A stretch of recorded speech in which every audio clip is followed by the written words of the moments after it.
going live. You're live. There we go. All right, cool. We got both cameras working. Awesome.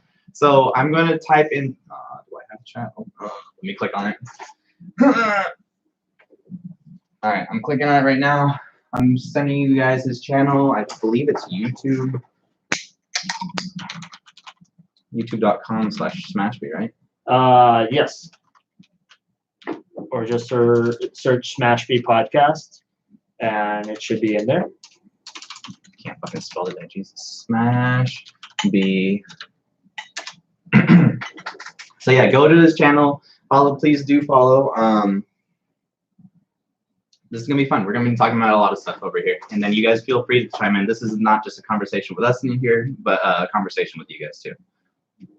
Oh, I assume you wanted. He's the guest, and he's pouring my shots. What the fuck? Well, I felt bad pouring just mine. Like, yeah. You typed it wrong or something. All right. Well, can you search Jeremiah? Look for his channel real quick, Smashby on YouTube, and I mean, if it's Jay from work, he knows my first name. I mean, I don't mind people knowing my first name. It's David Ashby. And let's see if I just share a link.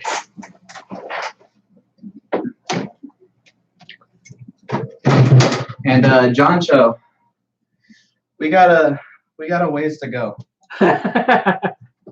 So we'll be here a while. Put your feet up. There, I sent you a message with the link to my channel. If you want to just copy and paste that into your chat. Wait, where'd you send it? On Facebook, please. Oh, nice.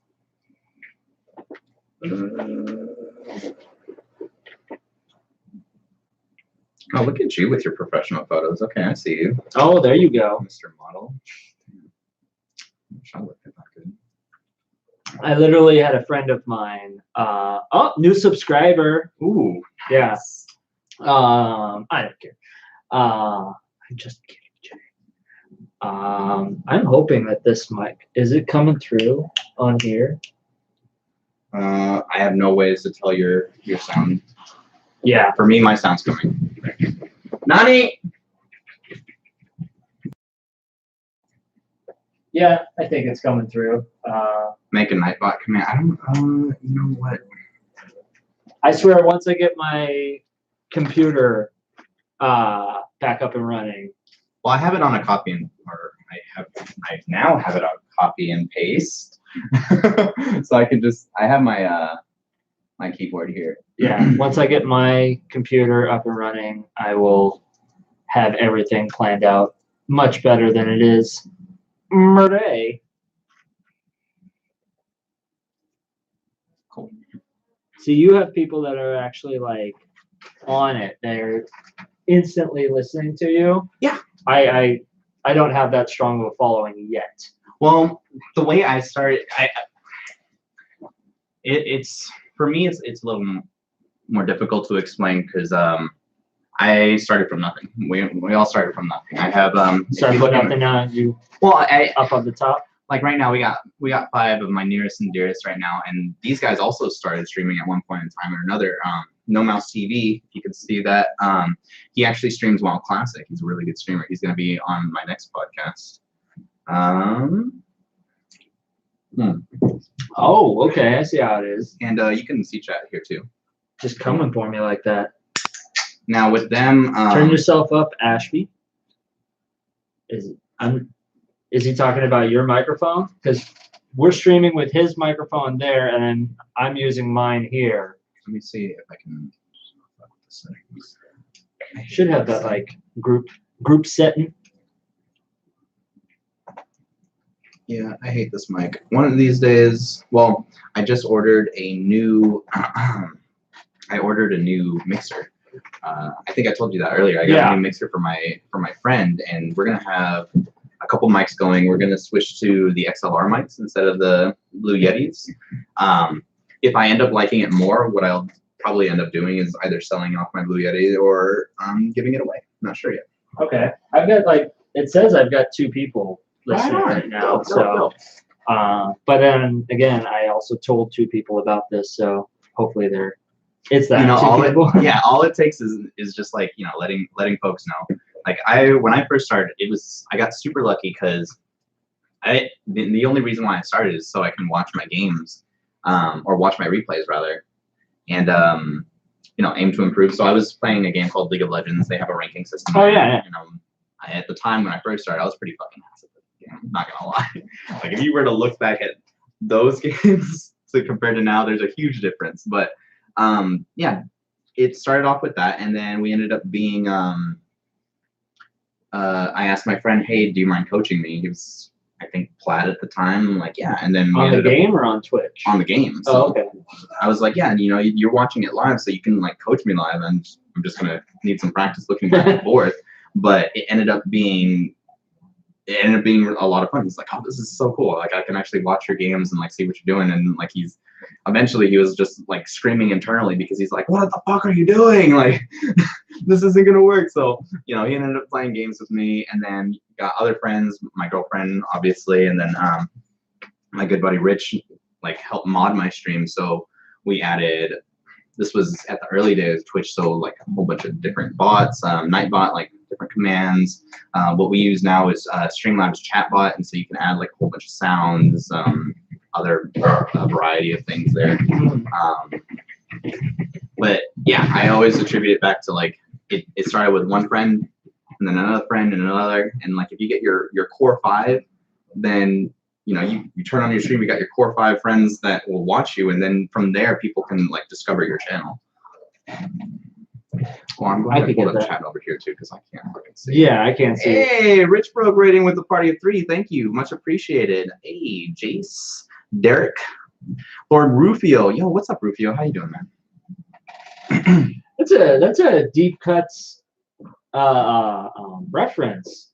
Nobody watches Hook anymore. Like, well, you know, it's funny when I first saw him in chat, I was just like, "Hey, let me hear you crow," and he's like, "What?" I'm like, "Let me hear you crow."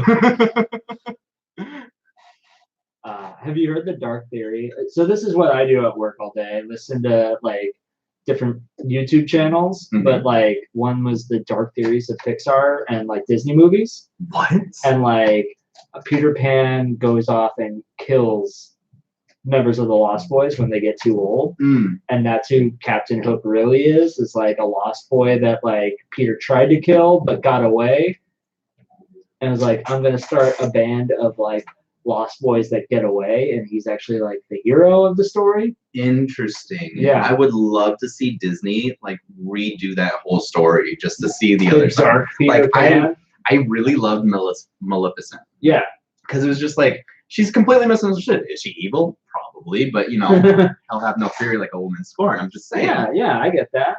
Well, like every good bad guy is like somebody that you can slightly like you can understand. Maybe you don't agree with, but you understand. Like, yeah. Like Thanos. Everybody at the end of that movie was like, I get it.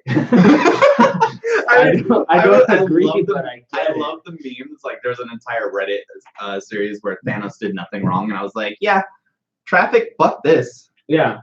I saw one where it's like 4 people standing on a bench taking pictures of their food. It's just like Thanos was right. And I get it. I understand. I haven't watched the film yet. I still want to see Joker, but I remember thinking about it initially. Like, I love Batman. I love the lore. I love everything that, you know, comics has to offer. But with Joker, on the other hand, this dude is mentally insane. He's not just a sociopath. Like, this guy's evil. You know? Yeah. And I wouldn't necessarily agree with some of the stuff that I was saying. Like, people were saying, like, oh, we live in like in a scary time where people like don't know how to how do you do this? Sort their feelings and like resonate with this character. I'm like, emotionally, yeah, you know. And I'm like, yeah, I kind of get what they're saying, and I wouldn't want to humanize Joker. Like, I don't want to feel for this guy. This guy is evil. This Batman, good, very dark. Joker, clearly insane. But that's all his villains, though. True. Yeah. All his villains have some kind of either psychotic disorder or something or other. But Joker is just he can't be rehabilitated. So it's not something that I was looking forward to watching in a film. But then I heard it was really good. I haven't seen it yet, though. Have you ever seen or read, Frank Miller's Dark Knight Returns? The one where he was like around 40-ish years old, and they had like a year one, part 1, 2, 3. I think they borrowed heavily for Batman v Superman. Yeah, it was in his original bulky outfit and everything. And he was like older. And yeah. I really liked that. Like at the end, spoiler alert for nobody who's seen this. Like I'll give them a countdown of like 5, 4, 3, 2, 1. Okay, spoilers. Batman fights Joker in part 2 and cracks his neck, which paralyzes him, but he can't quite kill him. But he has this really great speech of like, all the people that I've killed by letting you live. Interesting. It was very like poetic of like, he's like, I never kept count. He's like, I did. Like, you've killed like 200 people. Yeah. And he's like, that those murders are on me because I didn't kill because you didn't stop them. Yeah. See, there was this one I think I saw with Jason Todd and Red Hood. He was just like, Batman was telling him, it was like, when you kill a killer, the number of killers stay the same. And he's like, well, what if I kill a lot of them? I'm just like, well, I can't really argue with that. 6 like, killers. There's only 1 in the room. And like, when I look at it too, like, I love the series Dexter, just to run off on tangent. Like that show was so cool to me because it was just like, yeah, this guy's fucking nuts. But like, is he really doing anything wrong? Like, he's just taking on to his own. I mean, yeah, it's wrong, but like, you shouldn't kill other people. People shouldn't kill other people. Just to put that out there. Just to put that out there. Legal disclaimer. Okay, we're good now. No, like Dexter always seemed interesting. I only watched the first 2 episodes. It was great. Like, so if I were to say, out of them, there's a bunch of series that I've watched as recently, like within the past like 5 years, and their endings aren't always the way I would like them to. Like Game of Thrones, I'm just gonna put that out there. Not happy. Hated it. Like, I hated the ending.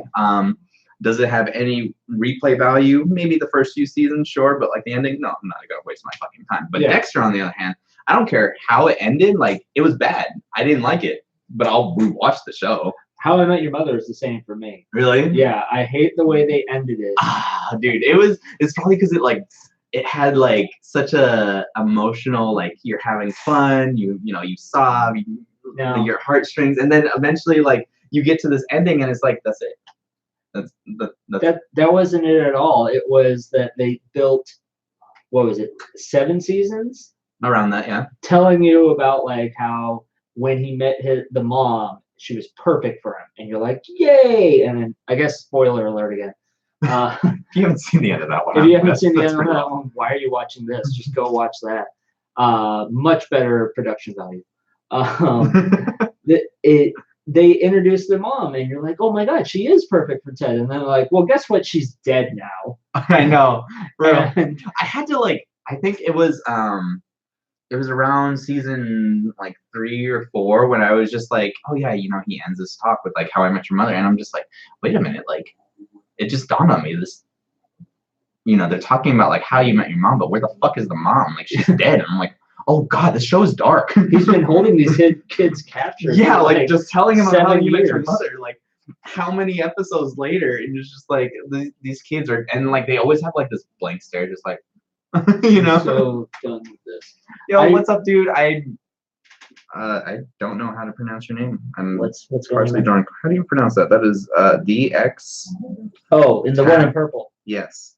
The X Tech. Oh, the extra chromosome kid. What's up, dude? Oh, okay. Interesting name, kind of edgy. You're cool. You're cool. What the fuck, spoilers? I announced them both like twice. I'm assuming that's 9 Corrupt. Yeah, 9 Corrupted. He's a cool dude too. And like, oh, okay. Like I said before, when I've been streaming for almost 5 years now, and a lot of the folks that like I still see today are people that I started with originally. Like, I want to say like as many people as I've met. So I'm close to 2,100 followers, but I wouldn't necessarily say say that I've seen like all 2100 like over the span of time. Yeah. But I definitely see the people that I started with originally, like the first year or so. I feel like what you need is like a drink counter for me, because I feel like I'm on the third or fourth and you're still on the second. I mean, you know, I'm playing the long game, okay? That's fine. I usually drink just because you're sipping. I take my full shot. You take your full shot, okay? So at the end of the day, or well, man, at the end of this shot will still be the same level. Smashby's mic is quiet, by the way. Are you talking about so this one or this one? That's a good question for you guys. So like I need to know. So Smashby is on because it's a light diffuser. It's so bright. Yeah. My what? Come join us here. Well, don't take my shot, but Oh my god. Okay. turn up right. the You've gain on been your like- Yeti or your OBS. Yeah. You know what? You're right. What? And so what I love, so there's I was thinking about YouTube when I started originally, like, oh yeah, I'll record my games and I'll upload it and then we'll watch it from there. Yeah. But what I love about Twitch is Turn up the Or gain at the on your time. Yeti. I turned it up a little bit. I don't know if that's any better. Hopefully you guys can let me know. Better? Better. Perfect. Thank you, Anthony. Much appreciased, dude. He says better, but I haven't said anything since they well, I said mean, turn it up. he can hear me better. How about you? Sounds a lot better. Okay, well, how about Ashby? Talk. Talk. Does that sound better? It's better. I brought that down and I was like, and then I looked in the freezer and I said, oh, we got Crown. Okay, cool. So we got that and we have another one right there. So Wait, can you here's real life right here. I don't drink that much, and I especially don't drink when I'm alone because I wouldn't recommend anyone drinking alone. I'm just saying for any one No of one you should guys. drink alone. I can literally count the number of people that I know that have drank alone, and the amount of fun that they had drinking with me would be a lot better. well, no, I mean you always have more fun when you're drinking with other people. Absolutely. Or you're more miserable, like depending on who brings the vibe, right? Or really, like when I drink, I don't drink to forget. I drink to remember, kind of thing. Like like That's a bad combo. well, kind of like, but like when I'm drinking, like I'm obviously like living in the moment. I'm having fun, and like I'm always about like what it is that I'm here. But then I also have like some in like the back of my mind. I'm also thinking to myself, man, that was like a really fun party that I had with this guy. Like when I was like depending on how drunk I was. Yeah. You know what I mean? I've never blacked out, but I browned out where I'm like, it's a little hazy in there Oh, for like yeah. 20 minutes. I've had a few of those, and then I've definitely had some where I blacked out, and definitely we lost a laptop in the process. But that's a conversation for a different time. We can talk about that later. Jeremiah knows that too well. But the fun thing about that was, see, all my friends are texting me like, "Get your shit together and start talking." So I'm sure my YouTube is like not working. You can refer them to this one, and we can refer them back to that one. Is that one? Question for you: is that one uploading? So will you have a video at the end of it? I believe at the end it'll take that file and be like, perfect. Because what I do have is past broadcast saved. So if we want to save this moment for us, I can export that file and I can send it back over to you, and then you can edit it however you like. Yeah. No, I see. Here's my thing. So when I first tried doing podcasts, just audio podcasts, I hated the editing process because for like an hour podcast, I was editing for like 8 hours. Gotcha. Right. And so I decided I was going to go like just basically film live and then put it up. Yeah. I mean, that's what I like Twitch for. So the only thing I have a problem with Twitch right now is, I mentioned to you before we even started filming that Twitch has a really shitty way of discovering people. Like as long as I've streamed, I've had some really good times where I've had like 600 viewers. There's times where I've had 2 viewers and whatnot. So it's all sporadic, right? But when it comes to YouTube, there are some well-known names out there, like Niga Higa, one of the top people that I knew back when I was first starting watching YouTube as a kid. But there's a bunch of no names that I've seen now only because I've started searching different things. So like, say for example, Comic Storian or Comics Explained. Like I love comics. I love them. I love stories in general. But then I started when I started looking into those things, I ended up discovering I didn't look for Comics Explained or Comic Story, but they ended up coming onto my feed more because of how the algorithm plays out. Yeah. Versus when I'm with Twitch, they started experimenting with suggested channels. But I don't know if you know the drama with Twitch. They started that with Ninja. So Ninja ended up moving to Mixer. He was the largest streamer on Twitch, right? Wasn't he the guy that did the big tournaments? Yes. Yeah. Okay. He was the biggest thing. He was Fortnite or something like that. Mhm. He was huge on that. Yeah. And so what ended up happening, he moved to Twitch or moved to Mixer, right? So his channel is now they took his mixer off, or they took his partner off. So there's different stages in how you are with Twitch, rather. Yeah. There's you first start out, then you get affiliate. Affiliate means you can get subs. Subs are different from YouTube as it is from here. So when you get a follower, that's kind of like your sub. But when you get a sub on here, they're paying $5, and we get half of that, right? Oh, okay, yeah. So Is that why people dance around so much when they're like, "Oh, I've subscribed"? I mean, for me, rather, I don't dance around for fucking subs. I've seen if I dance around for subs, then we're working towards that. I haven't built my confidence for that yet. I did get my friend Anthony to work on stream for fucking. Hold on, mind you, he got donated $77 fucking on stream, and I was like, you better so shake that ass. What, 35? I mean, that's. I'd twerk for $35.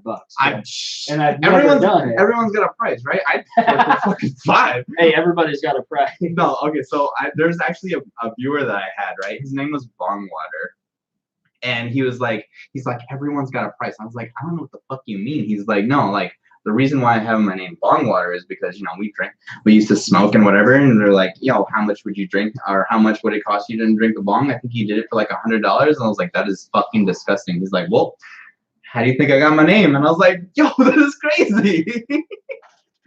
Oh my god, dude. Yeah, my friend. I think so. Here's the thing, people. I'm technologically challenged, which is funny based off of what we do for work. Mm-hmm. But YouTube isn't that user friendly for me, at least. Yeah. And so I had set it all up, and I had the countdown, and then I went into the video and started changing tags. Yeah. But I couldn't find a way to get back to the original video. That's annoying. That's why I was just like, okay, fuck it, go live. Yeah. And so, and my girlfriend just texted me, and she was like, I want to listen, but it's saying I need to make a channel, which, first of all, babe, if you're listening, how do you not have a channel on YouTube? Well, it goes for your Gmail, so that's actually confusing to me. Yeah. For Twitch, you don't even have to have a channel or anything created for it. But if I wanted to watch your Twitch, would I have to download, to see the live stream? Would I have to download it? Because I know you sent me a video. Yep. So I can send you my channel, and you can legit just watch it from there. YouTube. If you want to talk to me, though, you would have to make a channel. Mind you, that's understandable. YouTube is owned by Google. Twitch is owned by Amazon. So there are some differences. Jeff Bezos. I mean, interesting. Actually, before we even I like how you stepped away from that. You're like, Jeff Bezos, and I need to drink some more and not get my channel lost. There is something I wanted to talk to you about. I wanted your opinion on. There was something that I saw. Jeff Bezos, we are empty on this one. We're knitting the next one. I did not think we would kill it that fast. So I mean, it was only a quarter. We're good. We got a whole other one. And so here's the thing, people. I'll tell on myself. I'm part of a men's group. Telling on yourself is a big thing. Damn. Well, actually, they know about your men's group because I actually talked to them about it. I was supposed to go to your men's group last month. You were, yeah. But it's ended up. Well, it was not only early, but okay. So Jen doesn't stream often, right? Yeah. And so Jen ended up streaming that Friday with Krista, another one of our good friends. She used to work with me at GSX. And they did a Krista Baldovino, not the other one. I know which one you're talking about. Yeah. Okay. So no, Krista ended up doing a karaoke stream, right? Yeah. And that ended up going to 3 or 4 in the fucking morning. So guess who didn't get any sleep? I hear you. Yeah. So I ended up not going, but I do hope to make it to this next one if it's in the same location. If it's not, always in the same location, always the same time. Awesome. Actually, can you tell the stream more about that? Because More about for my me- men's group? Yeah, I mean, I in would general, absolutely like love to. in general, like this would be my first men's group going. Like there's been some that I remember at church, you know, you go to like an adolescence group or like a young adult group or whatever the fuck. Yeah. But they're always about like, you know, wrap it up or no, don't have Should sex. ask for sponsors. I know, right? If anything. Wrap yeah, it up, no. Well, don't have no, sex. not even that. Like I remember there was this one church group that I went to, not my personal church, but there was this one that I was talking to some other chick and she wanted me to go to her church and it ended up being like a cult kind of thing. They were just like, don't Those have are the sex. best kind. Definitely not. So we don't talk to that girl anymore, obviously. Jen and I have No, been you going should strong totally almost talk to that girl. 7 years now. Come this January. You should totally keep talking to that girl because I have found that the people that are like don't have sex, when they finally like that switch flips, they're like the funnest, most like freakiest people to talk to. I mean, for me, growing up before I met Jen, obviously, the girls that would go to church would end up being like the most fun. Versus like the people that were like, you know, they're going to the clubs and going to raves and stuff. I'm like, oh, cool, you're just like me. Like we're down to have fun or whatever. But when it came time to dating, it was just like, God, you're fucking boring. Like, do you do anything? I don't know. Actually, It's like that's hanging out with your best friend. well, no, because I don't know how it is for you, but like for my best friends, we can do nothing. I legit can sit with my roommate Fox. We can sit down right here as we are right now, not even having a podcast, just like sitting here, watching each other sip drinks. And we're like, what's up? When he comes downstairs, this fool. So I don't know if you met Fox yet.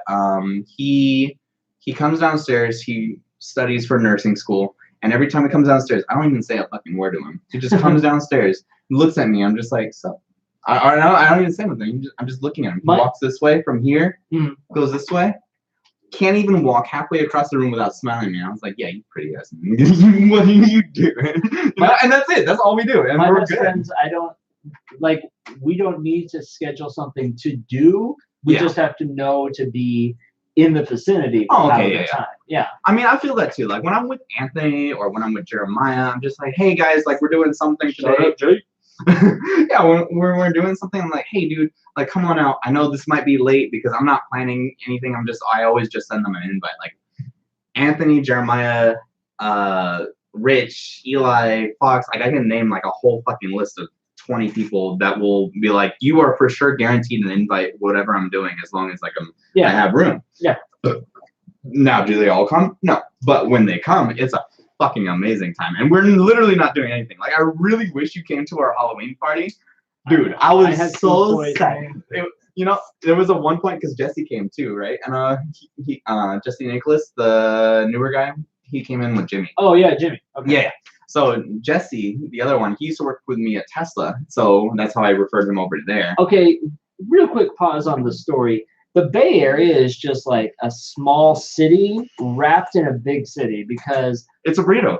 I bump into people that I know in places I don't expect to know anybody. Really? Like all the time. That's so I was just funny. out to coffee and this dude from my men's group like walks out and I was like, what are you doing here? And I was like, oh, I'm just having coffee. And blah, blah, blah. What are you doing here? Well, I'm going to meet another dude from a men's group and I'm playing Battleship with another friend. Yeah. So the Bay Area is, and so somebody we work with is actually a kid he went to the same high school as me, but not at the same time. But Yeah. I went back to mentor. The lead, right? Yeah, exactly. And That's so cool. and like having it be like, oh, I saw your name. I didn't think it was actually going to be you. Like I thought it was somebody else. God, dude, that's so cool. Yeah, when I first got to the Bay Area, so GSX was like my first big project that I've ever been on. And when I went for them, like, this was before Jeremiah and Eli came over there. I was just like, yeah, I'm driving like 3 hours with traffic, 1.5 without or whatever. Yeah. But you know, I didn't start knowing anybody. But then when I started, like, Jen and I were going out and like.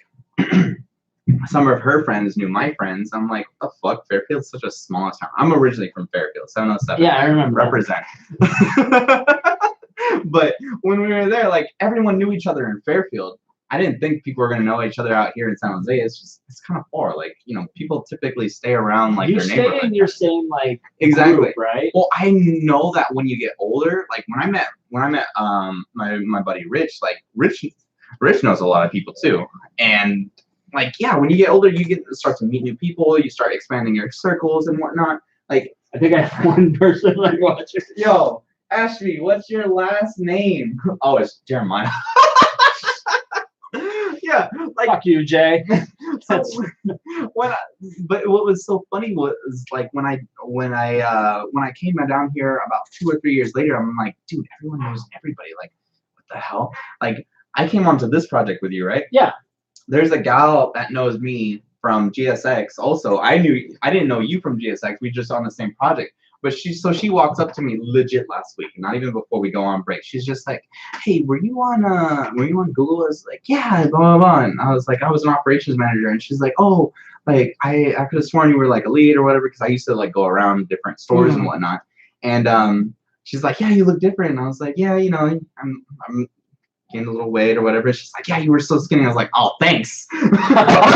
So You used to be hot, but well, now I what mean, happened? I was so mind you, when I met her originally, I was 200 pounds. I'm about 207 now with the holidays. I've been around 200. It's just I'm not working out as much anymore. I'm just like, okay, so obviously I've gained a little weight. I need to work on that. But fuck, man, that's what they remember. Jesus, I used to be on top of that. I was just talking to my girlfriend about this today.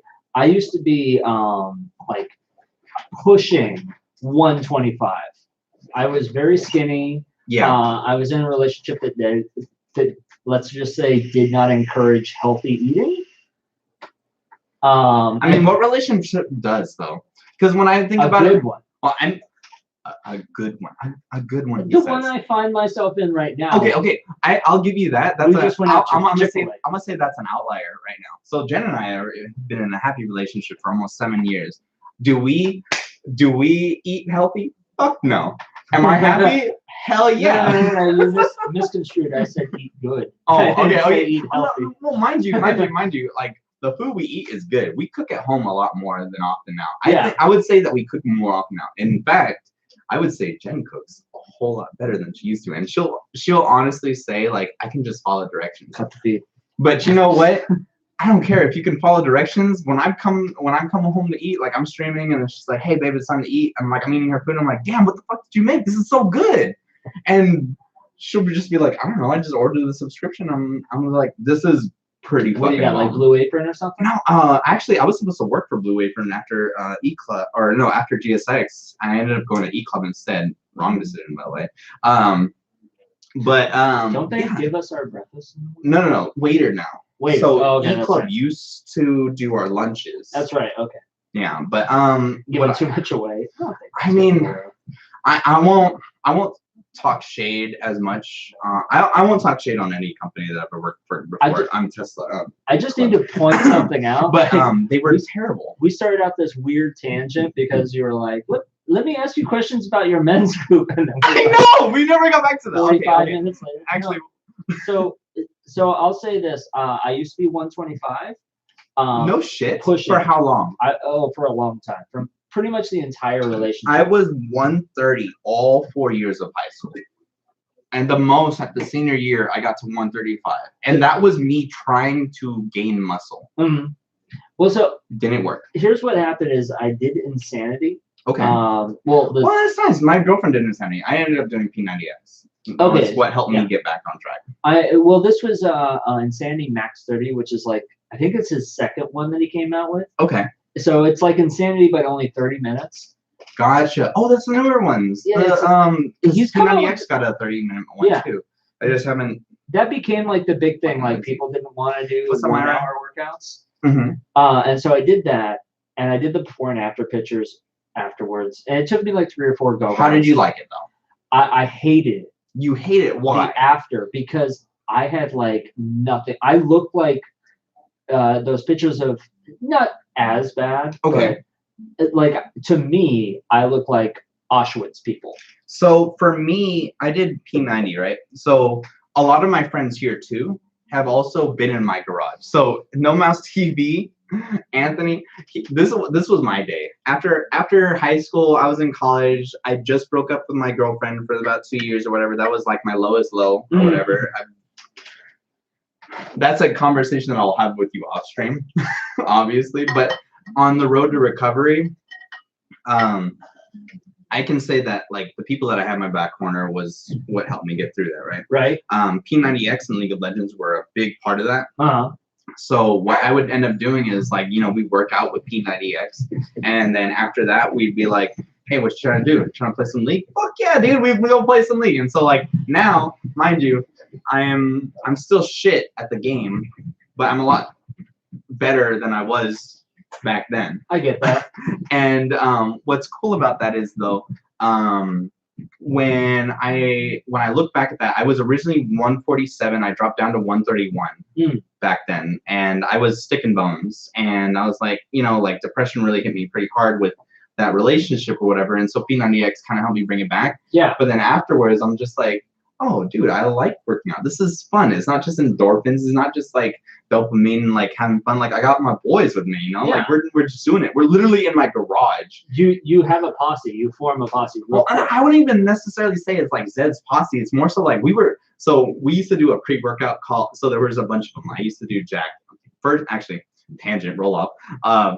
When I did, Nail, thank you for gifting that sub to Jeremiah. This is much why appreciated. We need a producer in here to like keep us like. Well, see, that's what I was hoping to have with Jen, but she's all doing her own thing. And then Rich was actually he teased me. So Rich is like my number one mod, right? So Rich and Jen, they're like two sides of my scale. When I first started streaming, like they started me out.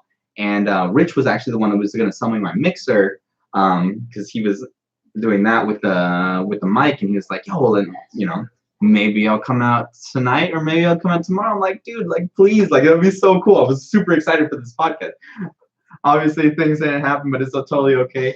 But like, Rich was the one who pretty much set me up what I am today. I wouldn't be Zen or Red without him, for sure. But like going back to what I was saying before, like with Team Insane, I did a bunch of different pre-workouts when I was first starting doing it, and like obviously like I was still like 18 to 20 years old or something like that. This is fucking drugs for me. Like jacked. I've never swam in my life, right? Never fucking like I've swam like with my dad and my brothers and whatnot, but like in terms of like actually swimming, couldn't fucking do it. Halfway into the semester, I was just like, you know, I'm really super tired and we're supposed to like swim a mile. I take Jack for the first fucking time, and I'm just going. I'm going. And then like my coach or the teacher or whatever comes in later and was just like, "Man, you did great today." And I was like, "Yeah, dude, I think I did my mile." And he's like, "You did 3." I was like, "You're fucking lying, dude." Like pre-workout, honestly, I'm pretty sure those are drugs. I had some on my desk. Well, no, C4 doesn't work on me. So what? You're not taking it enough. Well, that's the problem too, because I'm not necessarily caffeine sensitive, but there are some products that do well with me, and then there are some that don't. Yeah. So when I'm talking about like my boys here, like we did Insane, which was what was it? NutriShop, right, Anthony? NutriShop is a franchise that would go around. I remember NutriShop. And they had I'm nice. Oh, cheers. So NutriShop was around, and they. Oh yeah, go for it. So NutriShop was around. It was the first one that came to Vacaville, and I ended up like taking with them, and I was like, "Oh, this is fucking sick!" And like all my friends ended up doing that, and then yeah, we ended up making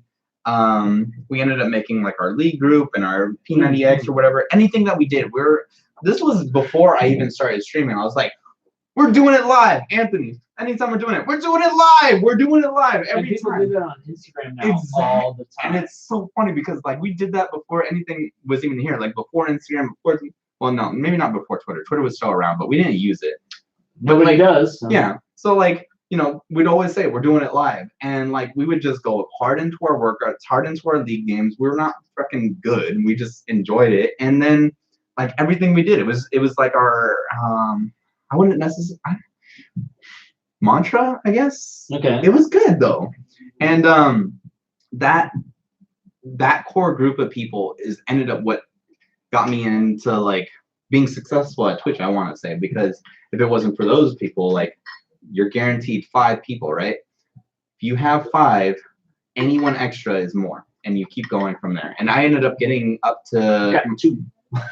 my largest amount of people that I've ever had in my James. stream was about 20,000 people, and I lost my fucking shit. Before then was about 1,200, 600 from various games, but I've taken so many breaks in between then. Now I'm comfortable with my 5, 15, 20, 30 people, and I'm just like, these are like the people that like I know. For me, streaming is, I referenced it earlier in the stream that it's a conversation. Like, these are people I have relationships with that I've known for either years, or for some of these people that have watched me from the beginning, 4 years now. So how many people have you met like live? Like actually in person, in the flesh? A lot, to be honest. Yeah? Okay. It's not one of those like, I've known these people for years. I've never seen them face to face. I don't know what their voice actually sounds like. Oh, no. So with Twitch, you have to hear auditory. Like, mind you, you can talk to me on I chat. meant in the flesh, like in actual face-to-face conversation. So actually, I have a good story with that one. Twitch.tv/xbatala. Shout out to him if you guys can, if any mods are there, can you give a check to xbatala? He and I. Oh, somebody loves you. So he and or I. loves me. I don't know. It's one of you those. should love Smashby. So again, I'm gonna be posting his YouTube channel out here. This is the guy that I'm duo streaming with. I'm just gonna keep posting it because I feel like it. We're just gonna keep once or twice is one, okay. You know. Don't go there right now because apparently I don't know how to stream. I mean, it's totally cool. So, but mind you, so Byron and I, right? He's been, aside from Rich, Jen, and everyone that I've met throughout the years, Byron was actually one of the first few people that I connected with on Twitch that also streamed and played the same game as me. Okay. I didn't know him for 3 to 4 years. EDC maybe 2 years ago, I just said, hey, I'm coming out. I'm legit taking a fucking week off. EDC is a Friday through Sunday kind of deal. Yeah. I'm like, I'm going from Monday to Monday. He's like, okay, cool. Come stay in my house. Never met the guy before in my fucking life. Played games with him for years. We met each other that Monday. Yeah. In face-to-face in person. And it was such a good experience. It's like, dude, this is so cool. Like, this is like, for me, because he's a little bit younger than me, I was like, dude, this is like I'm meeting my brother for the first fucking time in my life. This is awesome. And it's been great. Money. not even money. Like, I wouldn't necessarily say, like, Twitch is a service that you can make money on, just like YouTube or anything else like that. But for me, it's always been about water, apparently. Lol. Drink your water. Who said that? Oh no. Starcat says, Andrew, drink your water. This is Ashby Star. Yo, what up, Andrew? How you doing? Hi, Star. I'm sorry that I haven't been like paying attention to chat so much. This is more so a conversation with Smashby, Ashby.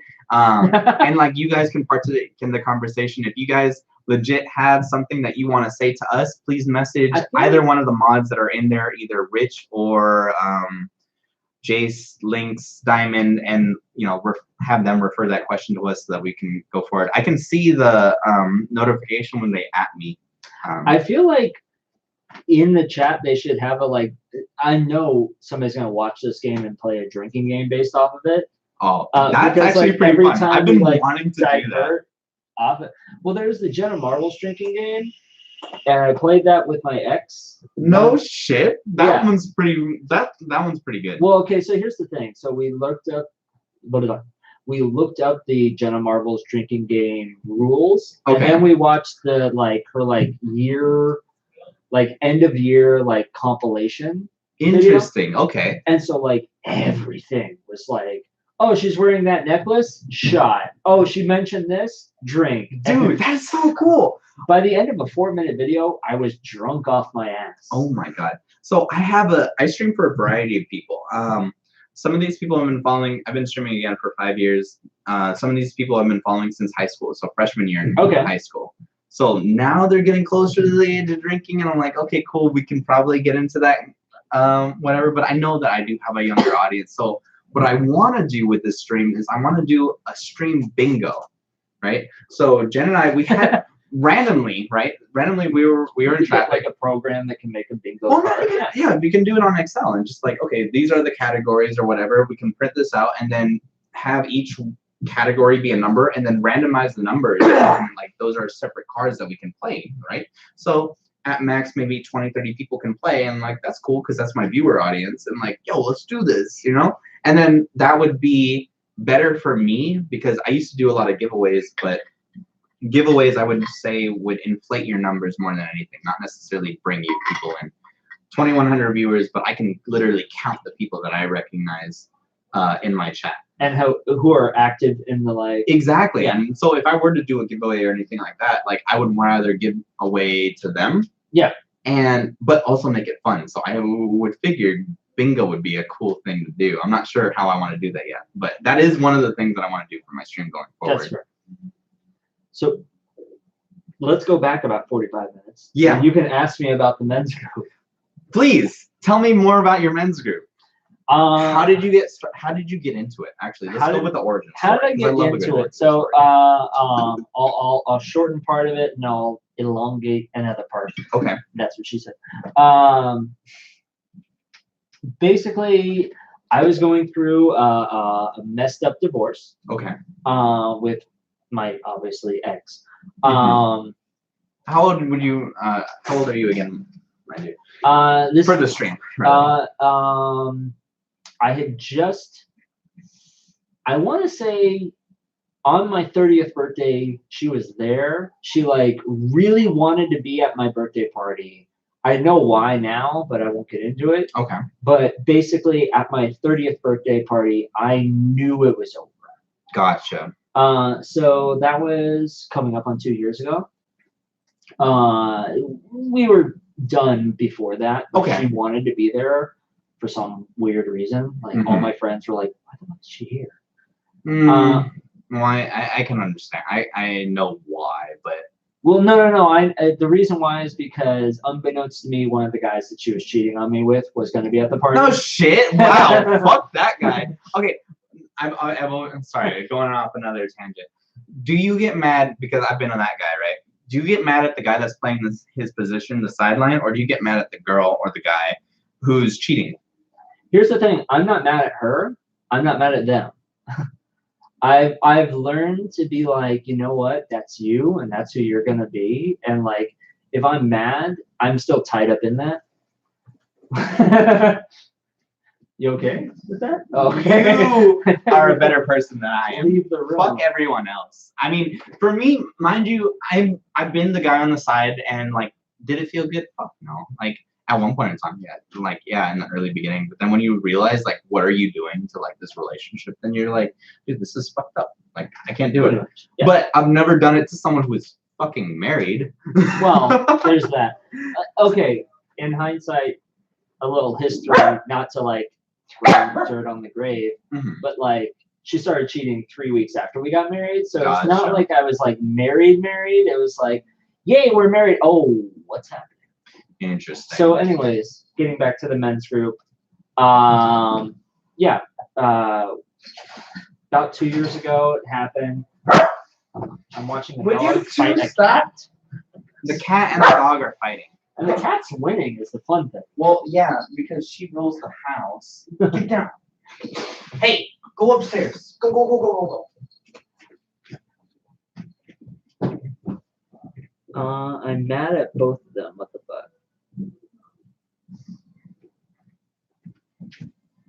I don't know what that is. A throt box? What's a throt box? What? What? That reminds me, because they're watching the Mandalorian newest episode. I'm just like, we're gonna have to watch that later, probably after stream. No shame. My girlfriend just gave me her Disney Plus login. Yeah. And so like that's my plan for the weekend. Hold on. Does she know what Star Wars is though? So here's the thing. She's amazing. And that's one of the reasons why I'm not mad at everybody involved. I'm like, you helped me get to a much better person. Yeah, no, I agree with that one. Yeah. She's watched Rogue One, and that's the only Star Wars she's seen. Out of all spin-off series, I mind you, I did like Han Solo. I liked Han Solo is my favorite Star Wars movie so Rogue far. One, I I'm felt sure like your chat is about to be like, what the fuck? I mean, Han Solo, I know for sure, though I liked it, wasn't what I pictured it to be. Rogue One, great. Rogue One was a romanticized version of like this whole plan to get, the Death Star. And I'm like, this is good. I like this. Yeah. You know, I would say Rogue One is a great one to start on, so you can get into the original trilogy. Because Star Wars in itself is not just a trilogy. It's like Star Wars is a collective. Well, if you've read the books, Okay, which are now legend. So mind you, I've only read the stories, the Young Jedi. So Young Jedi was a series that I used to read. I don't know if it's actually called that or not, but the story of the two twins, Jaqen and Jaina Solo. Yeah. I didn't go past that. Like there were a few that I liked, and a few that I enjoyed here and there, but like for Palpatine. Yes, Yeah. the whole clone There you shit go. or whatever. Mind you, that might be a spoiler, or it could be a theory. I don't fucking know. This next movie, I feel like Palpatine's coming back for a clone. No, I feel like Rey is a clone of Palpatine. Interesting, because I saw a theory on that, and I was like, that'd be too easy. But Star Wars, though it's as complex as it is simple. I mean, it's Good versus evil. Yeah, it's good versus evil in the original George Lucas films, but now they're going to the Great Jedi. So I don't know how that plays out.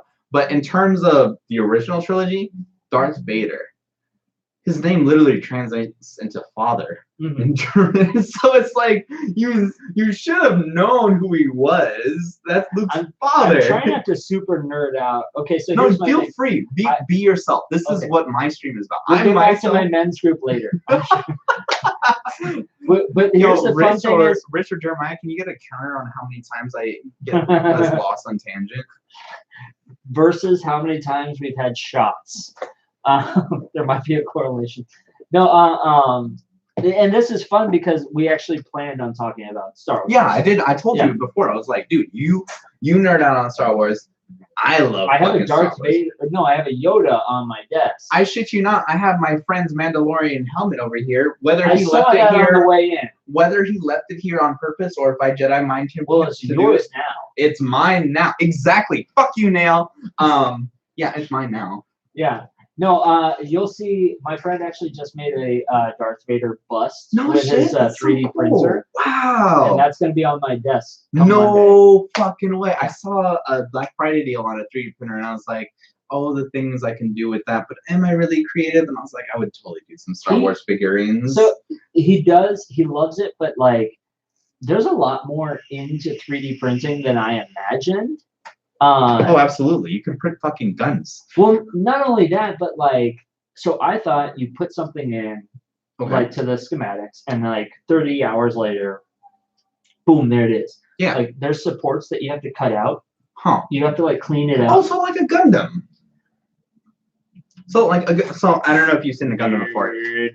So a Gundam, right? It comes in with like a bunch of fucking parts, and they're all connected together. Oh, okay. No, the toys. I thought you meant Yeah. like in the cartoon. I was like, no, they just fucking build that shit. Yeah, no, It's like like- there's a whole other universe. But no, like the models or whatever, they come in like with a grid or whatever, and you're supposed to cut out the supports. Same Exactly. like that. And you got to glue it in. Gotcha. No, this okay. is. So it builds like, say you've got. Can somebody see that? Okay, say you've got this, right? Yeah. And this would be pretty simple, but like, it comes with like supports. Like if it's stretched out, like say you've got this, it wouldn't just be like, here's your fucking wrapper. Yes. Right? It would like support something while it's building up to that. And then you cut out the support once it's hardened and fully formed. Gotcha. Okay. And so he's right now one of the greatest guys I know. Mhm. Is he from your men's group? No. I met him years ago. I've been trying to get into my men's group. I think he would really enjoy it. But it's always at like, it's at 8 a.m., right? It starts at It 8 is early. So I said that hard too. to get Mind you, guys. I obviously we work at fucking 7. I'm up at fucking 4 a.m. doubtfully, obviously, because Jen works at 4 a.m. I'm like, I'm out the door at like 6 o'clock. She's like, let's get them going. I'm like, all right, fuck it. But like at 8 a.m. on a day off, I just want to sleep. No, I get that. And like, it's once a month, so it's easier for that. And I'm an old man, like today. You're not old, by the way. Question for stream, real quick, before we go any further. Does this guy look old? How Okay. old do you think he is before, if you guys didn't hear his age earlier, how old do you think he is? Because I'll tell you what I thought he was. When he told me he worked at GSX, I was like, oh shit, this guy's like me, but he's probably younger. I thought he was 26, mind you. Why, thank you. No, working out, good living, good eating. Tall Charlie says 25. Derek 25. says, okay, boomer. Fuck you, Derek.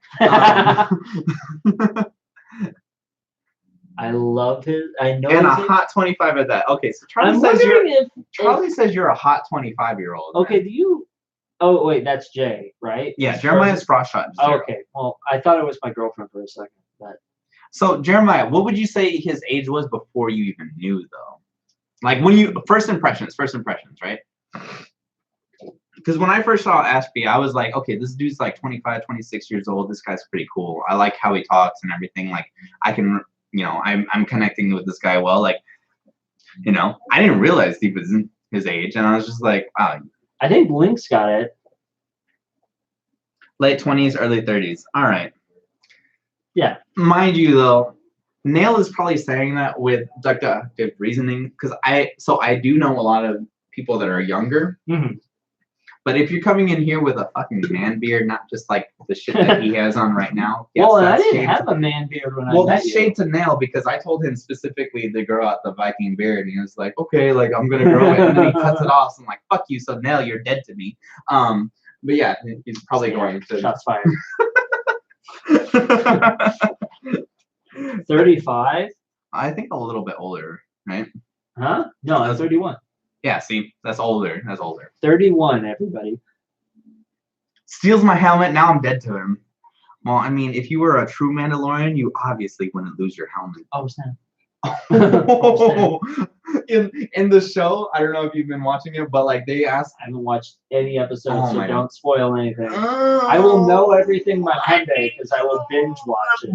Okay, so this one's not spoiling anything. Someone does ask, have you ever taken off your helmet? And they've always said, and obviously he said no. But in the So I know a lot about the Mandalorian culture and everything. Yeah. So yeah, getting back to the Star Wars. So my theory is Rey is a clone, and that the spirit of Vader blocked Palpatine from taking her over.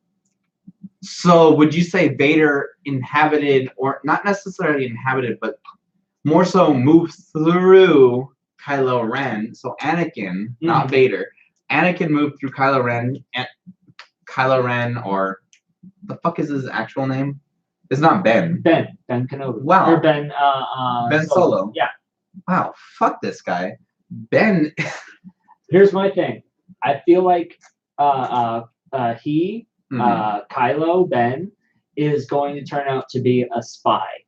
That he is actually going to end up being a lightsider who wanted to infiltrate the Sith and take them down from like the inside. My theory is that what the fuck is her name? Rey, right? She ends up taking the name Skywalker, right? She doesn't know her fucking parents. Mind you, I think she's a clone too, right? Yeah. When you watch the second movie of the newest trilogy, she embraces the darkness. She goes into the fucking thing. She's not afraid to just dive right in. Yeah. Right? And so you when didn't she even try to stop. Yeah, Yeah. that's what Luke was saying. Exactly. And when she looked into the mirror, it was two figures coming in as one, right? One person, Palpatine. So I think that that's a clone. That's the reference for the clone. Yeah.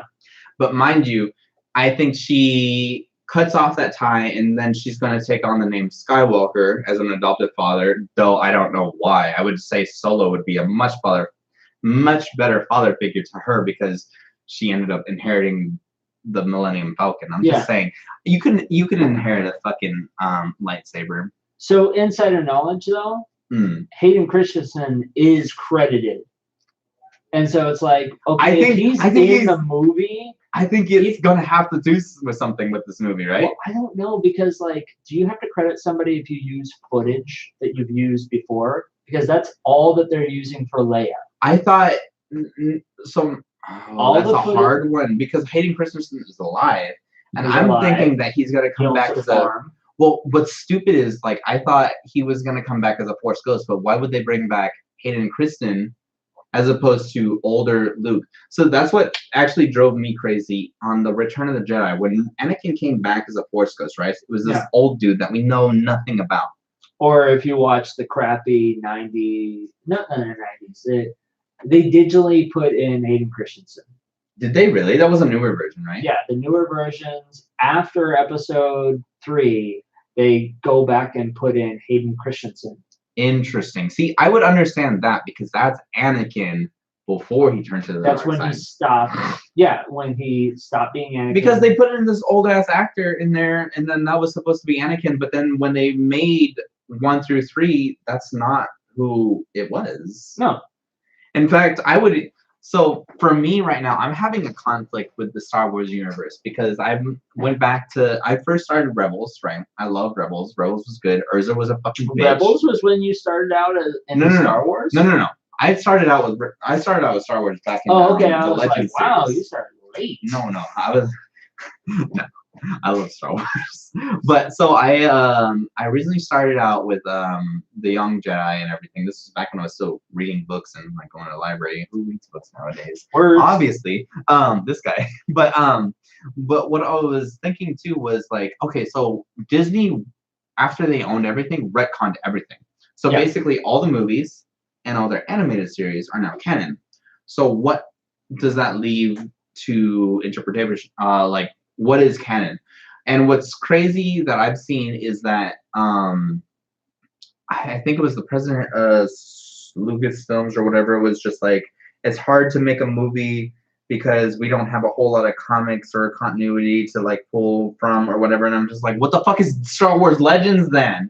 We legit have like 20, 30 years plus of information that people dedicated their lives to making stories about. That was you've got an incredibly extended universe that's interwoven and connected in ways that you couldn't imagine. Like, that is next level Marvel shit. Yeah, it is, honestly. Like the way, so Marvel, interesting enough, is the way that they did Endgame, like they're pulling all from their comics. And when I think about it too, is like Star Wars pulled from their fucking comics and their stories.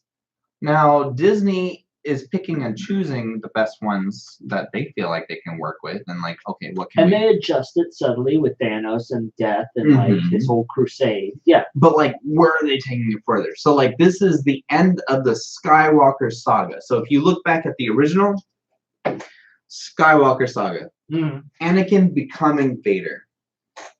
Anakin, it all goes, so the true names that go with that is Skywalker and Palpatine, right? Yeah. And they're constantly in flux. Yeah. Throughout the entire thing. So would you say that this is, because we're thinking of the clone theory, that Palpatine is Rey's clone, or excuse me, Rey is Palpatine's clone, that this is still an Skywalker Palpatine mix? Here's my theory. Snoke was Palpatine's clone. What a shitty fucking clone. He did nothing that movie. Okay, well, that we've seen, right? Yes. Palpatine is very good about working behind the scenes. Okay. So Rey is Vader's clone. So Kylo Ren is essentially going to be the end of that. Kylo Ren is the actual chosen one. He brought balance to the Force by killing Palpatine before he could put himself into another clone. Well, see, that's what I was having struggle with. So, Anakin was supposed to bring balance to the Force, right? So that's based off of the Jedi philosophy. Well, it's okay. Anakin was supposed to bring balance to the Force. Yes. Then Luke was supposed to bring balance to the Force. So like, no. I thought Luke was supposed to more or less. So he was our only hope. Yeah. So Luke, in general, based on the Legends universe, is the most overpowered thing ever come to existence, right? Anakin was supposed to be the Force, space, Star Wars Jesus. He was literally created by the Force, had no father. Depends on which thing you believe. Well, based on canon universe, right? Okay. So if you were to base on a canon universe, he is space Jesus, Star Wars Jesus, or whatever. So he was Space Jesus. Yeah. So he was supposed to be balanced to the Force. He ended up turning to the dark side, which not only I would say is a part of the continuity to bring balance to the Force. There was thousands, millions of Jedi, Mm-hmm. 2 Sith, because they rule by rule of 2. Rule of 2, yeah. Right? So kill off all the Jedi, cool. Leave a few there. Now with Rebels and Clone Wars, Ahsoka, I'll leave you that to this weekend or whatever. You're gonna have to watch all the animated series because that does. Oh no, tie I into know. canon. I know Ahsoka. Ahsoka's alive. Yeah. Right. So But- Ahsoka's alive in our universe now, present time. But she's never been addressed in actual canon. Well, no, she's addressing canon in Clone Wars now. Is Clone Wars canon? I thought it Clone was Wars Legends. is now canon. So I actually have a list. I can pull it up for you real quick. I have a list of canon based on our Please Discord. excuse us while we nerd out. Yes. This is actually really great. Made by the Force. So we're still live, right? Yes. Okay, the screen just switched. I'm old school. Made by the Force was the prediction that Shmi Skywalker said, like, there was no father. I was just pregnant and then he was born. And there's the, So this Darth is Plagueis could make life. Blah, blah, gotcha. blah. So this is actually the canonical universe now. So Star Wars 1, right, is the starting point. I And think it goes we should all the take way that out. Well, I would assume so. As a fan, yes. But this is Misa think that needs to go the fuck away. But this is what it's going. So it goes Star Wars, Attack of the Clones, animated series before New Hope, right? So the cartoon version, not the animated, not the 3D kind of version. 3D one, yeah. Then it goes Revenge of the Sith. No. Actually, it goes the cartoon version, then the animated one. So those are both should be on animated on Disney Plus. If the cartoon one isn't on there, that was formerly on Cartoon Network. Then it goes Solo after Revenge of the Sith. So it's Solo, then Rebels animated series. So that's afterwards. Rogue One, New Hope, Empire Strikes Back, Return of the Jedi. So that's 1 through 3, 4, 5, 6. Okay, but here's my thing. If Rebels is canon, yes, then the end of Solo, I'm not going to try and spoil that for everybody, but the end of Solo, the guy that shows up at the end of Solo, like, that doesn't quite... Are you talking about Saw Gear? No, I'm talking about the red guy with the double-bladed lightsaber that shows up at the end of Solo.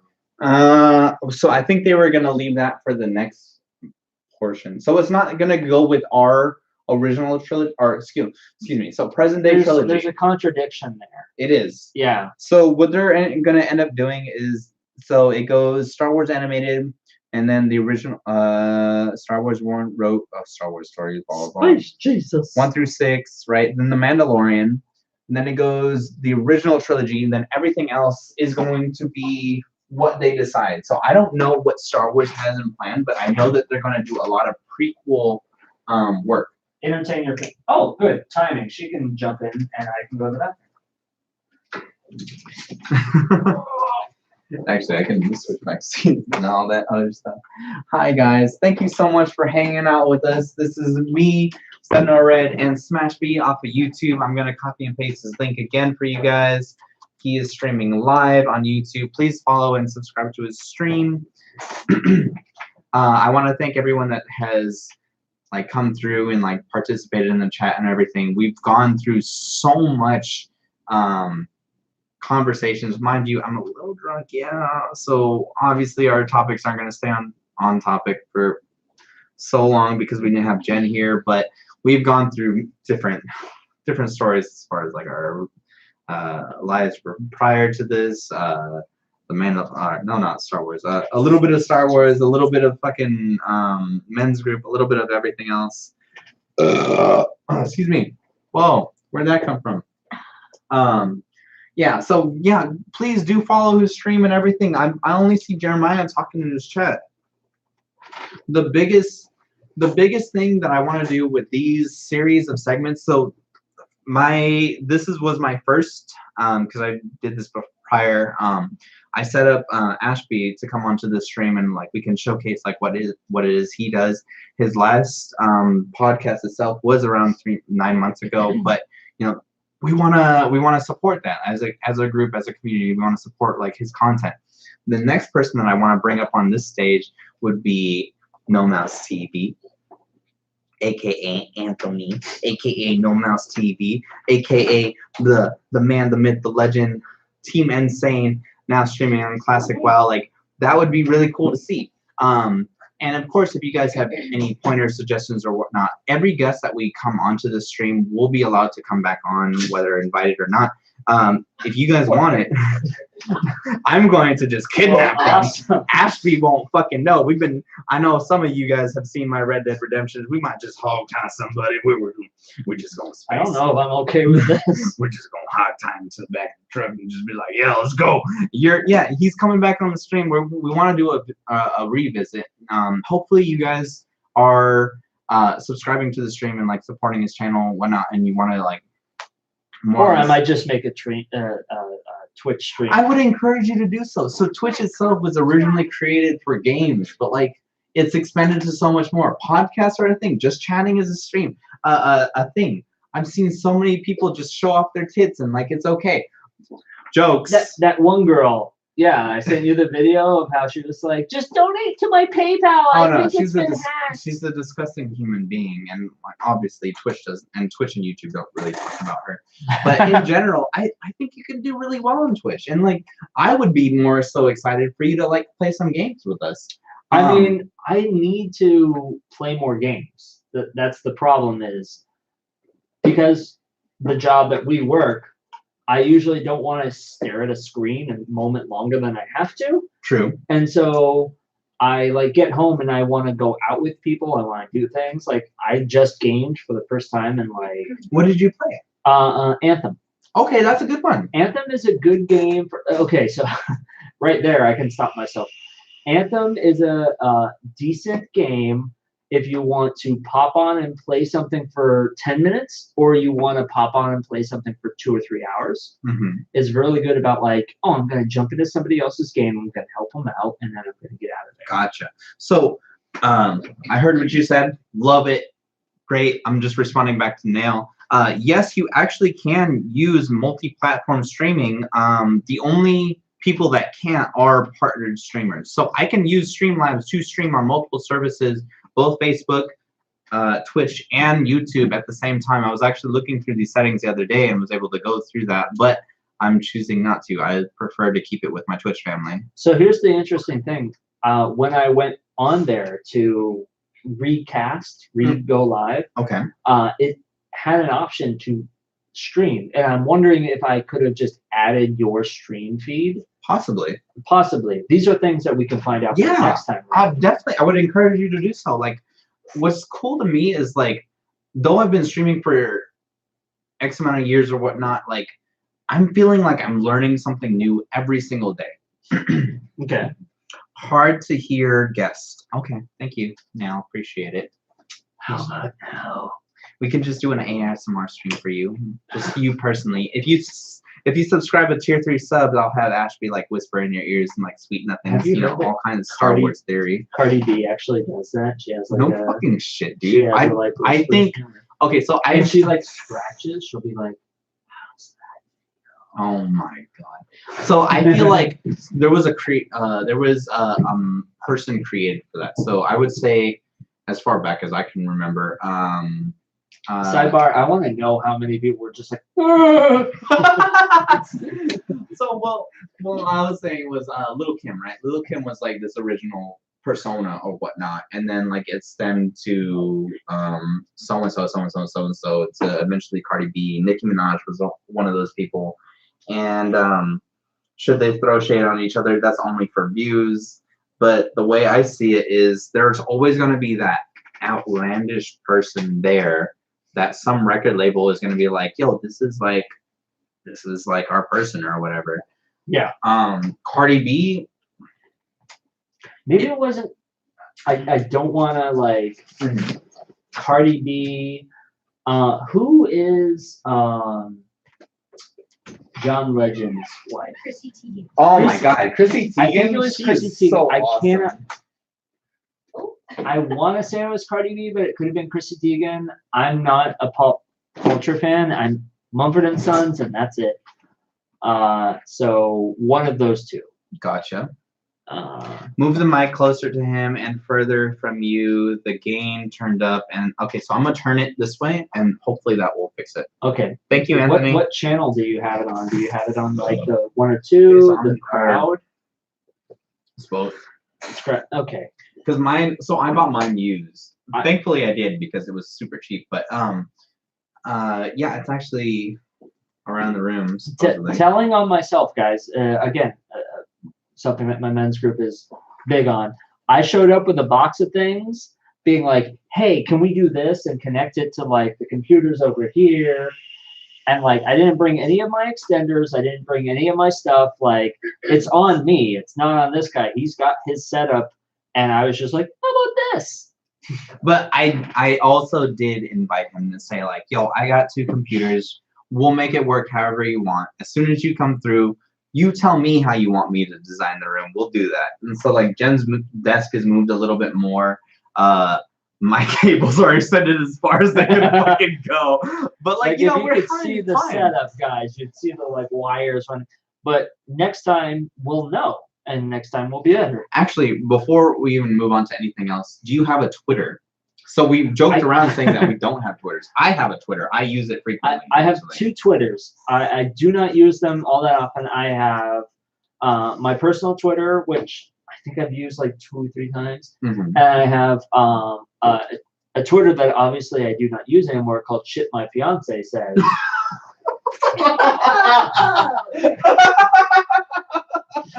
Which I checked a month ago, and the last thing I said was, cheating will now be called polyamory. Got it.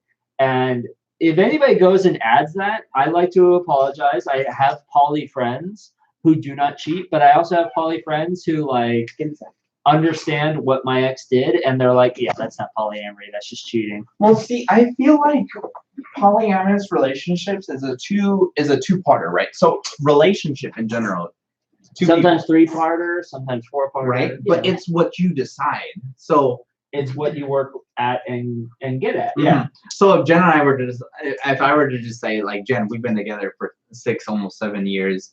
I want to be a polyamorous relationship. She'd be like, fuck, no. This is something you got to do at the beginning, like, okay, or talk about at the very least and be like, yo. Yeah, if you talk about it and you're like, okay, I'm not okay with that, like, where are you coming from? Mm-hmm. And then like you guys work towards a polyamorous relationship, or maybe you don't. Would you say polyamorous relationships are more so a sex thing, or more so just like taking care of things that you feel neglected on in a what is a dual relationship? So, like a mono relationship. A mono relationship. Yeah. Well, you're asking a mono sexual guy about poly relationships. Here's what I can say that I feel confident saying is that if you yourself come to a mono relationship, you're in a mono relationship and you want to turn it poly, the first question I would ask you, and this isn't to say that poly is wrong, is if you come and you say, I want to go have sex with somebody else, what in your relationship is not like, yeah. Are you in a relationship with a mono relationship and you're having a healthy sex life and something's just not being met? Okay, if everything's being met and you also want to go have a actual relationship, like if you want to go have sex with somebody else, that's not a poly relationship. It's not about just having sex with multiple You're trying people. to get I would almost say that you're trying to get a need or want met, not necessarily a polyamorous relationship. I feel like a true polyamorous relationship, from what I've studied or whatever. Mind you, this isn't for my relationship. I just want to point that out there that Jen and I are very happy as a monogamous relationship. Look, and I do threesome porn does not count as research in polyamory. I'm just saying, right? So what I've discovered is that a polyamorous relationship is an agreement on all sides. So yes, X, Y, and B, or X, Y, and Z. Hey, shut the fuck up, Nani. I do not like this poly talk. I know. Nani doesn't like poly talk because she's like, there's only one dad and one mom. I don't know what our world Okay, is that going that to be. touches bases on something else, like switching gears. Again, you can throw that up on the counter.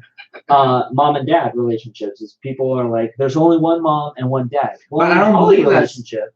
I don't even believe that's true. But based on poly relationships, there's Takes a village. well, like it does take a bit. So growing up, I was able to grow up, I think, 7 years without having a father. Right. I've had my mom married around 7 when I was 7 years old or 8 years old, who is, yes, my stepdad, but earns the title as dad. That's your father. That is, so whether we share a biological gene or not, that is my dad. Here, I'm gonna give this one to you. So yeah, Just drunk guess. dad to me is Serge, right? That's his Okay. name. His name is Serge, and Is that his God-given name? Like his parents named him Serge? Serge. Yeah, Serge. So to me, that's dad. Okay. I've never known anyone else. I have a biological father that's different from my middle brother and different from my last brother. Yeah. Obviously, but Serge was the one that that took on the mantle of dad to me. I was a little bit older, so it's a little bit different, but at the same time, I've never known anyone else. Yeah. The only other father figure that I've had was my grandpa. The only other father figure that I had was my uncle. And we have a large family. The Rondes family is a huge family. Anyone that shares my last name, coincidentally, is related to me, either by blood or marriage. Well, not anybody. No, I promise you, anyone with the last name Rondes is my family. So we were originally Panjilan, Okay. right? So anyone with Rondes is my family. You can look it up all over Facebook and everything. I've even personally, like myself. Have you done like Ancestry and like follow the tree? I will eventually do that, but I'm more so concerned with going about it because I personally don't see the need to like look for my biological father. To me, that's a sperm donor. Okay. I don't need it. It's fine. Yeah. To me, my father is Serge, my dad. Yeah. You know, that's my youngest brother's dad, and that's fucking dope to me because as I get older, the more I appreciate my dad, right? Or the one that raised me, because he's what put food on the table. He's what put a roof over my head. The responsibilities of a father. Yeah. Yes. Okay. So, and I don't know necessarily if we have like the greatest relationship or not. I think the world of him. He's like my dude. I would say I joke around with people saying that my dad used to be able to like sell water to a fish kind of thing, and I feel like I have that salesmanship in himself, and I feel like that represents myself in streaming. Yeah, if it wasn't for him, I don't think I'd be able to do what I do right now. But our job or like anything. Personally. Anything in general, because the way that he interacts with people is, despite what he probably says, is he's no bars, nothing. Like he is who he is, kind of deal. Authentic. Better. That's a better way to put it. Yeah, he's authentic. Does he put it on a show? Fucking absolutely, because I put on a show too. Well, who doesn't put on a show? Yeah. We're taught in a society to sell yourself, right? Yeah, but he does it to a point where it's just like, I wouldn't necessarily say like he's like my Jesus or whatever, but like he's the type of person that is just like, yeah, like this is someone that exuberates confidence. So like, of course, that's who I'm gonna model myself after. The argument between nature and nurture, I think nurture really comes into play with him because I don't think, my mom raised me to be a certain type of person, but I think he has a super major influence in what I am today because of just how authentic he is. Yeah. He actually did some cyber, or I don't know how much violating NDA that is, but he does security and sheriff, whatever. So he does private security or whatnot. Oh, okay, gotcha. No, you're good. Did you just mute it? So he's actually guarded Zuckerberg and not his family. Oh, okay, gotcha. So- So it's not. That's what I was saying. Yeah. So despite like who he's like guarded and whatnot, like I would say that he's done a lot, and despite a career change and whatnot. How did we He's- end up with a third glass? That was me. That's mine. Oh. Oh, that's yours. That's hers. Somehow I ended up with a third glass in my hand, and I was just like, "It's in my hand. I must drink." Why is there no alcohol on this? That's my question too. No, that's yours. That's hers. So you're pouring Jen's. There Did you you want another shot? Yes. Okay. She's like, I don't want to listen to you guys sober. go. Okay, so we can all cheers. How about that? Cheers. Cheers. Eventually, Jen will catch up on all of the Star Wars, and we will be able to have like a. Need a You refresher could just really hang out bad. with my girlfriend and just like binge watch them all. That sounds pretty fun. I wish- Actually, yeah, I thought we were gonna actually hang out with her girlfriend, but she said that she said that she was tired. I'm totally understanding, but I'm also like holding in contempt that. Just kidding. I'm just fucking with you for our future argument. That's so funny. For those of you that are watching this on the later stream or cast or whatever you want to call it, we're filming this the day after Black Friday, so the 30th, and Black Saturday.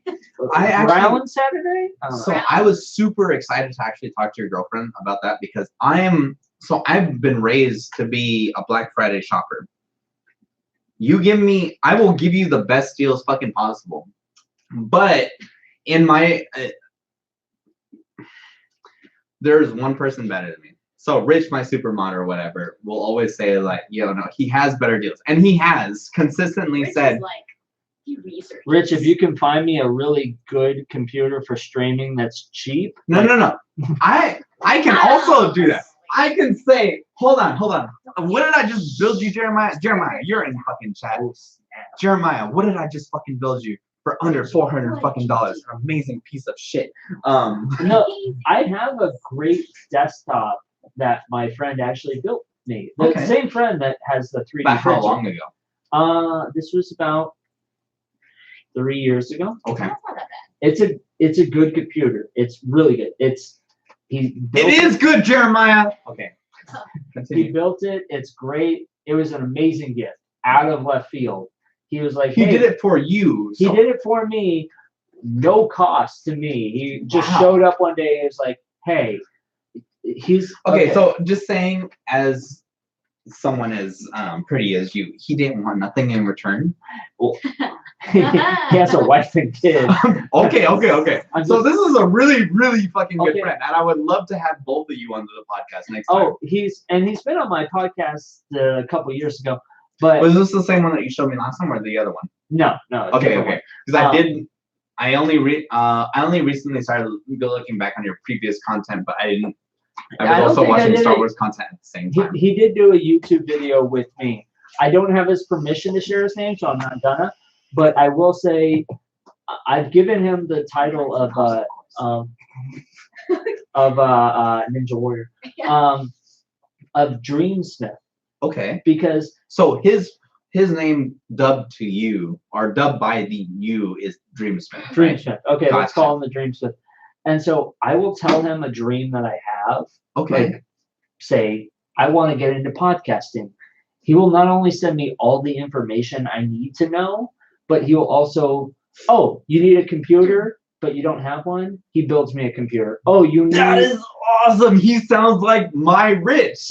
Exactly. And so he won't let obstacles stand in my way.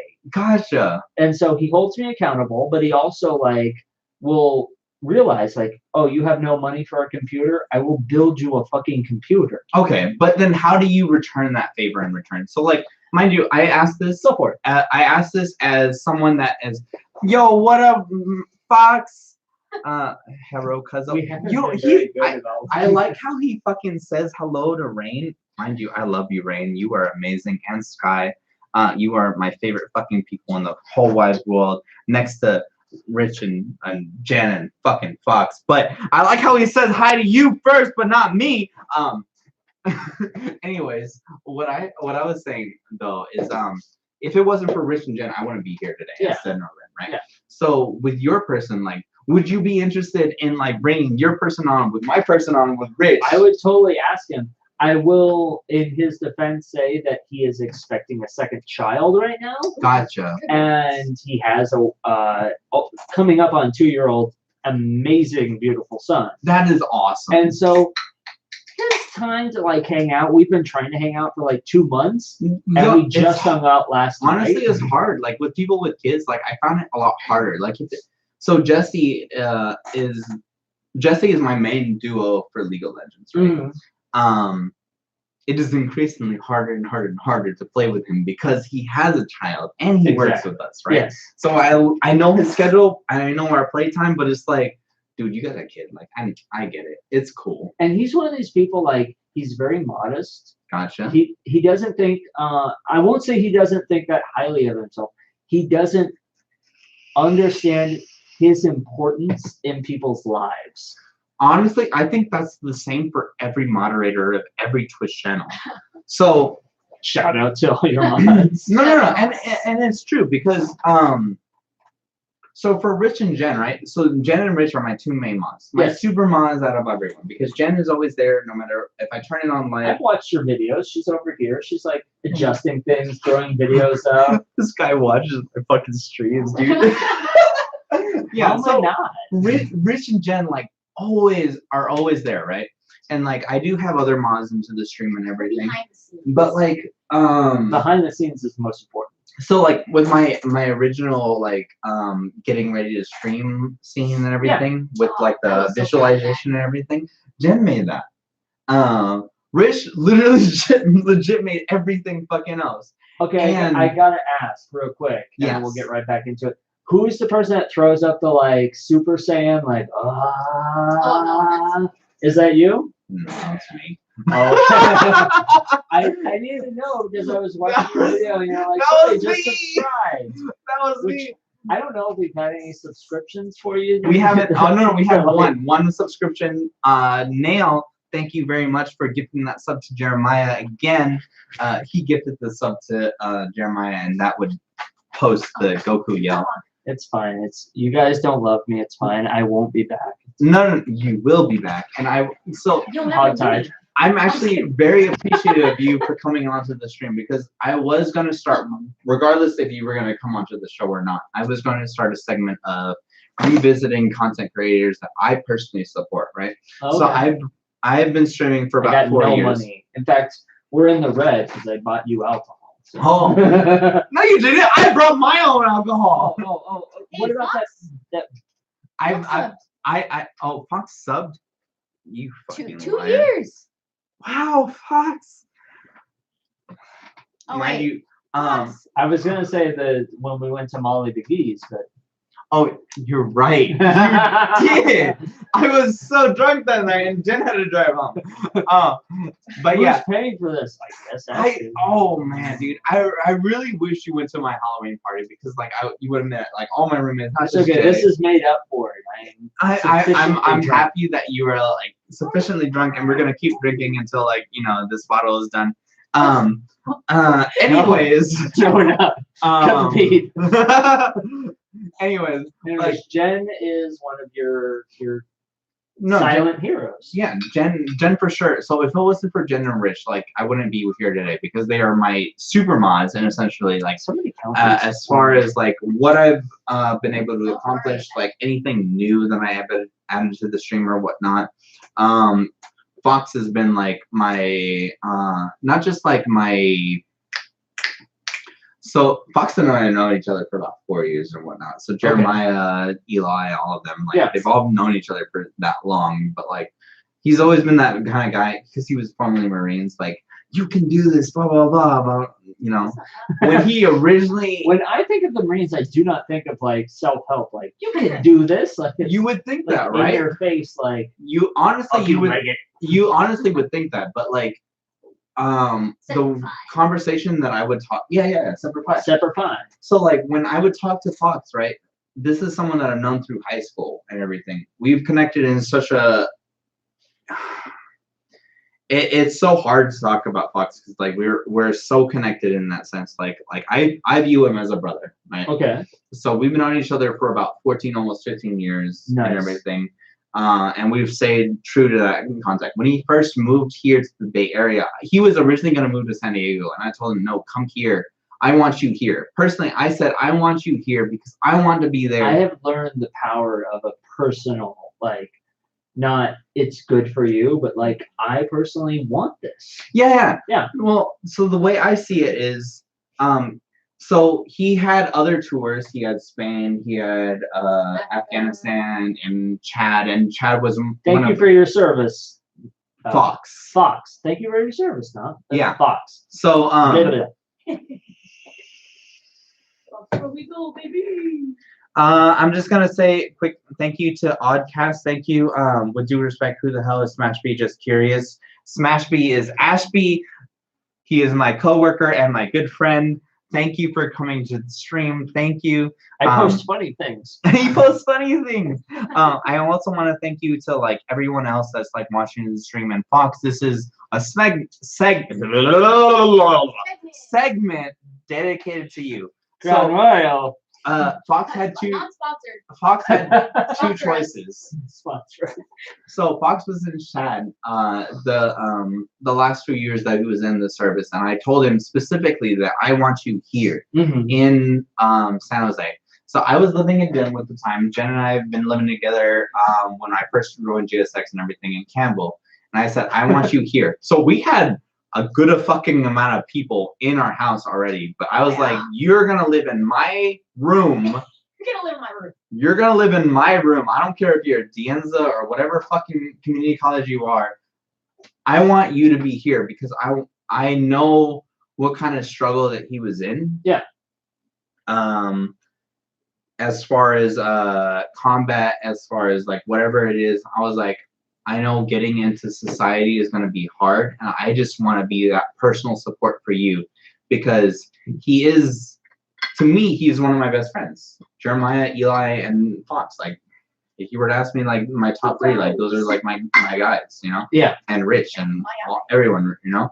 But, like, for Fox How many shots have you had? I don't know, sorry. For Fox specifically, because he was coming from out of country or whatever, I was like, okay, you're going to be in my house.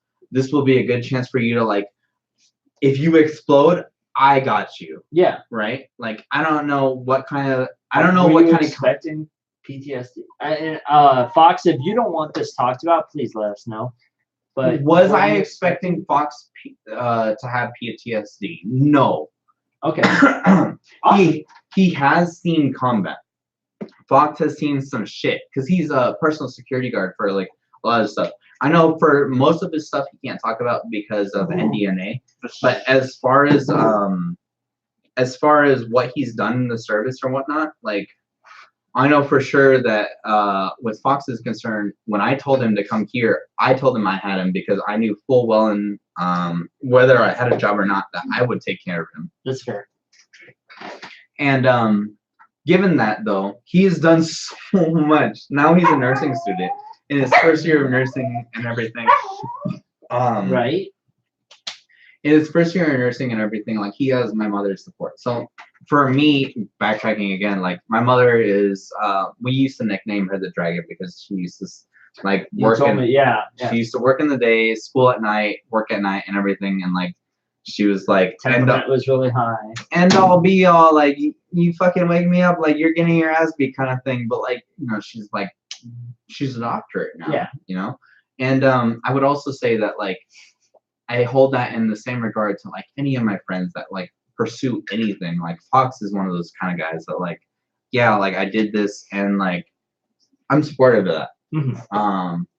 I can't necessarily support with money. I can support with like encouragement or emotional support or whatnot. At times, that's more valuable. I would say so because like I don't know how it was for you with GSX, but like at the end of my GSX term, 3 years afterwards, I was just like, I'm fucked. Mind you, like I had some of the greatest fucking people in the world working with me, and like I feel that. Like I still use them as my personal reference and everything, but like when I I like, just went to one of my GSX leads weddings. which one? You wouldn't know her, but Lauren. Actually do know Lauren. Which one though? Well, I don't want to say her name. Alana. I did know her. She was so nice. Yeah, she is incredibly a beautiful soul, and yeah, we just muted the mics. But she's an incredible soul, and She's so fun. she invited me to her. She came to my wedding, Mike. So that was actually a question I was going to ask for you. How much of people from GSX do you still talk to? I have come officially, aside from there's been a couple of people that I still talk to on social media or whatever, but like on a day-to-day basis, I have not talked to anyone on GSX. So I had a close group of leads. Okay. And we've all stayed. I mean, life fluctuates, right? But we've managed to stay in each other's lives for 2 years after. What's up, Draco boy? After the leaving of GSX. Yeah. And so I've always found I stay close to the people I work with that got you through the night. Okay. No. For me, I don't know if you know Nam Tran or. Yeah. Do you really? He was the first male fleet. That dude is my dude. Oh my god. If you still have in contact with him and everything, message him because I feel awkward messaging him right now. I think I have him on LinkedIn. You should just message him. I personally feel awkward because I haven't fulfilled my duty. So like everyone that I've ever talked to with GSX has always told me like go back to school and do this or that. Is that your? Oh, you've got a phone call. The fuck? The fuck? That's my brother, so I have to return the call. It's all good. We will launch. I will launch back into my men's group, filling in some information while he's on the phone. Are you on the phone? No. Okay. I'm hello. Thank you. I Gotta pee. Which brother? Go for it. Which brother? Noah. Jason. So for those watching, listening, viewing, there you go. She's in on this. His phone. I talked about my men's group. It's not a religious men's group by any stretch of the imagination. We have Jewish people. We have people of all walks of life, all walks of faith. It is not religious by any means. Wait. And so it is a men's group that focuses on growth. It focuses on, we have a lot of core values, but speaking your truth is one of them, and it's one that I really identify with. It's hard to talk by yourself. Speaking your truth is one of the core values, and it really helped me get into my own, I guess you would say. I understand that. Yeah. It is a men's group, but valuing women is another core value. So it's not like, I approve. Jason never answer. Oh, he's calling. Yeah. Be on the podcast. Yo. Yeah.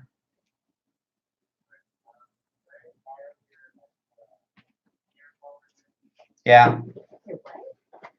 Are you Oh. okay? So Have you been watching the stream or no? I I know you said you were gonna watch the stream, but okay, I'll see you in 4 minutes. Okay, bye. Okay, bye. Love you. Nah. So the men's group is actually called Momentum. Okay. Actually, that's pretty cool. Yeah. It used to be Nation of Men, and But you also work. Just a sidetrack. You work with. Can you hold that button for me real quick? Which button? That button. That rainbow button. Rainbow Button. You also work with AFSB.org LGBTQ. It's another org for anti-suicide and a bunch of other things. You work for the charter that's here. I don't So then work for them. I volunteer. I walk. Gotcha. I do the walk. awesome. That's Yeah. so cool, dude. But that's the two organizations are not connected as much as I wish they were. Yeah. I was a community service chief for So- like a moment, and we did walk a mile in her shoes, which we walked around Santana Row for literally a mile in heels.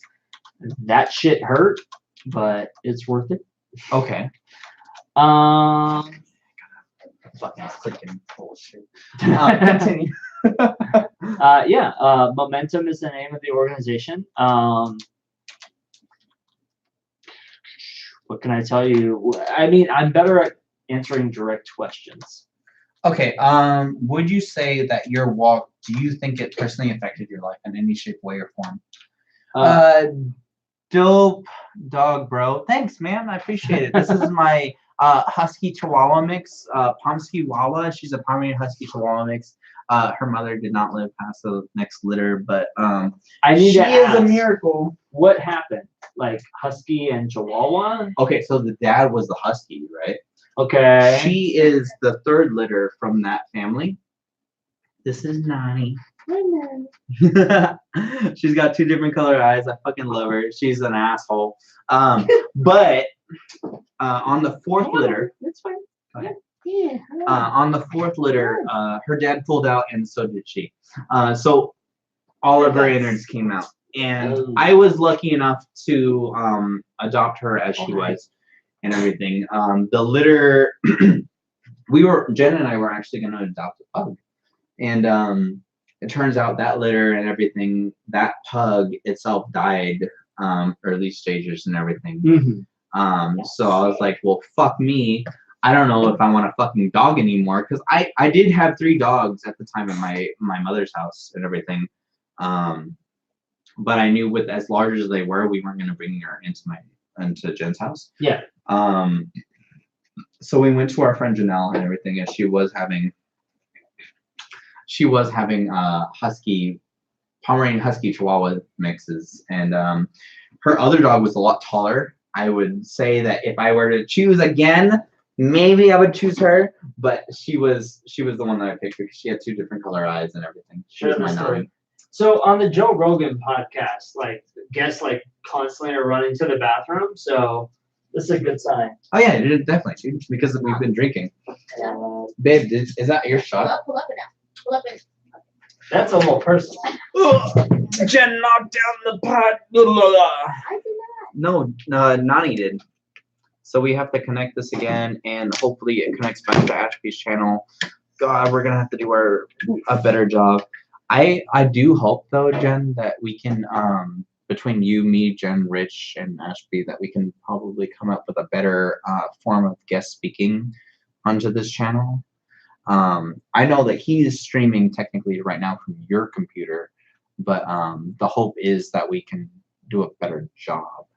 I know that Rich himself has given me a better discount on a mixer personally, so that can account for the audio quality, but in terms of stream quality, I'm not sure what we're planning on doing right now. But I thank you everyone for coming into the stream.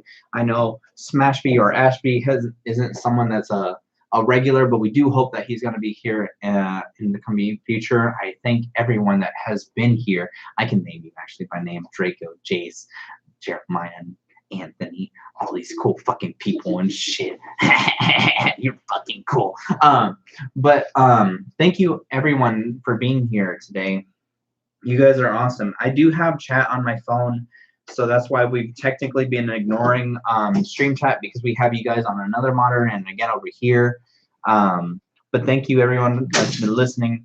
So far we've talked about our personal lives, Star Wars to the max. Eventually we're going to come back to that one. David Ashby's men's group that I do plan on participating in next week, next month. 14. The 14th, but that's not going to be streamed, so I'll tell you what goes on between then. Thank you again, everyone that's been like participating in chat and Wow, we're just almost on chilling. like hour 2. honestly, so I used to stream after GSX. I used to stream 12 hours a day.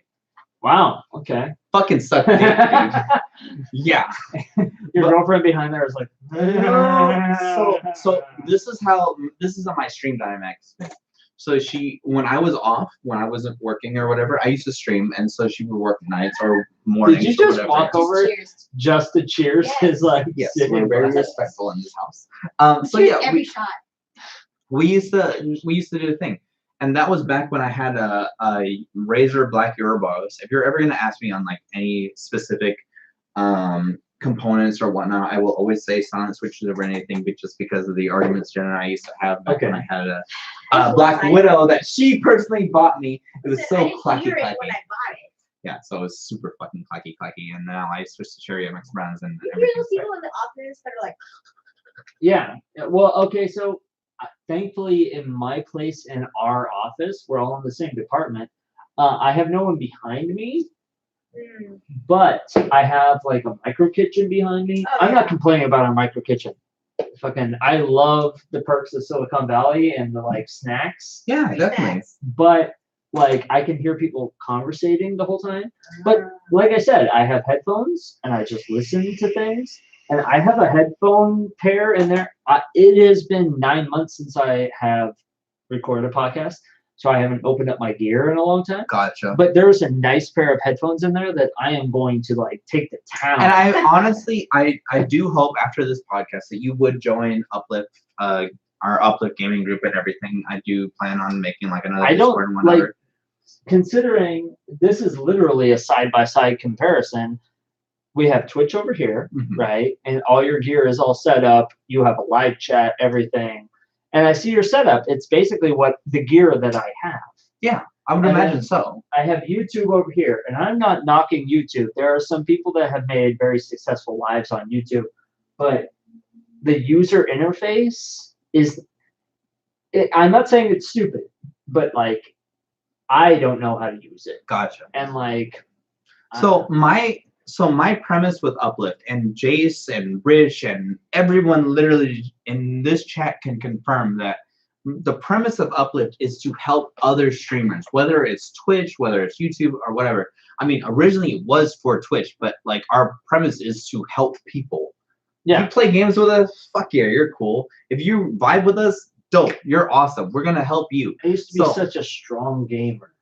Like, And I would nowadays, not so encourage you to much. come back to it because so like I would say that yes, I'm a strong gamer, but I'm mostly into League of Legends. Okay. So this next coming season, this is season 10. Jesse and I are another duo that I'm going with. Excuse me.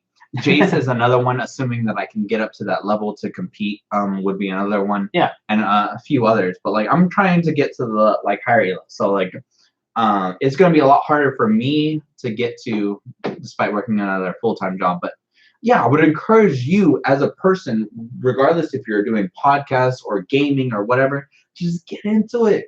It's so fun because this is in itself. I don't care if you're ranking or whatever. You're having fun. Get people to come vibe with you. Can I share my my gaming life with Fuck you? yeah, dude. So I was very strong into gaming, and my dreamsmith, as he once told me, I'm kind of like the day walker of gamers. Okay. Like I love gaming. Nothing would satisfy me more than But sitting what at is home. your personal preference? Are you a solo gamer? Are you a MOBA? Are you an Yes. RTS? Are you a I'm a jack of all trades. I love. you're a variety streamer? Okay. I will get a lot of joy out of solo gaming. Okay. I get a lot of joy out of the last. I'm gonna call it a multiplayer game. I'm sure your fans are gonna hate it, but Team Fortress 2. No, because that was the original Fortress. I'm drunk. Babe, talk to me. I think it needs some water. The original Fortnite. Okay, Fortnite is the original. Yes, Fortnite is 20 and 20. God damn it! 20 and 20 teams. No, I understand perfectly. what Thank you're saying. you. 20 and 20 teams. You drop in, you play your game, you respawn. Like, so Fortnite doesn't have respawning, but I understand what you're saying is like original team, and you kind of pick your class. Mhm. You're not stuck in that class the whole game, which I would feel like is a benefit versus Yeah, Fortnite. definitely. And so I really got into that, but then at some point, Hi, Linda. going back to the ex person, is that I got into working out more than I got into gaming. So I was the opposite. I was working out before I started streaming, and once I got into streaming, thus I stopped working out or whatever. I still propagate that, you know, we need a fit lifestyle and everything, because obviously I've gained 40 fucking pounds since I started streaming or whatever. You did this. Yeah, fuck you. Anyways, yeah, like I would say that like working out is an important part of our lives and everything. It's just, what do you plan on doing? So like for me, as Zen or Red, I am planning on going to Diamond next season for League of Legends season 10. Explain that to somebody who doesn't know what Diamond is, doesn't know what next season is. So the way ranking is going now, right? You have your iron players, right? For League of Legends. Okay. Just for the specific game of League of Legends, you have your iron players, which is garbage. Yeah. If you're iron, you're garbage. Get better. There needs to be like a pass the sneeze guard counter as well as the drink counter. You're not wrong. Like, so like you're going. well, no. I anticipate everyone that plays League of Legends is going to be bronze at the start, right? So when I first started playing, right, I was lucky enough to have a group of friends. Thank you. Oh, it's water. It's like she knew. I know, for real. The way that I see it, when I first started playing League of Legends, as me as a person, I'm not good at video games. I love playing video games, and I'm not good at any video game that I play. I mean, I'm sure that's not the case. All No. the girlfriend wonders. No, because, so mind you, there are video games that people play, but there are video games that people play that they're good at, right? Yes. And they all switch to those things, right? Okay. For League of Legends, I'm not good at it. I'm not good at League. I'm not good at Counter-Strike. I'm not good at StarCraft. I'm not good at literally anything that has a ranking system. For League of Legends, that was the one game that I decided to put my full amount of strength in because my friends were playing. If it wasn't for my friends, I wouldn't have tried so hard. Okay. Because it's a stressful fucking game as it is. Given that though, I'm like, all right, I'm gonna keep going. I'm gonna keep trying to get better at this game. Now I'm platinum. So when I originally started, my friends were bronze. My friends technically now, if they were to start playing, should be iron. But I've been able to carry my friend through gold. I've been able to carry my friend through bronze. I've been able to like do what I needed to do. And I am personally now a platinum player. There are iron 1 through 4, silver 1 through 4, gold 1 through 4, platinum, grandmaster, or excuse me. So it goes iron, bronze, silver, gold, platinum, diamond, master, grandmaster, diamond, or excuse me, challenger. Jesus Christ. Anyways, all throughout those things. If you were to play through a diamond through challenger player or whatever, you could go through a challenger teams and whatnot. I'm personally not someone that's going through a pro thing. I just want to have fun. I enjoy playing what I do, and I try to do as much as I can well. I'm actually signing up through Facebook CEA to try to compete in their annual tournament and everything and whatnot. Yeah, I saw that. Yeah. I ended up accidentally, I'm gonna highlight that again, accidentally posting a spam link that people have been trying because they were trying to just get through like major companies, Fortune 500 companies that they can get through these tournaments through a cash grab. That like, yeah, I want to try to get better through those. So my friend Jesse, the one that I referred through our team or whatever, has actually played through SF Ionics or whatnot. So it's played through a city team compete on a major level scale. And do I think he can make it to pro? If he didn't have a kid, yes. If he didn't have a kid, yes. I think he can be an amazing mid or top laner. Mhm. Because he has a kid, though, no, I don't think he can. But I think he can be a major influence. He's such a good player. But there are a few things holding him back and whatnot. And I think that's something that you can dive into as you get into more of streaming, whether it's YouTube or Twitch or whatever. Like games in general, we have over 1 million games. I actually read an article once that said there is more porn and more games than the human body can allow to consume content. Well, I could assume that if you think of all the porn that's ever been made, because it's still continuously being made. Yeah.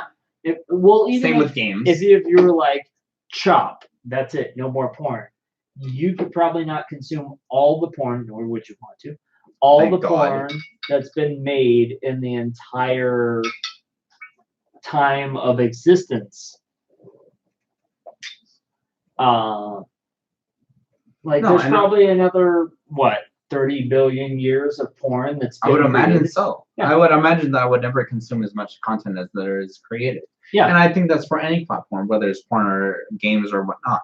But as far as gaming goes, I would think that Jesse has a strong chance of being able to be able to climb to get to a pro team. It's just because he has other responsibilities, he won't be able to. So mind you, though, he is willing to help me get to Diamond for this next season. Mm-hmm. So it's there. I have designated 5 direct contacts as my main duos. So ideally, if you want to climb, you want to do a solo. But as a solo duo, I have Jace because I know that he can keep me off tilt. I have Jesse because he can perform and keep me off tilt. I have Harrison, a few other people or whatnot. Sorry if I didn't say your fucking name right. Anyways, I'm a duo soloist. Fuck it. All right.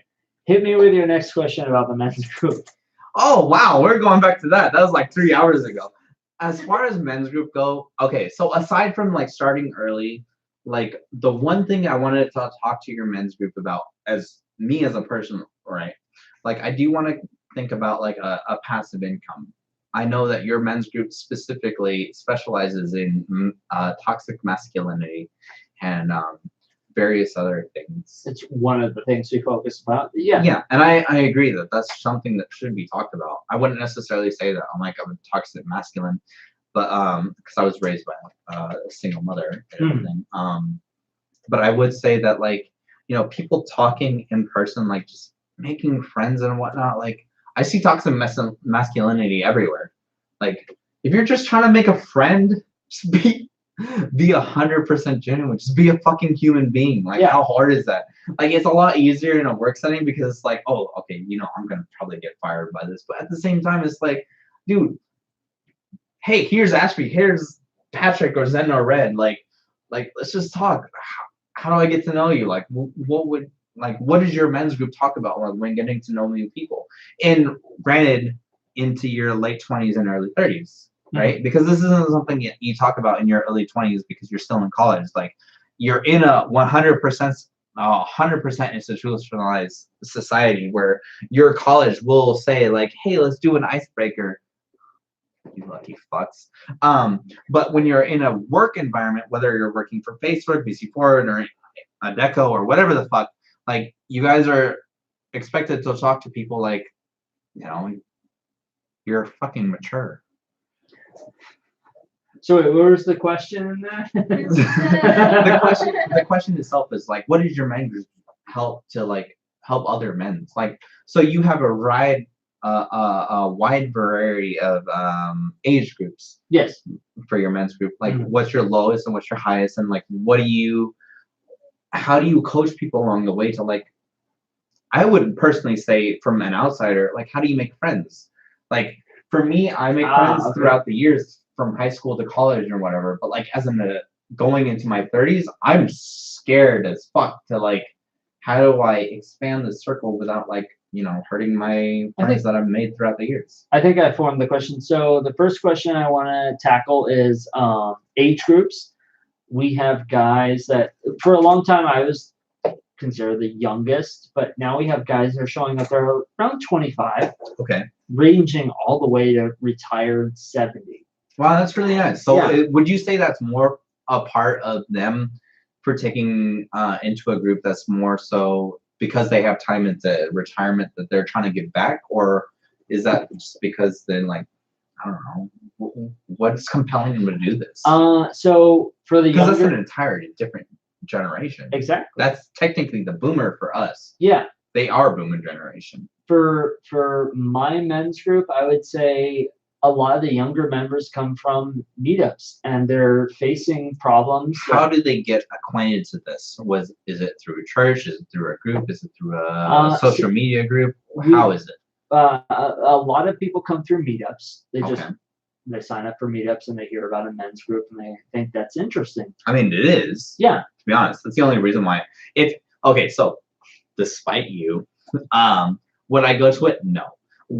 But because of you, as a coworker, as someone that I technically vibe with and everything, I was considering going into November, going into December. I have other goals that I want to pursue and whatnot. But I'm going in because of your referral.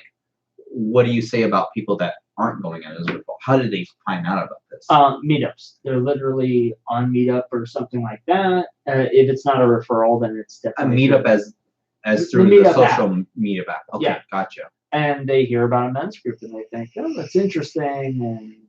And we And you're not affiliated through any church group or whatever. You guys are an No church independent group. Yeah. we whatsoever. do have therapists out. Wellness coaches. So sorry for the stream itself. So there is a difference between therapists and wellness coaches and whatnot. We've gone through different coaches throughout our stream and whatnot. If you guys know, I am Rain. She is fucking phenomenal. She's an awesome life coach. Check. I'm Rain. Awesome spiritualist. But if you were saying for our men's group and everything, where are these people coming from? And how are they connecting through you guys? Meetup is mostly how I hear a lot of guys. And men's group, Meetup, for those of you guys that don't know, is an app used through Android or iPhone to connect with you guys, right? Yeah, there's you with Meetup you put in I'm interested in meditation, food, music, entertainment, Gotcha. and it recommends events based off of your interests. Yeah. And so we get a lot of guys that show up and, oh yeah, I heard about you on Meetup, or my neighbor told me about you, my friend told me about you, my coworker told me about you. And that's how people come to the group. That's so. And so one of our core tenets, core values, if you will, is authenticity, like we talked about with you and your stepfather. Gotcha. He's a very authentic person. In life, we're told sell your best self, right? Okay. You want to present your best self. You don't want to. Nicely done. You don't want to show any of your faults, right? Yeah. But we flip that on its back and we say, show me your faults. Show me the rough. So carnage I have a person. question on that before we go hit any me. further. Is what if people have a misconception of themselves? So let's say it's, and Yes. I get by that laugh that people have gone overboard, but what if someone feels that they are undeserving of love or undeserving of self-worth? Let's say I come into your men's group and say yo, I'm a garbage fucking person because I've done X, Y, and Z. How do I fit in here? You know what I mean? If you come to our men's group and you tell us, granted, result devoid of murder and whatnot. yes. So so I will start by saying our group is very big on confidentiality. If you share something with our group that you normally wouldn't tell your girlfriend or something, it's not going to go past anything, right? We're not going to Thank you share. for anyone that's been keeping up in the chat. I appreciate you guys. Jeremiah and Jace and Nail and Draco, you guys are the first names that I see in the chat on the mobile. Continue. So if you want to come and share something that you wouldn't normally tell your girlfriend, it's not going to make its way back to your girlfriend. Like Jen knows everything. Doesn't matter. Well, what okay, I like tell you. something you wouldn't tell at your work. It's not going to make its way back to your coworkers. Okay. Like our confidentiality, we actually have a thing where we talk about confidentiality. And it's to reassure everybody that something that's shared at that group is not going to be shared. Okay. with other And people. you said you had multiple people throughout your group that like has. What's nice about it, as far as an outsider's perspective, is that I'm coming in right as Mhm. my individual, right? I'm coming with my many walks of life. Yeah. I'm coming into a group of 30 or X amount of people that have About walked 80 their own, guys usually. right? Yeah. I'm coming in saying like, I have this goal or I have this concern or whatnot. Like, would you be able to satisfy that need? Yeah. Basically, the thing I want everybody to walk away with is no matter who they are, Mm-hmm. they're going to come into the group and they're going to find people that are going to accept them.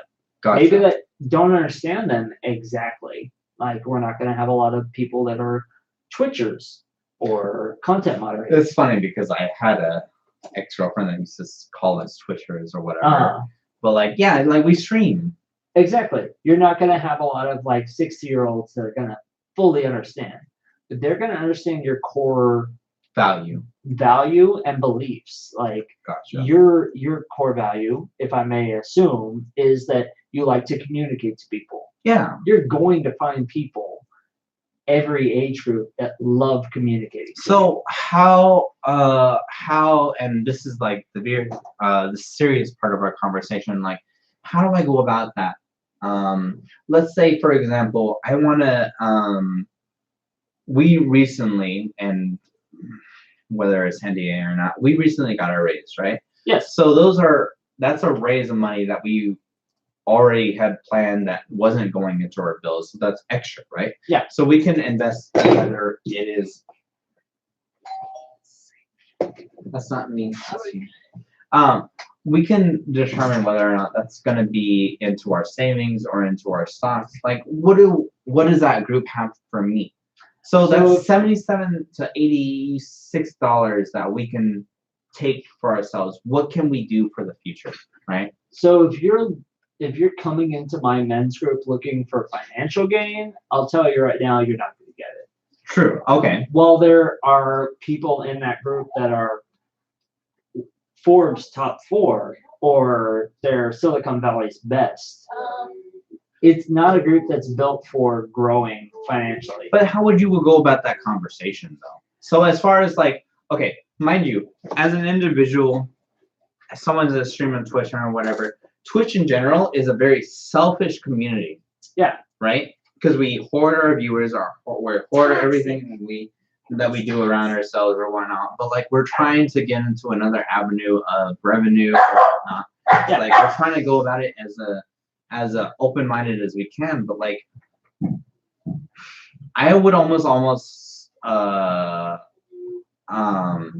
visualize that like we're not. Like it's hard. Like for me to come to another person. So my brother actually, my brother has a friend that came out of high school as a millionaire, going through stocks and everything. And like me talking to him through my brother is actually super hard for me because it's like I respect my brother. I respect my family more than anything. Yeah. Right? But like for my brother to come to talk to him to say, hey, can you have a conversation with my brother about like certain things or whatever?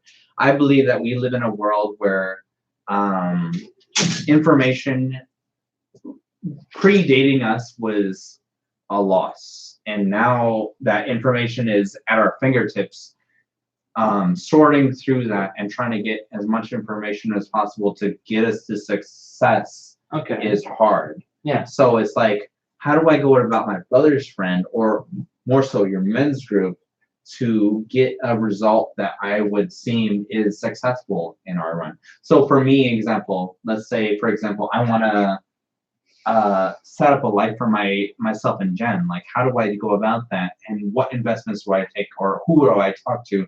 Or how do I talk to these people? You know what I mean? So I'm giving you the literally No. the who, what, where, when, and why on so how these things work. if I may, my men's group would say, how do you define success? So my success would necessarily deem the white picket fence, the dog, the fucking family, not just the family, the five people family or whatever. So myself and my wife or whatever would be the main income source or whatever, and like 2 children. Like, how do we deem that? And mind you, as we take that back, though that might be in American standards, how does that fit in Silicon Valley? Well, no. I would take it back. Fuck Silicon Valley. Well, because the only reason why I say Silicon Valley is because they hold the highest standard of living. Yes. Because I can literally take Jen and myself to Nevada, Las Vegas, or Reno, rather, with my family and help live off savings or whatever. Like, how would I build that for myself? So that's what you want, right? Yes. Okay. What do you personally, not Jen, not your family, what do you personally get out of that? Well, I would have to say, as someone that's trying to build a family for myself, it would be myself and Jen, right? So, like, what would me and Jen want? Exactly. I personally want the white picket fence. That's what you and Jen want. What do you want? So, for me, myself, I would like, ideally to me, to be able to stream and whatnot, and like to build a house or whatever. But I want my name to grow. Okay, you want your name, yeah, to grow. So you want you to stand out to other people. Not necessarily myself, but my name. So Rhonda's in itself, I might have stated before, is a made-up name. So we were originally Punjilan, and we changed our name. So there were half a side of our family that was Punjilan, and another one that was Rondez, that switched their names to Rondez. And so anyone related to me with that name is blood or marriage. Okay. Right? Yeah. So my name is Rondez. It's like, how do I get myself to grow from there? Okay. So I'm a branch family, not a main family. What do you get out of your name growing? Self-satisfaction. Honestly, all of this is self-satisfaction. Good. To me, the way that I see it is like, do we have a legacy? All of us have a legacy. Okay. Right? I don't care what your fucking name is. You could be fucking Naruto for all I care. It doesn't fucking matter. But like, in the end all be all, like, if you are, you know, whatever that you stipulate that your brand or name is, like, that's gonna continue. So like, how do I get my name Rondez, or excuse me, brand name X, Y, Z? Like, how do I get that to grow, and how do I get the life that I want to live now and for my children? So why do you want your name specifically to grow? Because I've worked for this. Okay, you've worked for it, but you want your family's name to grow. Yes. Okay. So what do you get out of that? Self-satisfaction, personally. Self-satisfaction. So that's one of your core values, is self-satisfaction.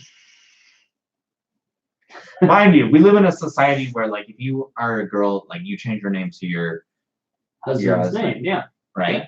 And I understand that. So, like, if I were cursed or blessed or cursed, excuse me, blessed or cursed with all girls, like, obviously they would change. If they were all girls, they would change their name. If they were all my name, they would keep my name. But like, regardless of the fact, like, how That's not etched in stone.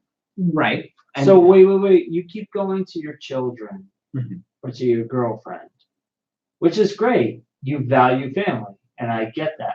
But what do you personally get out of growing your family's name? I think it's a bacteria, to be honest. Okay. Okay, good. We've gone from the light to the dark. Okay. And in my men's group, we call that my shadow. Okay. What is my shadow? Okay. So your shadow often reflects what your values are. Gotcha. Okay.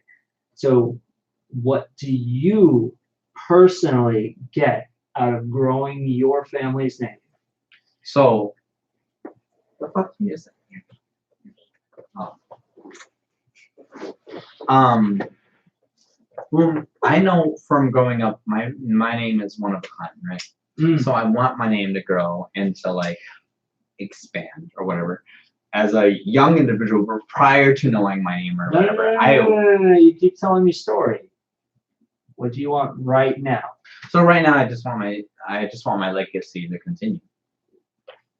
Period. So your legacy is one of your core values. Yes. So what is your request of yourself right now?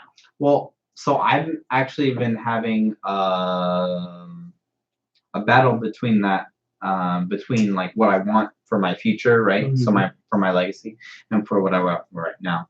I personally don't want to live in poverty. I personally don't want to live in struggle. Okay. I've struggled. I don't want to say that I personally struggle enough. I struggled enough. How many years? How many years? Ballpark. X amount of time. 6? X amount of years that I don't want to tolerate anymore. Okay. Right? So I don't want my future children to go into that. So what I'm dividing is, let's say PJ or whatever the fuck, Junior or whatever, I don't want them to live through what I lived through, despite what my family has given me. So perfect. Okay. My family has given me a struggle, yes, because they were building themselves. My mom is, obviously, I've talked about it on stream, is a doctorate and everything, and she's accomplished a huge amount of feats. Does that translate to me? No.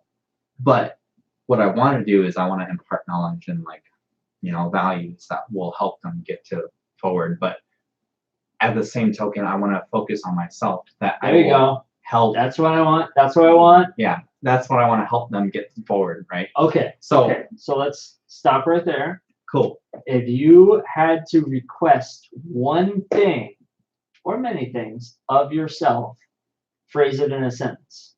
My request is that you understand financially how you will get to the next step, right?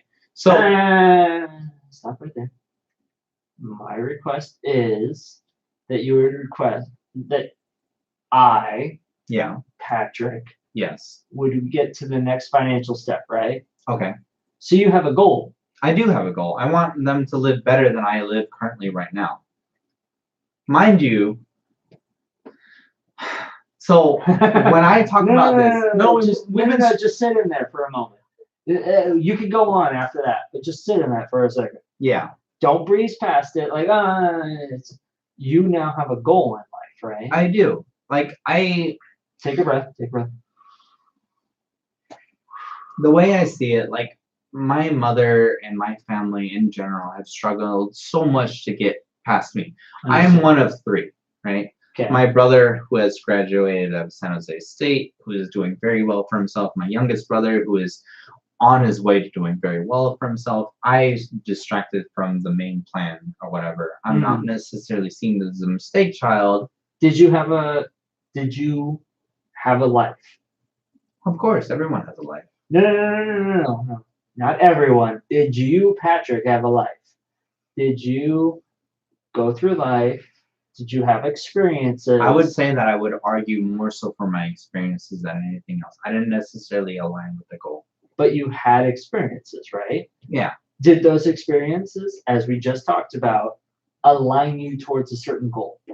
No, not necessarily. No? I would say that I rebelled more than anything else because I felt that my parents, or excuse me, my family wanted a certain thing for me, and I didn't want necessarily that for myself. So originally, I was supposed to. But that's a goal, isn't it?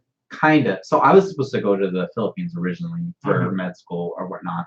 I was going to do pre-med here in the States or whatever, and that didn't necessarily work out or whatever. I was supposed to go to the Philippines like two to 3 times or whatever, and by the 3rd time, I was just like, fuck it, I don't care. But wait. Where are you now in life? Right now in life, I'm currently a content moderator that I'm finally understanding that there's value to that. I am Batman. Aside from that, I have a wonderful girlfriend. I have a dog. I have a family. I have a house, and I'm happy And with a my Twitch current. stream. Yeah, and a Twitch stream that I'm currently happy with my life. Are So there wait. things that I want further? Yes. Are you happy? Yeah, I'm happy. You're happy. Do you have a goal in life? Mm-hmm. So you're happy. You have a goal in life. Yes. Hi, Pilaten. Life wasn't exactly what your parents planned for you, Yes. but what you have is a life that's happy and a goal. Yeah. Who's currently playing? You know, Pokemon. Pokemon. Well, so my fear is that, like, you know, when I go into this, like, parental stage or whatever, like, God bless, dude. Like, the way I see it, like, when I look to my mother and everything, she legit, and my grandmother and my stepfather and everything, like, they work so hard for me.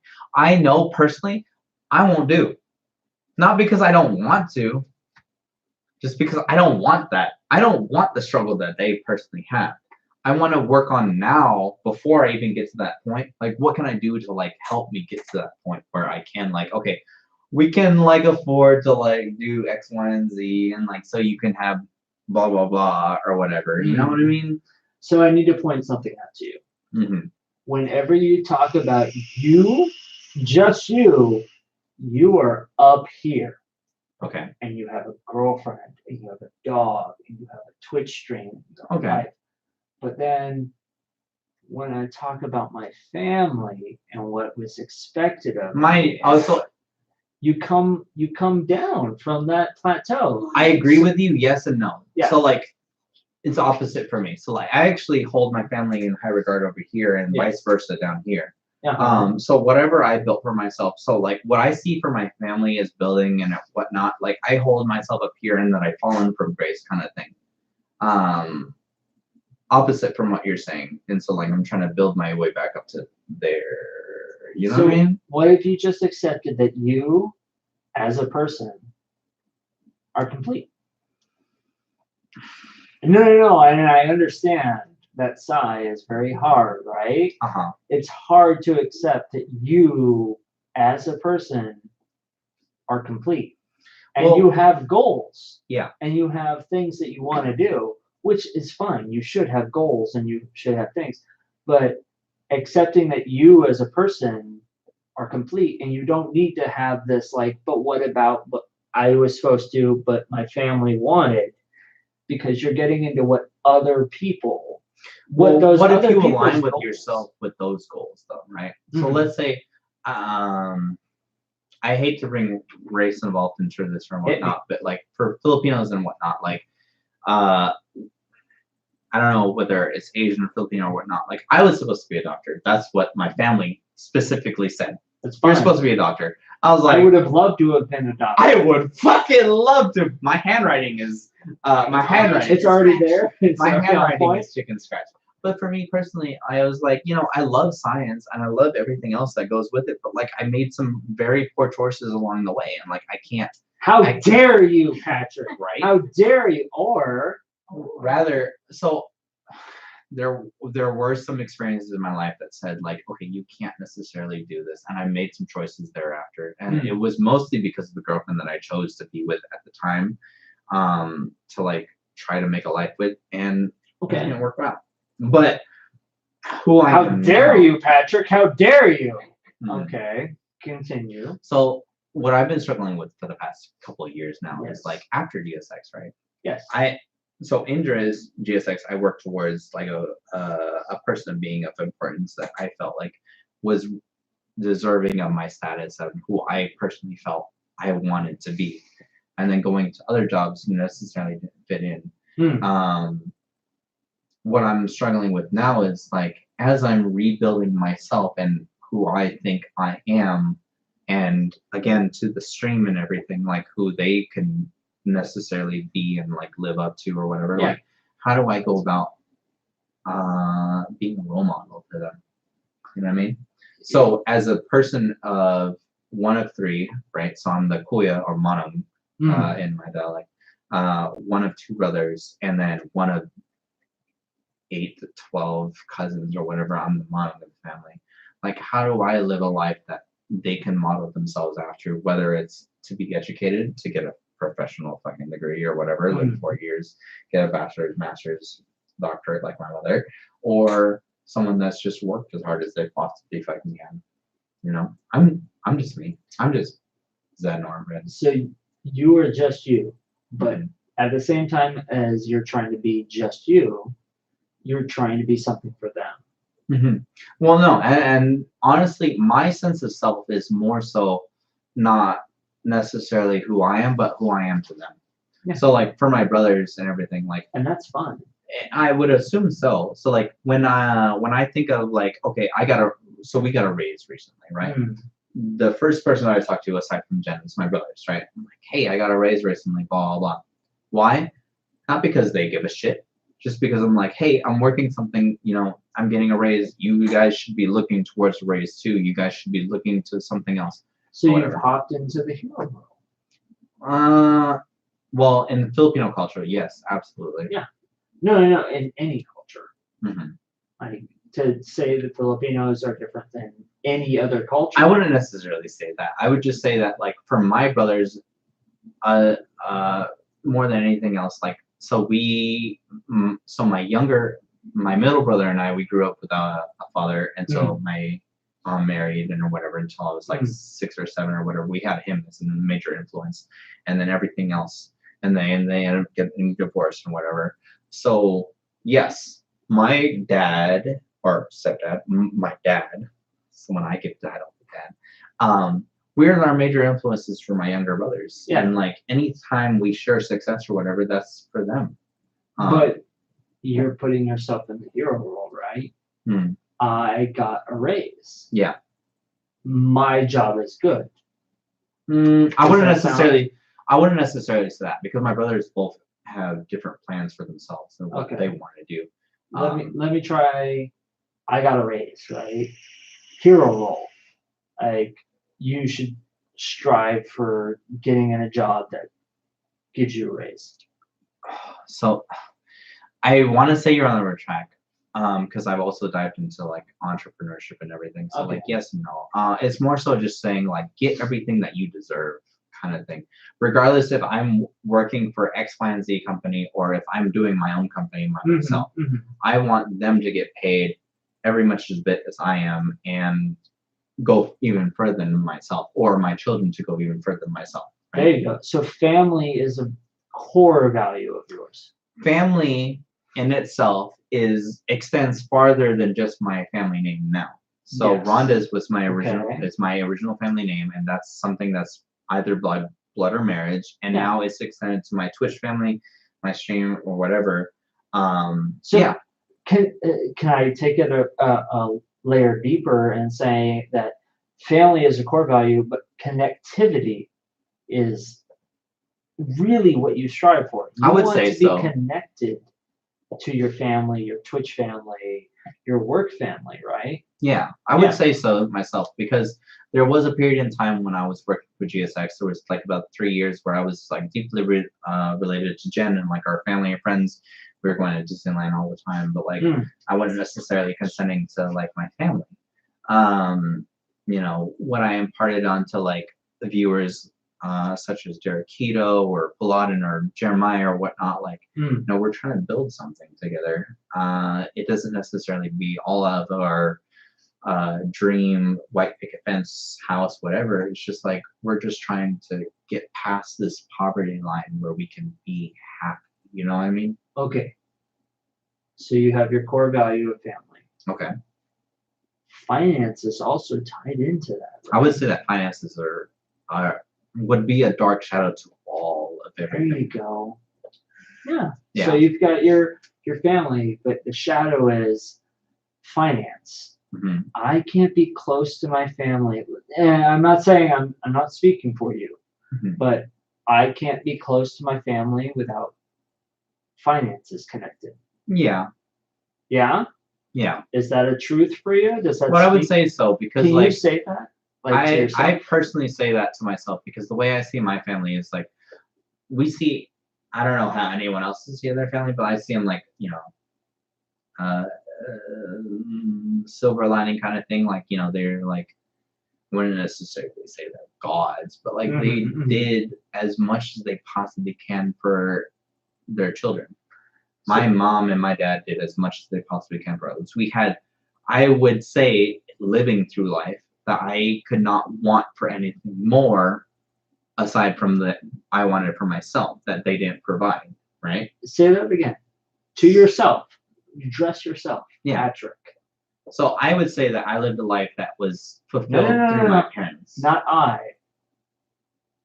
Patrick. So Patrick lived a life that was fulfilled through their parents, and anything else that I wanted was for myself, that I wanted to achieve on my own.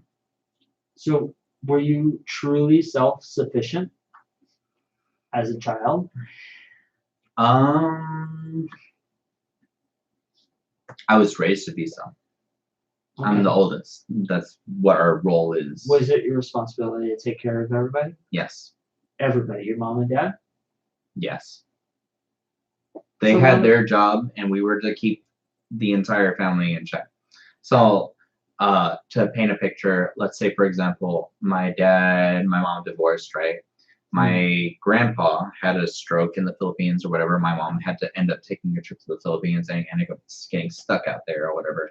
My role being that of the family or whatever is just make sure everything's copacetic between everyone. So you're the peacekeeper. Yeah. And I would say so. I didn't do it well. My brothers and I fought all the time. I mean, you were how old? Say 8. Let's say 18 between 21. Okay. Because I didn't move out here until I was 23. You were expected to keep the peace of an entire family of how many? 5. Do you think that's reasonable? Would you ask an 18-year-old to raise a family of 5? Given how I was upbrought, yes. No. You, if you were to have an 18-year-old right now, would you ask him to raise a family of 5? Yeah. And you think that's reasonable? Yeah.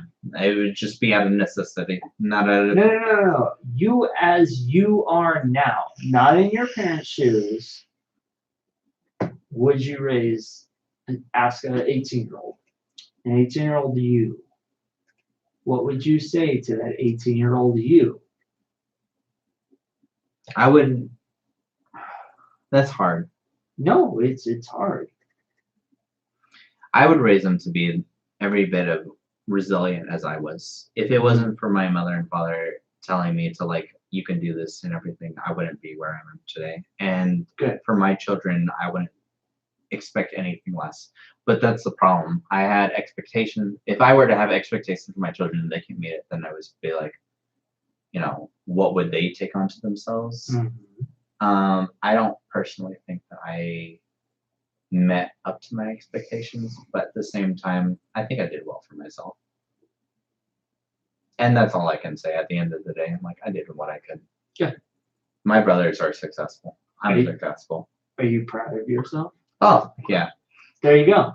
Yeah. At the end of the day, I'm proud of myself. My brothers did everything, and I am every inch of my being proud of what they are today.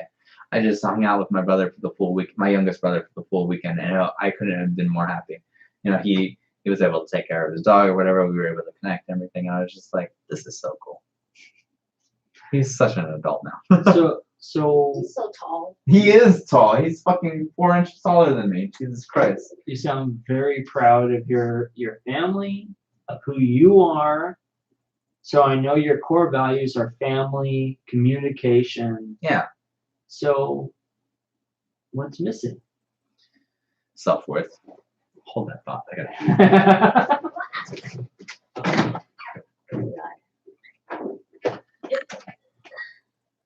Let's see what the chat has to say. Thank you, Jace. Mood. I got fam. The wife, dog, and 2 kids. My friend kept I have a thing. Yeah, hit me with your thing. I saw on Twitter where it said, if you spoil your children, you have to raise your grandchildren. Mm. But if you raise your children, then you can spoil your grandchildren. What do you think Okay. about that? Agreed and not agreed. Okay. What do At you the same time? don't agree on? So, I will say my grandmother is one of my like favorite people in the entire world. She spoiled me, but she also taught me a lot of lessons. Okay. But did she spoil your parents or your mom or your dad, whichever? Like that's the shadowy thing. I don't know what my mom's relationship was. My grandmother. I'm kind of scared to ask, which means I should ask. What if it's true? Yeah, step outside of your comfort zone, right? Yeah. No. My grandmother is a wonderful person. My mom's a wonderful person, obviously. Is one of those like, and my aunt's a wonderful person. Like, it's one of those shadowy things of like, Is your aunt close with your mom?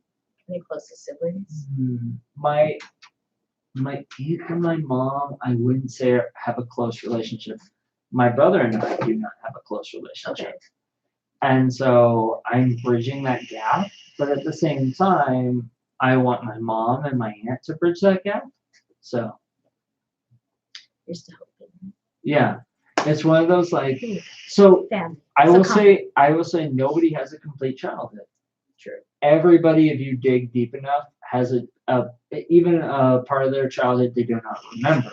Right. I realized that like in the last year, and I'll share it that like I had a memory pop up of my parents taking my brother out for lunch while I was asleep, and when I woke up, nobody was at home, and I felt incredibly abandoned. Right. No, that happened to me too. Are you a middle child, youngest child, or oldest child?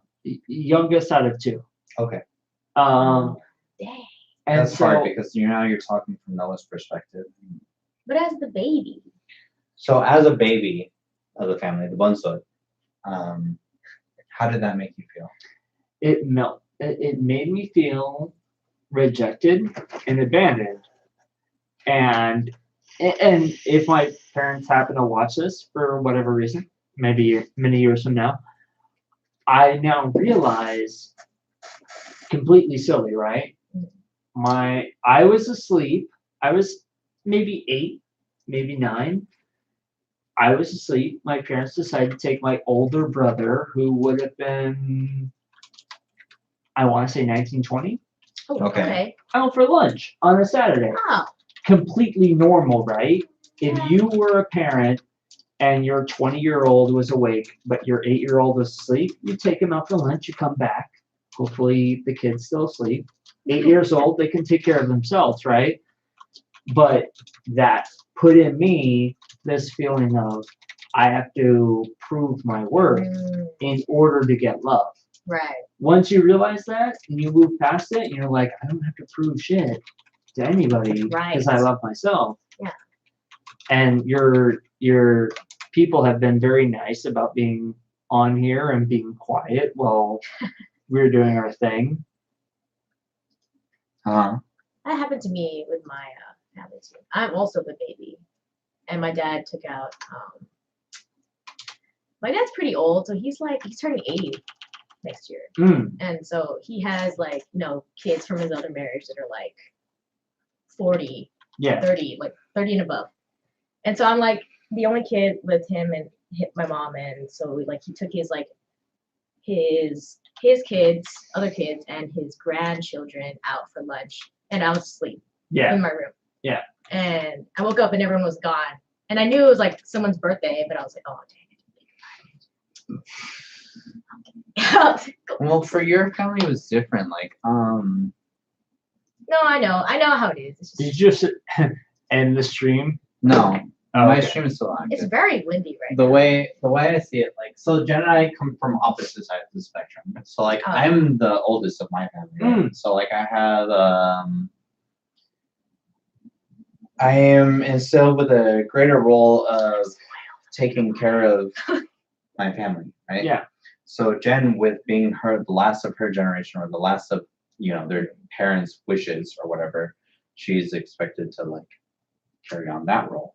Our values you're expected to carry on the family. Our I'm like values first generation born here. She's first generation born here. I'm first generation born here, but we have different values set to each other. What are your core values? My core values, as what I've taken on to myself, is to extend my family name and to, like, be proud of everything that I set out to be. So, at the very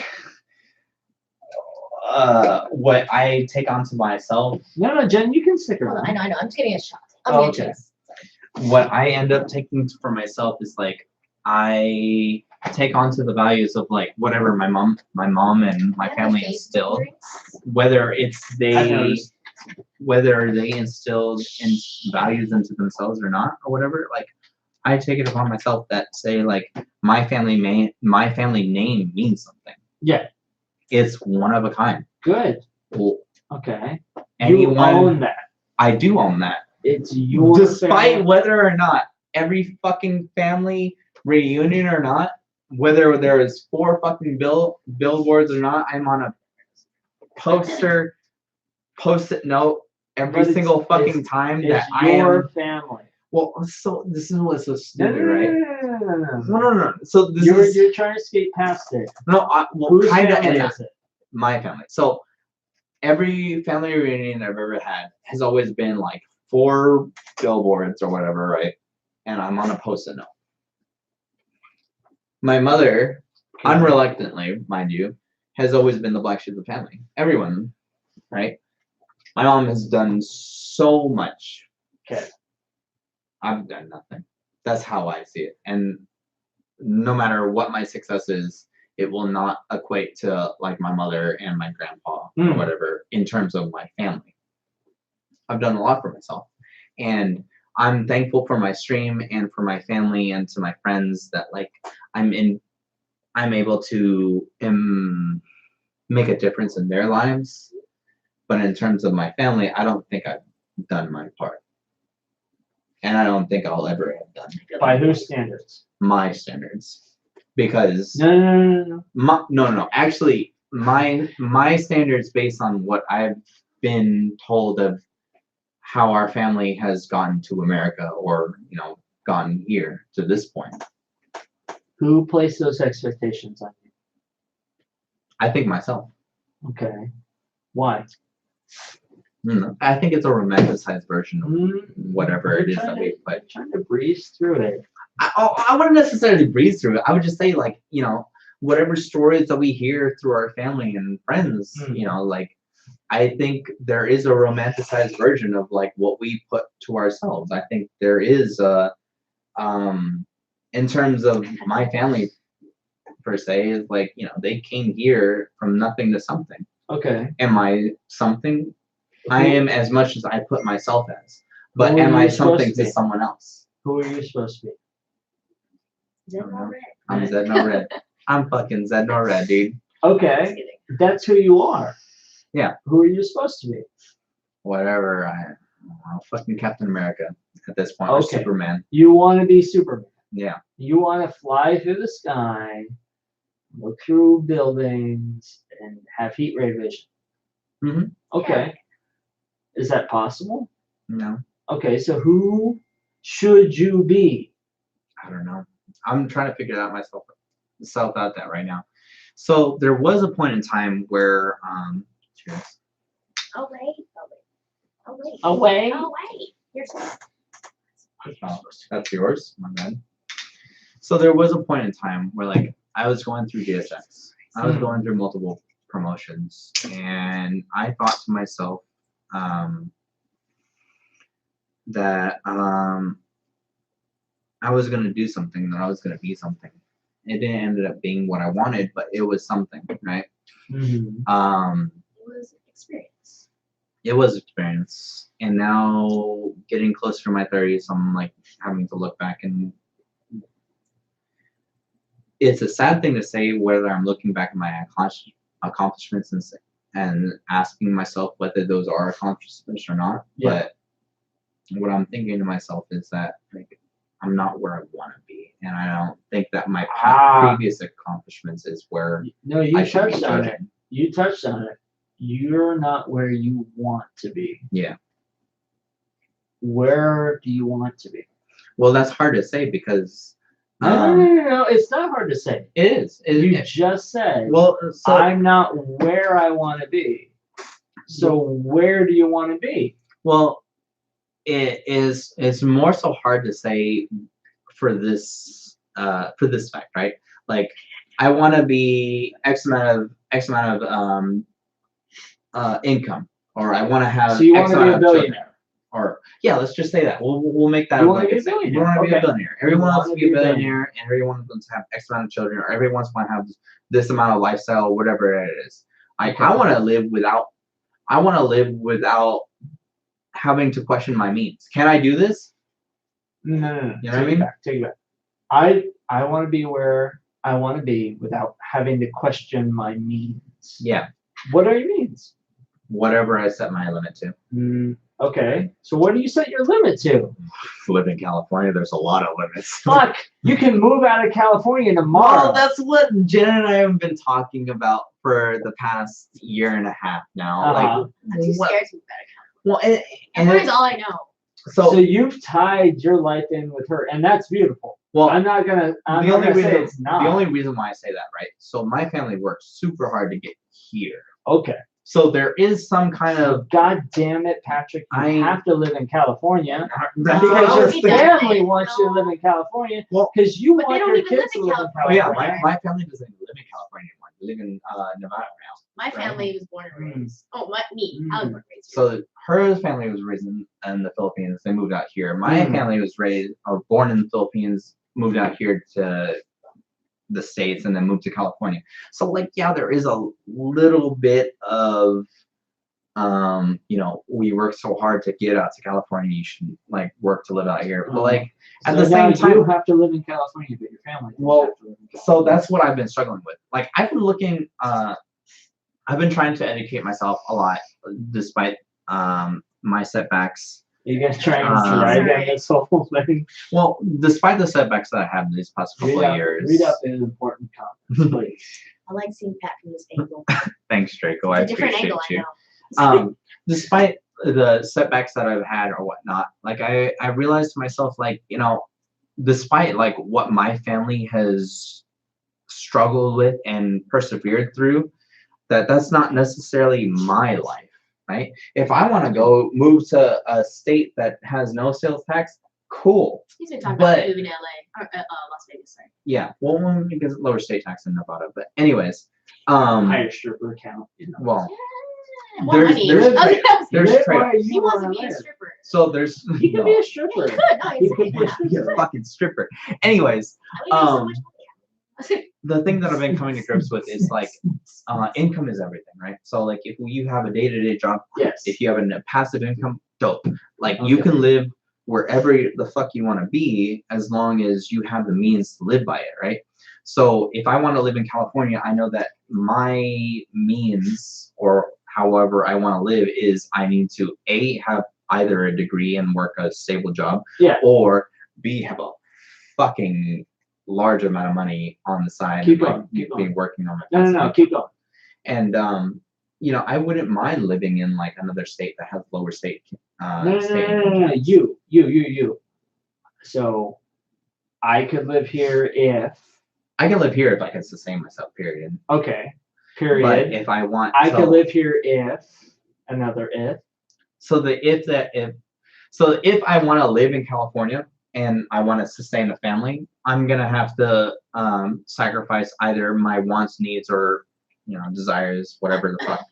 Okay, so That's you how have I to can do it. sacrifice. Well, I would if Yeah. I want to just pump out a kid here or there, right? Okay. But if I So- were to live smart and like try to like build a sense of family or for myself or whatever, like I want to move to another state so I can sustain greater or whatever for whatever reason my innate ability says that I want to extend my family name, right? How many kids do you want? Personally, I want a fucking basketball team. A basketball team. So Yeah, we're gonna have 5 starting off the bat. No, 5. We have a 5-star. We have a 5-star. We're gonna take the Warriors. Okay. We're gonna take them further than Okay, so you want 5 kids. That was the goal originally, right? If I want 5 kids, I have to. At where my current life is at, I have to sacrifice a lot.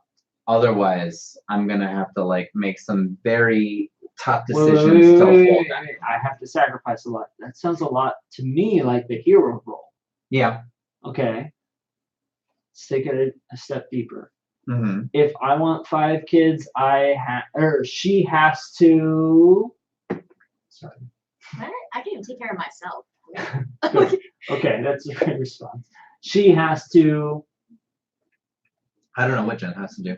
So no, you do. I see it in your eyes. So I have to sacrifice. She has to. Also sacrifice. I mean, yeah. I mean, there's a when building a family. When I think to myself is like, we're trying before the family part, right? We have to get to X amount of income to sustain ourselves, right? That's right. Now, let's say family takes money. Yes. So let's say Jen has a child. That's 6 to 8 months before the government says that they're allowed to 6 to 8 months, because we technically don't necessarily give. We're one of two countries, U.S. and Panama, that are Papua New Guinea. I don't know, one of those that allows maternal support or paternal support, paternal leave. Will that go back to us? No. So I feel like this is the appropriate time to stop and say, this is what my men's group does. Yeah, no, that's cool. And that's totally what I'm down with. Honestly, like, living as going into 30 adult right now, right? There is So let me stop you right there. This is what my men's group does. You have men who have lived long enough that they can. Well, so that's my struggle, right? So I think the world of my family.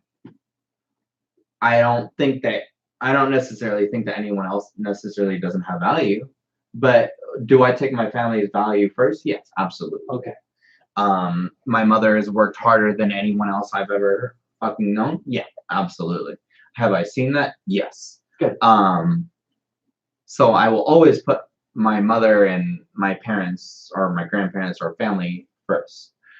Getting outside information and going through it, I'm hopeful. I'm excited. I want to learn more, but diving into that thing is just dude, it's so hard because it's I don't know what I'm fucking diving into. For example, I have been trying to convince Jen and I, right, to go into stocks. We recently just got a raise, as you know. A small one, but yeah. Yeah, so it's a super small raise, but that's $80 a week outside of insurance. It's $1. $1.75. That has fucked me, thanks to our employer's insurance. That I'm now thankful that I'm gotten into Medi-Cal. But aside from that, some of us didn't sign up for Medi-Cal. Yeah, well, I had to out of necessity. So a lot of the things that I'm going through now, I realize there's a system in place that I have to play around. Yeah. Is it good or bad? Doesn't matter. Survive. That's what the name of the game is now. From now until you figure out what the fuck it is that you're doing, survive. But when I think about it, it's Jen and I have an additional income. We do want to get towards getting to be married and everything before I'm 30 and whatnot. I'm sorry. Well, we got a couple of years. We're thinking as to now, okay, we have X amount of income, or we have X amount of time to get something done or whatever to get X amount of income. What do we do? Going into stocks, it's scary because there are a number. When you get into the stocks, there's a number of things. There's free dividends. There are day to day. There are IRAs. There's the president talking to exactly Wall Street. Yeah, and it's huge. And then there's also real estate. There's also small businesses. There's a number of things that you can do on a day-to-day basis that don't necessarily require your 100% focus. Yeah. But at the same time, needs to know your attention. I would say, like, your knowledge. If you don't know anything, then what the fuck is the point? There's that. Yeah. There's the. I don't know anything about stocks, but I want to invest. I use Acorns. I know a number of. I personally use Robinhood, right? Robinhood. Yeah, we use Robinhood. I have Acorns too. Yeah. We use both. This is another tangent, but did you see the thing that people were doing before, where they were essentially borrowing money from Robinhood to grab more and then come out with millions? So yes. they essentially paid back the service that they were using. So I am. There's nothing wrong with. Okay, the stock market is a basically legalized way of stealing money, right? I don't know about that, but I know for sure if you were to ask me about games, right? If you were to ask me about WoW, if you were to ask me about League, hey, there's a way that you can do X, Y, and Z that you want to do with like no questions asked or whatever. Yeah. And you would pay it back later on. Cool. I'd be all for it. So yes, am I mad about what people have been doing before with Robinhood? Absolutely. Why? Because I didn't do it. I could invest in that right now. I didn't have the funds to do so. Would I be a millionaire now following their example? Yes. Can I do the same thing going forward with anything else? No. Yeah. This hindsight is 2020, and I agree with that 100%. Like I look at like past broadcasts and like what other people think of and everything else. Am I setting myself up for the future? Yeah, I do have some stocks into I do have some stocks that I'm going into freedom dividends and everything else. We have Vanguard. I feel like this is getting super boring for all the people watching. It is, and it might be. I understand, but like, money. When I think about it too, like your subs, your donations, and everything, like this all relates back to money. And like, you want to donate more to streamers? Fuck, get a passive income. All right, let's switch gears to maybe something more fun. I will share this. I was at work on Thursday, Thanksgiving. Oh. And I was listening to a thing about. I was like, I'm gonna enjoy fucking food. Yeah, you guys have to enjoy the food. Would you like some leftovers, by the way? We packed our leftovers. I have not been hungry in 4 days. Are you hungry now? No. Wow. We need to get more drunk until we can get him to eat our food. Because our family made food and it was delicious. So we have too much food. Krista, I love you. Thanks for coming by the stream. I was listening to a video and they were talking about ethics and the issue of privacy invasion. Privacy. I thought you did that like 4 weeks ago. Did you do that compliance training? Yeah. And so you don't even like I would ask you guys. Oh shit! It's like, ew. What do you consider invasion of privacy? Invasion of privacy is anything that I personally pay for. So if you were to read through my personal mail through the U.S. government, right? Okay. I pay for that for taxes. That is a felony. I agree with that. Yes. Okay. If you cheers.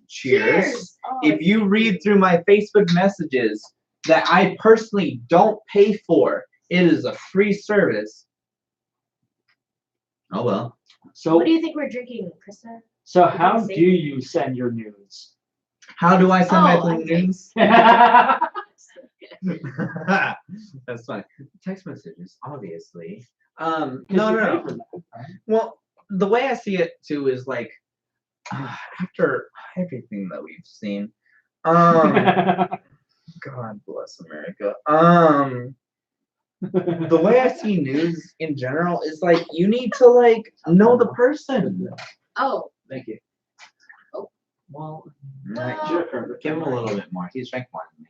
I've just been drinking full shots. He's been taking his time. Same, by the way. Anyways, the way I see it, like with when people sending news and stuff, I'm just like, God, you have no home training. It's sweet. Period. It's even sweeter. I'm just like, God, you guys are honestly I the devil. I Not, never not even the said- devil. Just like you guys have no sense of God. Here's my thing. I don't send nudes because I am confident in my body, and so Well, my girlfriend yeah. who has seen my body, Okay. if she wants to see me nude, she can just come over. True. Well, there's a lot of people that don't Make 'em necessarily more see that. Like for me, before Jen, I was very confident in my body. I didn't give a fuck. I said What do you people. do before me? But I was like, Wait. So there's this like butt. And it was like, no. so 7 to 6 years ago, like I didn't care. I showed my body wherever. I was very confident with my body. I just came off of Team Insane. We Right. knew what we were doing, and like I was very confident with my body. So I sent whatever to whatever. But like I sent whatever to whatever. Yeah. Okay. no, I was Shoot. You just sent to all, you know? Shoot. sloot. Was I a sloot? No, I was not a sloot. You're kind of a shoot. I was kind of a sloot. Kind of. But at the same time, like I knew what I was. I was proud and happy of what I was in. What I was. Mhm. Am I that person now? No, definitely not. I will share this in confidence and with all extreme.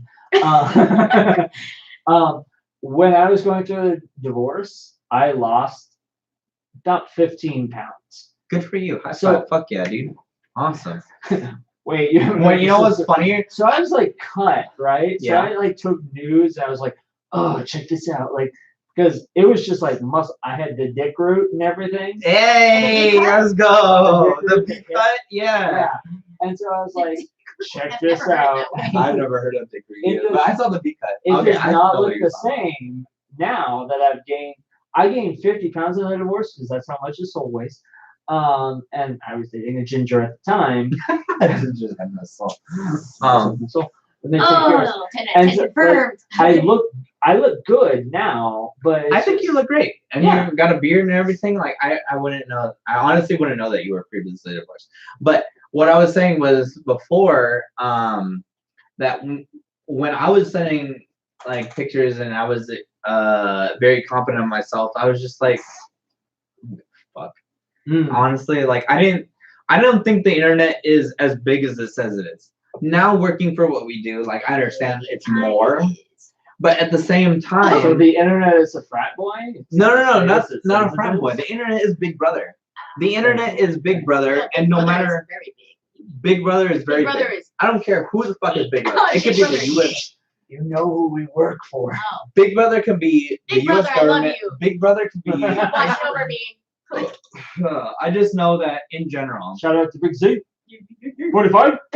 I just know that in general, like, would I be acting the way that I would now? Like, would I be acting the way I do now? No. Only because I'm in a relationship. If I was single, no, definitely not. Like, Yeah. Yeah, I would hope God bless. Tag I'd be a fucking Right. man. not. in. Okay. And Here we are. think about a good All right, let closing me tell you what I told him. Oh? When did you tell I him? saw on Twitter this What? thing where it said, if you, okay, so with your left You thumb, pull with your There left you and go. pull. There you go. Yeah! Fucking baby cakes. He's the You got only it. person I know to ever done that on their first bacon try. proof. Yeah, Okay. it's definitely Cecilia proof. So if you spoil your children, you have to raise your grandchildren. But if you spoil your if you raise your children, then you can spoil your grandchildren. I would agree on that on like both accounts. Like my mother and grandmother and grandfather, they both raised me, and I firmly believe that it takes a village to create a man and a woman or whatever. It's different for me, but I would say that like now as I'm becoming more of an adult into my 30s and everything, that if I were to personally have a child now, that would myself and you have a strong influence? Absolutely. Would my parents and your parents have an influence? Yes, absolutely. Yeah, our parents would spoil our children. Yes, but would our friends have a major influence? Yes. I would personally fight you to have Fox as a major, Fox, Jeremiah, and Eli as an influence, and Rich. Because I would already agree. I don't know. I personally don't know. Why are we fighting? I just know that like, I would personally have Krista, Jen, or excuse me, fuck me, dude. So I, God bless America. Out of our friends, you list your friends right now. Out of my personal friend, before you, Rich, Eli, Jeremiah, Fox. Like, I know for sure that Fox, Eli, or Jeremiah, or Rich would be my best man for this wedding. Yes. But I know.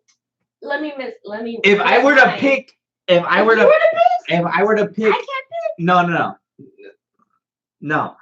If I were to pick a Manong and a Ninong, that it would be Krista because I worked with her. A Manong and a Ninong? Well, it's true. You're a Manong Hold on. No. So I know personally what like Krista is going through. I support everything that Krista's family and her is doing. Everything. Yes. Wait, so can I list my list now? No. Why not? What the heck? Because I said no. I'm not done. I just know that Krista would be my number one. Krista would be my number one. This is my number one. She can't be your number one. Well, that's too bad. This is my number one. Move over. Scoot all the way over there. Krista's my number one. No. Krista's my number one. Krista's my number one. I'm Krista's number one. And it would be a very hard choice between Rich, Fox, Eli, and Jeremiah. Only because Rich, given time or whatever, Let Jen say her list full. Based on Rich. Fuck up, Rich. You're my number one. You don't say shit. Wait, he said he's having trouble saying his number one. He's lying. I'm just saying. He said Krista is no. If we had a kid and we just died all of a sudden or whatever, who would be next to like raise our kid or whatever, right? I would be the closest person. I would say Rich, out of responsibility and like knowledge of like given life and everything. Like I think Rich would be the best person to be, followed by Fox, Jeremiah, and Eli. Not necessarily in the order, but Rich for sure would be number one. And I think that comes between a consensus between both of us because like they share our values, and I think they have a general knowledge of us both that they would be able to impart a piece of our soul into that child. You know what I mean? Yeah. And I think Krista would be the same. And so, Krista, I don't care what Jen has to say, you're still my number one. Because I said so. You would just have to like voice. Alright, I'm gonna say my list now because my list obviously matters. What is the list? This is a list of names. Oh, like just name. Where the fuck's your shot? We got to that point where I'm yelling now. So I noticed. You've been at that point. So this is a list of like or like godparents. How's it going? You want to be a Filipino? I'm gonna teach you. Godparents of our children, our future children. Oh, okay. So yeah, I've already had this conversation with my girlfriend, and we're not even 100% on we're getting married. I want to get married to her. No. So rewind. I won't necessarily say that you want to get married to her. I just don't think you want to necessarily get married. You already went through a marriage and a divorce. No, I totally want to get married. I was cool. You're so fucking cool, dude. I was an amazing boyfriend, an amazing fiance, and a pretty good husband for the 3 weeks that it happened. Wow. And so, like, I would totally get married again. And my ex told me, she was like, I don't think I'll ever get married again. And I was like, I don't think you should. Okay. It's probably a good advice. So question, and this might go against chat. I'm sorry, Jen will keep us back on track for chat and everything. I think next time we'll have Jen be moderator or Jen and slash Jen producer and Rich. Counselor? Jen and Rich both keep or me. girlfriend. My girlfriend. Yes. What you three can? Those I think three she can should both be do a it. moderator I for wish she was here. Facebook or Could both sorry, just, YouTube? YouTube. That'd be dope. Like honestly, I was Keep trying to it get down Rich on on here today because I know for sure, like in the 4 years that I was I'm totally streaming gonna have food next time because like. Would you like some? Are you hungry? You're hungry now? I have the munchies now. Dude. I was drinking. Oh my god, I got I mean, food like, to share for you. We got. Volcanoes. Oh my god, dude. Anyways, you were asking me questions about relationships and marriage. Okay, I'm just gonna say my list. I don't know if you guys okay. My In number one general, person. As someone that was Obviously, previously divorced, and I everything, said- you do want a What's Krista? relationship again and I don't care what marriage, Krista and says. not My necessarily a number one. polyamorous The relationship. only number one that matters. Monogamous. Monogamous relationship. and Second, everything. Probably would be Alexa. I Would don't know. you? None of you know her. Only Kristen. Is there but anything different that she's you would have also done mom. previously that you would do now? Yes. literally I will born let Jen finish with her list. No, of y'all keep going. I'm just like whispering. I'm ASMR. So y'all go. ASMR. I'm just Wow. saying, Krista was number 2, and I said Krista was number 1. I never said Kristen was number two. Anybody who's AMSR, I said Uh, Krista was number 1. their eardrum. Rich was number 1. Krista Yeah, was number 1. Patrick's yelling in ears. I'm just, I'm just like. I can So, yell. Okay. At that point. I can just do it. What's the So, question Krista, again? Relationships, what would I do different? Yeah, what Jaleesa. would you necessarily do differently? So let's say you were to Number get married again. You say you weren't necessarily, Yes. you weren't I would say opposed to Jaleesa. getting married again. And So if you were to get then, married I again, don't what would you know, necessarily do differently in terms of like after that, future probably Christmas be, for your children, right? So this is actually a very good question because You're my number one. if your relationship ends, my advice is you I don't take know if the you want to red trust me with your flags kid, and honestly. you I'm go more over of like into the next relationship, Okay. right? Like obviously that like, relationship get them didn't to work. drink and Yeah, vape. for a number Too of early? reasons. Yeah, learn what you That's can me. learn and move on. Yeah. Oh! My Sorry. relationship with my ex, I basically determined that it was based off of sex. Christy Okay. will be number. And so, how many did I list? Moving She'll forward be from number that, I realized I For like sure. sex, She will but be it's not the thing to base your relationship off of. think. You can have a chase. Oh, Oh, I don't know if that one's Now, your chase or that I one. mean, but I'm listing all girls. no, right now. But I mean, I if I finished could my list guys. chaser off pretty early. Okay, cool. I was under. Hold up. So relationship, sex is great, but it's not Damn, something if I to were to build a mix guys relationship into off. this, of. Okay. And I'll list so guys as a different list. Okay, I so like number one would building be my my best friend relationships off of Matt. comedy. No one knows. so- me. You are a very But comedic person. I would he's say been my just best friend since, as a like, friend or sophomore whatever, year. like I haven't had It'd a be conversation with you where then I it'll was be not Keith. laughing then it'll or be- smiling. and it's one of my core values. No, comedy. it'd be Matt. And so, like, It'll be the girl Fox. that I And then it'll be am Keith. currently in a And then relationship it'll with, which be- I feel like is going to end in many kids, couple of houses. High five. I hope that I wish Oh, I don't even know this is your too far. fucking name, but I hope you guys have the best life possible. Yeah, I hope that you guys have like many children and like, you know, have a successful At least relationship. two.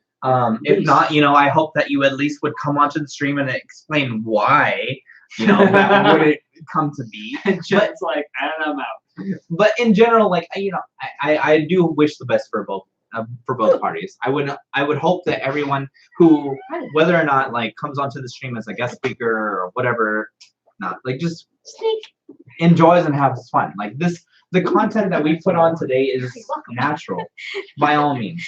Like Ashby can confirm and Jen can confirm that this was not scripted. We talked about what we would talk I about. think the All Crown scripted. Royal pretty much ruined any script. Well, Hashtag sponsor us, Crown Royal. Well, I please. personally talked to Jen. I was like, dude, I want to like get into Ashby. I want to like open I him wanna up. get into him. Yeah, I All want to the get way- into him like deep all the dive, way. like legs spread open, everything. Like I want to Okay. know like everything he has to Hey, offer. you Kind can hear of. this safe. But you know, I He's an hour and a half away. respect you as a person. I respect you as a person. Now, like I won't go anything personal. Like you were to ask me like things past like No, I told you what things I don't want to exactly, talk about. and but so like that's like I respect because like if anyone were to ask me like what was my life before Jen, I wouldn't personally talk about it. I'd just be like, it sucked, and then you know move on. But as far as like what I did want to get into you as far as that is so you and I are about 4 to 6 years apart or whatever. I wanted to get into you as far as like what is dating like into 30s and whatnot. Dating in the 30s. Okay, that's a good question.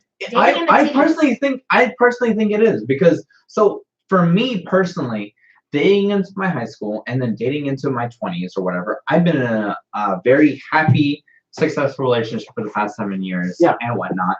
And you've also shared that experience with me with your previous relationship, but then ended up not. Take that back. There are some signs that that you can impart to me personally to look out for, and God, I pray. Let me tell you all the red flags you should look out for right next to your girlfriend. Thank you. So I will share this. When I started my journey in my early divorce, getting into online dating, because that's what you do. Yeah. But you guys were in a relationship for 2 to 4 years, if I'm not mistaken. 10. Jesus Christ. Our wedding was on our 10th anniversary. High five. Awesome. So give him a high five. I don't know if.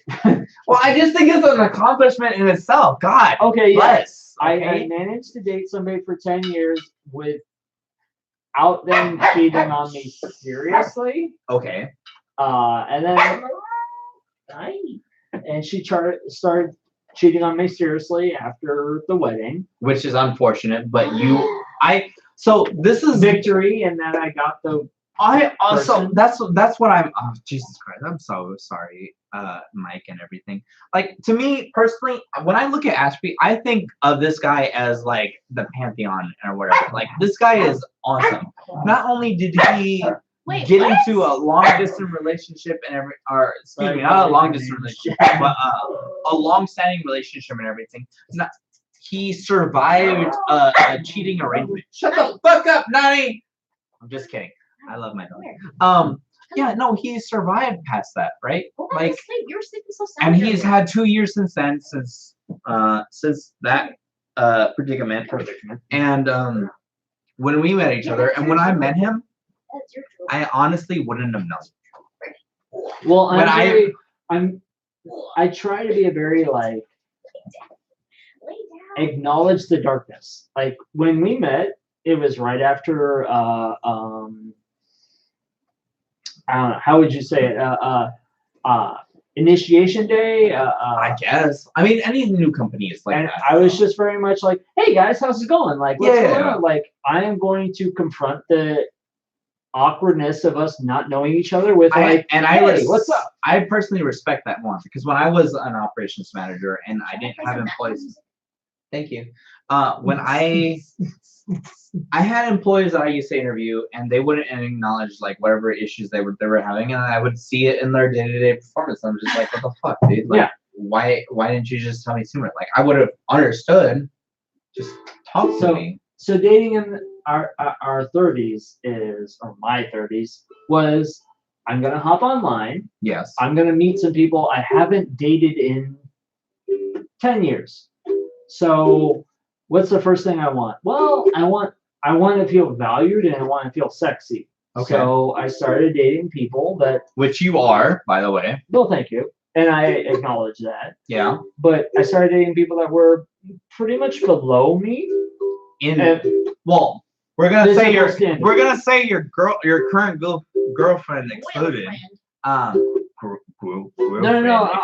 I'll tell you about the build, the ladder. Yeah. And so I started dating people that were physically below me, intellectually way above me, emotionally way above me. But I started building, and I just basically liked everybody on Tinder, on OkCupid. Okay. And I just kind of built from there. And it wasn't until about maybe 2 months ago that I started saying I'm not going to like anybody that is intellectually or physically below me. Why is that? I set my standards higher. No. So mind you, I asked that as someone that's helped set up a serial. Mind you, one of my previous coworkers with GSX, mind you, was a serial dater who is now fucking married. Thank God. Yeah. Jesus, thank God. No, he had a system. I told him the algorithm. I was like, hey, this is what you can do. This is what you blah blah. Mind you, I was in a relationship for 3 years at the time, and I was like, this is what you can do. I tested it out for him and everything. I was like, yes. I remember this. I tried this on our initiation day. I try to keep things as fully transparent with Jen as much as possible because I value our relationship and everything. So with AB, I was like, you can do this. You can do this, this. By the time I came back to GSX, he was like, you have to do this on Monday. If you don't get a date on Tuesday, if you don't get a date on Thursday, that's an it. algorithm, There is an algorithm to it. And that I completely agree with that. Now he's fucking married. And if he didn't agree to his algorithm before, never would have been there. He is very successful. He's an amazing person. I wish him the fucking best of luck. But I'm just thinking to myself, like, man, if you didn't do this, you wouldn't be with this person. It's fair. You would be an amazing fucking person regardless. Yeah. But without this person, you wouldn't be that person. You know what I mean? So about 2 months ago, I wanted to set my standards insanely high. And my reasoning was, I want to find somebody that I don't want to date anybody else. Okay. Was that necessarily out of your rewind? Hit me. Is that out of your religious, personal, your inner circle beliefs? Would this person necessarily be within your possible chance of meeting outside of that? Out of the 30 circles that you personally possess, let's say that there are a realm of 30 circles that you possess, whether it's family, friends, religious, work, whatever. Is this person going to insert themselves into that circle? Yes. Like, the person that I was imagining was somebody that could fit in with any of my circles, and beyond a reasonable doubt, somebody that I could spend the rest of my life with. That's so cool. I'm so happy for you. And you guys are so happy. Okay, cool. And so I joined Hinge maybe at this point, in that point in time, about 2 months ago. I hadn't invested heavily into it. And finally, I was just like, Hinge seems to be the best. It's like, well, I would say, okay, so as someone that's been in a relationship for a long period of time and work vicariously through people that are still going through social media and other dating apps or whatever, that yes, Hinge is a possible thing because it's newer. It's right? newer. It's I would say swipe culture. I would say that before Hinge, Bumble was the way to go because you were dealing with it through a professional aspect. But yeah, like I wouldn't say that like Tinder, Match, or anything else. Any of those other things aren't wrong. Hinge gets away from the swipe culture.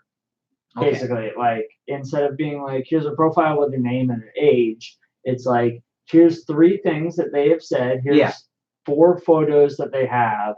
You have to message them or never again. Well, see, what I liked about so again, mind you, I've been in a successful and happy relationship for 10 years. High five.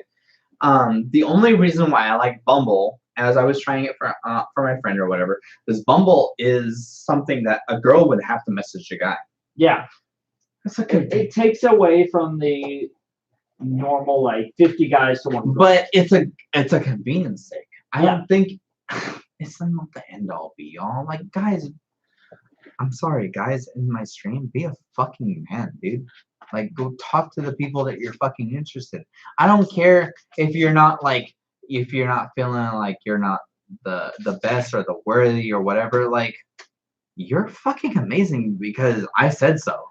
Period. Well, not only that, but she's on there to meet a guy. Exactly. That's what I'm saying. Like, if you're on there to meet a guy, whether it's a girl or a guy or whatever, like, just be yourself and be like upfront and personal. Like, look at my fucking dog. My dog wants to be outside, but she doesn't want to fucking be outside. So obviously she shouldn't be on these fucking apps. But like, you can filter through that. So to continue the story, I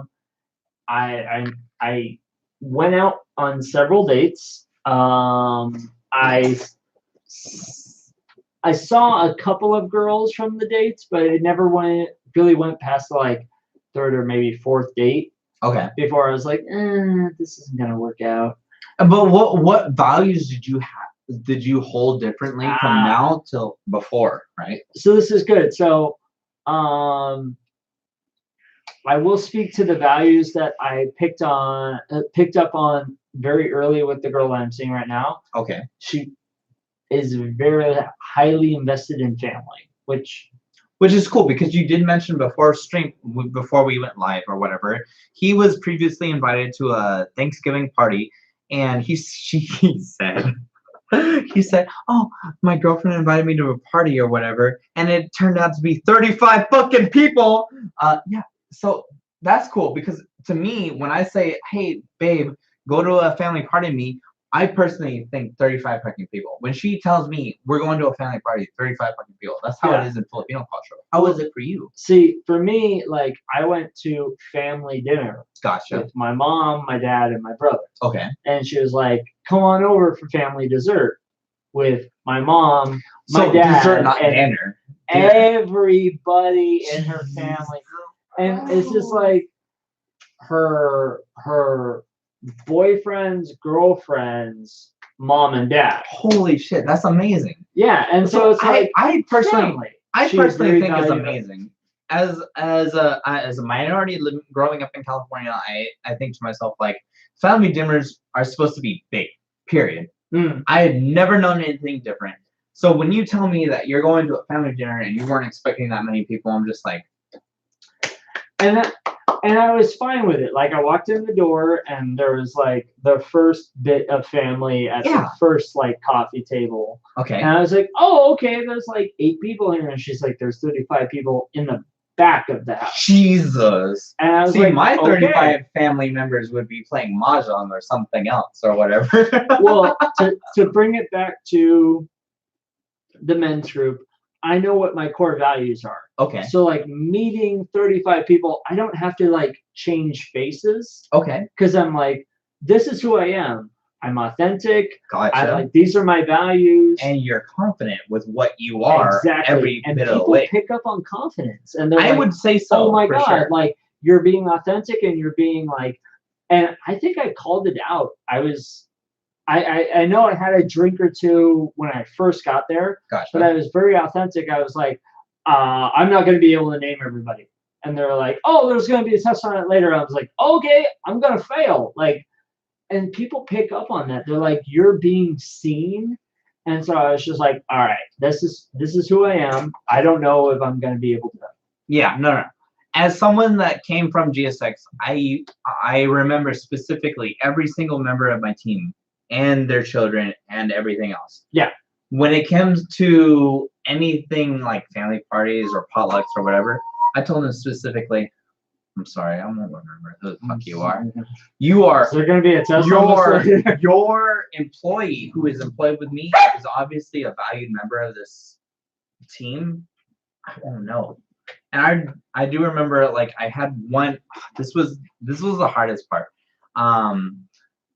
Jen and I had an argument or whatever, not big or whatever, but I was just like, I should be home right now. And it was a quinceañera between an employee and whatever, and she was like, oh yeah, all the team is gonna be there, you should be there. And I was like, no, I should be with my family. And I was like, yeah, like I personally made the right choice. Yeah. But when I think about it, like, you know, I know that the team was acknowledging me or whatever, and it's just whatever. It's just another thing, you know? And life goes on afterwards, because me and the employee were, after that, perfectly fine. That's good. Now, question before we get into anything else. How hungry are you? Do you like prime rib? Do you like pasta? Do you like macaroni and cheese? Do you like mashed potatoes? Like, I got leftovers for Thanksgiving. What do you want? I was a vegetarian for 8 years. So I will eat so much meat. I will eat pretty much anything. Like meat, Original Joe's, shout out Original Joe's San Jose. I just ordered a New York steak, but it was Kansas City cut. Ew. No. What? Why? Because I'm judgmental. Continue. It was a New York City steak, like length, but Kansas City, so it was like an inch thick. Okay. And so I ordered it, and I was like, rare. I like my meat rare. I like my meat. I can understand someone is saying that they want theirs rare, assuming they're going to be cooked. But is that what the end all be all? That's what you want your steak as? So it was an inch thick. I promise you that the moment that I can promise you the best steak of your fucking life, you will be there in person and everything on stream. That's what you're gonna have. But aside from that, babe, did we not have the girlfriend for clarification? Oh my god, what was it? I did a torch roast and everything. It was amazing. Anyways, Stream, you already know because we talked about this before. Anyways, I have to ask, honestly, is this the most drunk you've ever been on your stream? No. I'm not browned out yet. I think people need to donate for shots. Oh, I would be light. I honestly think that would be nice. No. It's like, yes, for you guys. I mean, if you guys want to donate right now. So I'm just because he brought it up or whatever. The majority of the donations were from Puladen, and I thank you so much for that. All of those donations are going towards Fiverr artists and everything to get. I don't get a single cent. Yes, so, but fuck you. So mind you, these are donations that we have over time and whatnot. So like our Twitch subs and our donations and everything, those are going towards emotes and everything that they can put into chat and sub badges. Is that like the hearts I just saw explode on the screen? Kinda similar to that. So like they're personalized sub badges or Twitch emotes. She runs over to me like, what the fuck? And as far as donated 69 bits. What the fuck? What is that in dollars? Like, so each bit is 1 penny.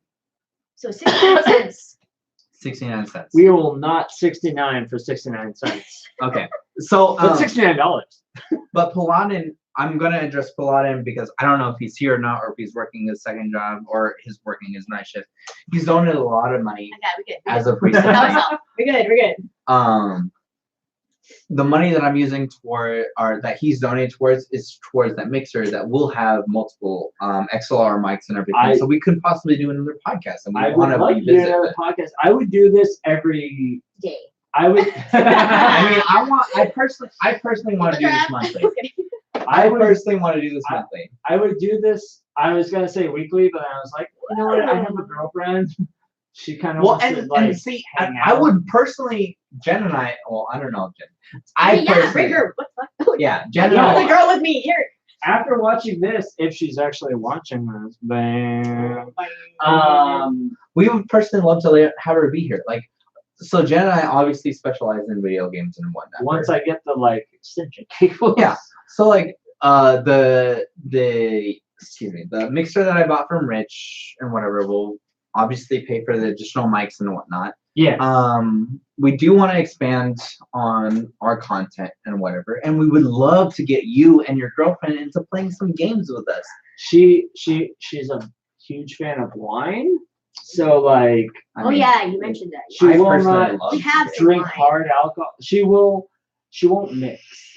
So if she has wine, she won't. She'll stick to wine. Yeah, and that's totally fine with us. I don't give a fuck. I can buy some bottles of wine. Personally, if you tell me you drunk, I'm drunk. We're good. We're playing games. Palette though, like is it specific? Oh, she like has like she'll be like, and she can name the like. Okay, question. She's a connoisseur. But I'm just like, that tasted good. See, I'm personally like you, but I do know coffees and tequila. Coffee and tequila. I'm Coffee down. and tequila. Yeah. You guys can have the wine. We'll have the coffee and tequila. But like, if she can like understand like different like where coffee is coming from or whatever, and like different wines, I'm like, oh, she dude, drinks we're coffee. cool. Like, that's dope with me. Like, I don't know if she's like, this is Venezuelan coffee. She's just like, this is coffee. Yeah. Wow, this is from the I was like, Venezuela. I won't speak for her. She's her own person, and she's an amazing person. But I'm just like, what kind of coffee? That's dope. Like, honestly, we went to Chick-fil-A, and I was like, "You want Chick-fil-A coffee?" And she's like, "I want Chick-fil-A coffee." Like, I didn't know if Chick-fil-A had coffee. like 2 or 3 years ago, my uncle, who obviously is my uncle who is adopted or whatever, he has a biological father and everything. He actually owns a plantation in Hawaii and whatnot, and like we got to taste his coffee. Wow. I shit you not, his Kona coffee and everything, and ever since then, not owns Kona coffee, but like owns a part of Kona coffee, and they. Okay, well he owns a part of Kona coffee. Yeah. Did you guys ever watch G4 Network? I did used to familiar. back before we switched to like internet only no cable there. Is there water So like Kevin Pereira Yeah. Oh my and Jesus like Christ. he did this he did this like Jamaican tour, No shit. and he was like, they took him on like a weed back before like weed was like okay. I mean, even now, like if you were to, let's say you were to take obviously Jen who doesn't smoke or whatever, like on a weed. I've seen you vape like 3 times in a Vape is different from weed. So vape is nicotine. The more you I know. can't. Yeah. This is nicotine. California is a Snatch. California is a state that obviously like smokes weed recreationally and whatnot. And I will partake, but if you were to like ask me like all the ins and outs of weed, like no, I wouldn't be able to tell you. Would I be able to tell you when I was in high school? Yeah, maybe, but like only because I was interested in back then. Yeah. But nowadays, like no, I don't care because it's like it's recreational. I just pay a little bit extra or whatever so I can pay taxes so that it goes back to my state. I'm cool. I'm okay with that. A lot of people are like, "Oh my God, weed taxes are too high in California." I was like, "Look at Colorado, motherfucker." Man, the way I see it too, like, okay, so here's how I put it. I am a college student trying to buy some fucking weed, right? I'm trying to buy it from X, Y, and Z or whatever, who's obviously living in the crest of fucking Vallejo. Okay. And which at the time was a very bad part of town. Yeah. Am I gonna get my fucking weed or am I gonna get my leaf stolen? No. Am I gonna get my weed? Cool. You don't Cool. know. Yeah. But now I can go to any fucking distribution, which was at a point in time before it was legalized, was like everyone was, including myself, was like, yeah, we need to get your distribution source. We need to get this out there, whatever. I have a friend, I think a roommate right now, who was working in the truck industry that is like distributing weed and everything like that. It's just like, yeah, this is a reputable source and everything. We can do more with this. Better than that, though, ease and like all the like weed delivery systems.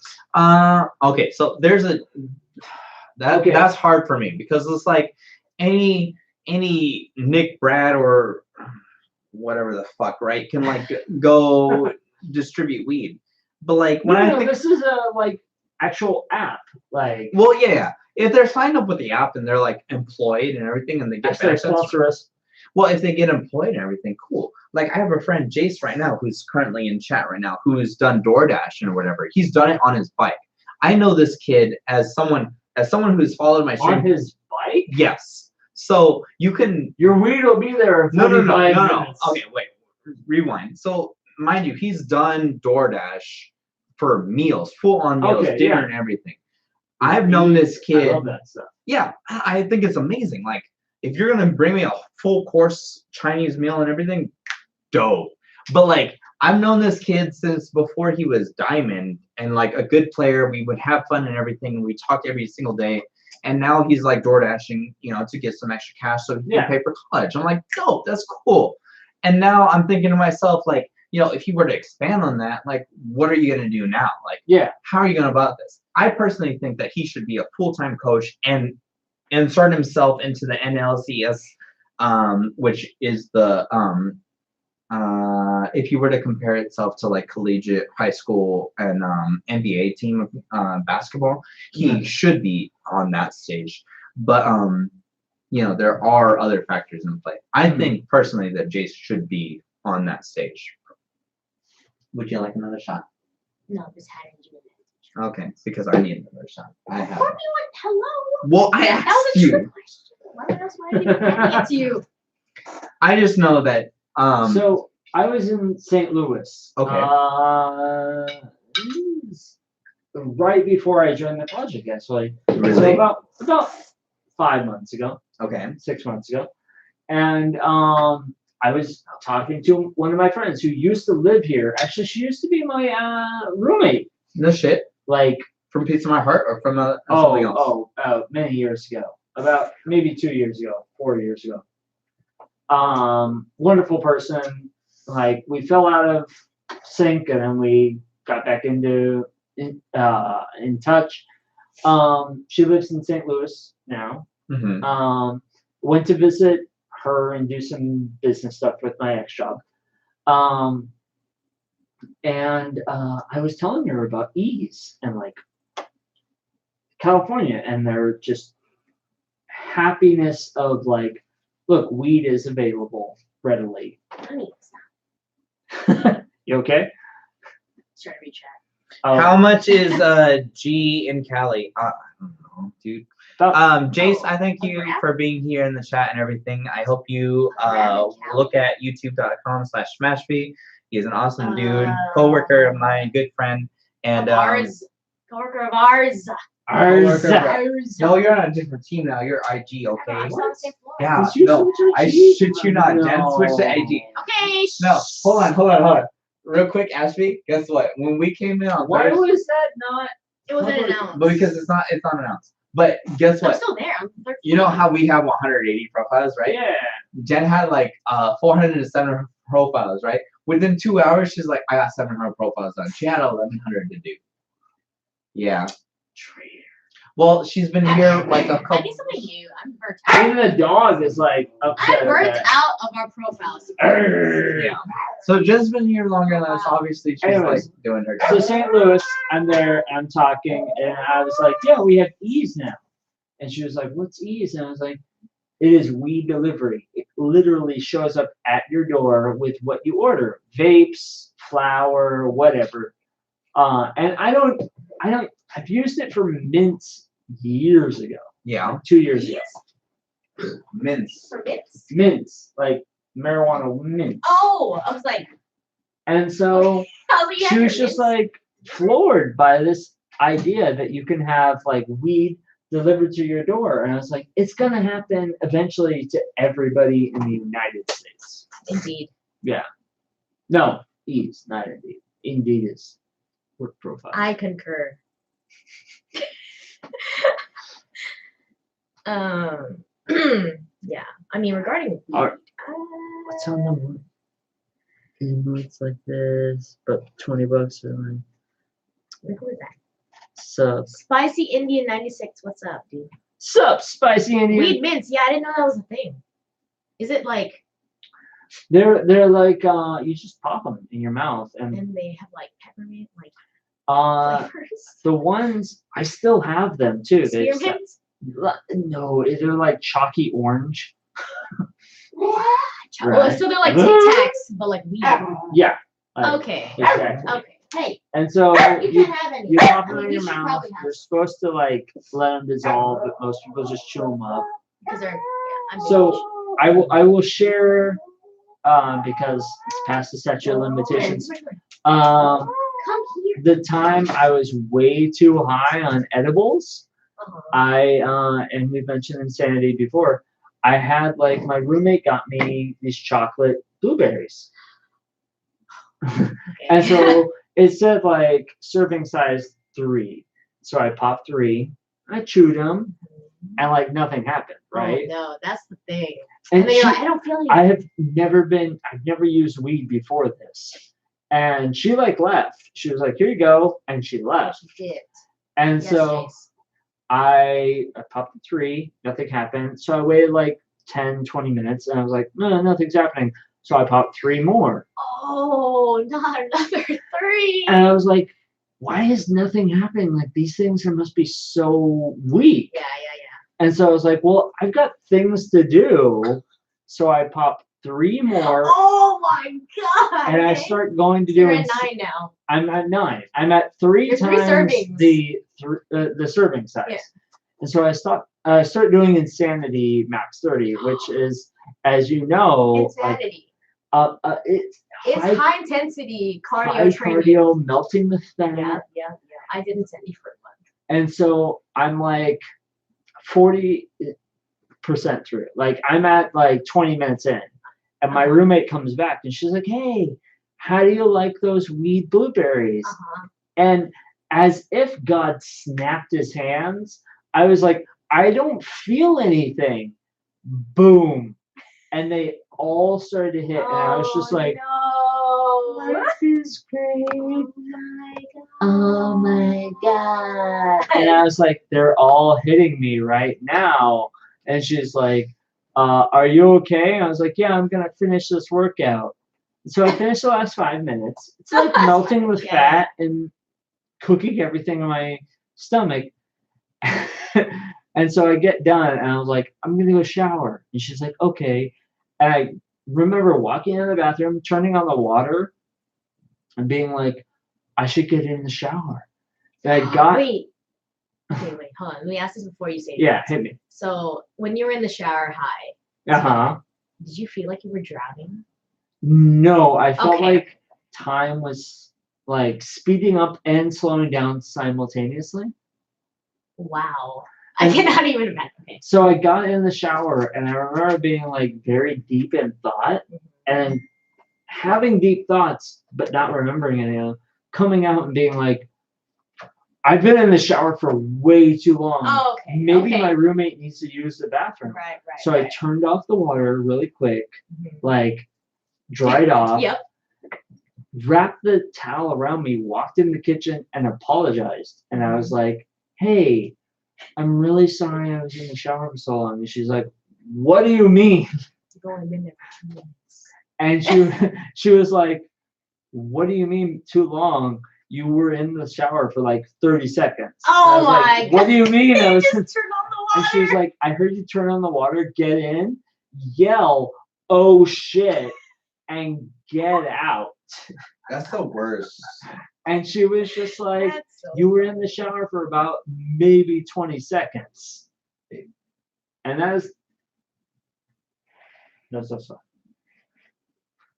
and that was the last time I really smoked or did any kind of marijuana products. I mean, that sounds wrong. Like, I honestly don't think that like people who are against and for marijuana, like, I believe that like everyone believes what they enjoy. Like, if you like to drink, cool. If you like to smoke, cool. I'm not gonna fucking judge you.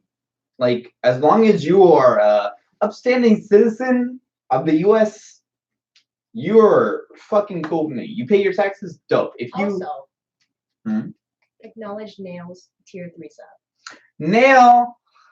That was a long time ago, and you said fuck you, Nail. So I don't know. Nail. There's that thing. And he also wants ASMR because he subbed tier 3, which you said ASMR tier 3. So that's all you guys. Is that me? That's all of you. Well, I mean, he's AMSR. It's just some ASMR. He's like, I am done.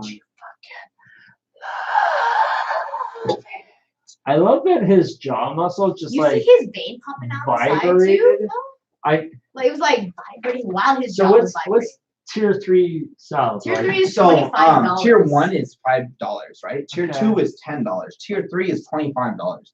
We only, as affiliates, we only get 50% of each one of those. So you get about $15 from the tier 3. Yes. Whatever that is. And how long ago was this? That was pretty long ago. Oh, okay. So he's been waiting for this. He's been waiting. That's like 3 hours ago. Nail is someone that I've known since high school. Who he and I have been like a 10-year relationship. Thank God for that. So if you want to tell him he's fucking pretty, by all means, tell him he's fucking pretty because I think he's Yeah, he's a good looking guy. But if you want to tell him he's fucking pretty, but he'll appreciate it. And tell him what it's if you are gonna tell him to grow a fucking beard, just be like, this is what you want to be. All right. Where's the beard oil? That camera? Okay. Do it. Wait. You good? Yep, you're good.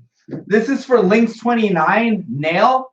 Lynx 29. Shadow. This is what a beard should be. Thank you. As someone who is also You can't have someone yelling and someone ASMRing. That's like the Yes. two different volumes of life. I'm just saying, this You is just someone interrupted who me. also I love that you appreciates. just like ripped it off the table. This is someone who also appreciates the Star Wars universe as much as we do now. So you should be, and mind you, part of a not Mandalorian community. he is. He is from the Terran Club. You all can't see No, he this was a- because you're he off was- camera, but Shout out he to is you, like ASMRing, but also like screwing in But also the. screaming. He's streaming and whispering and screwing. screaming. Oh, and screwing. I just know that Nail is part of the Terran Club, and he was a part of. You And saw that helmet that we saw. Keep Mandalorian moving helmet away is from the upstairs. camera. Yo, Alright. we're- Sit we're- down. You come. We're gonna take a commercial break, okay? So you No, guys we're can not watch taking some any fucking commercial commercials, and I can get No, paid, commercial break. Okay. and Ashby can get fed, and I'm hungry fucking too. So we're gonna take a commercial break, and Ashby is gonna come back with Nail's fucking helmet. Good. Okay, cool. Da da da da da da. Do you have actual like commercials? Yeah, they actually recently posted this after Oh, Twitch nice. TwitchCon thing. Run Have you 16 watched The Mandalorian? thing.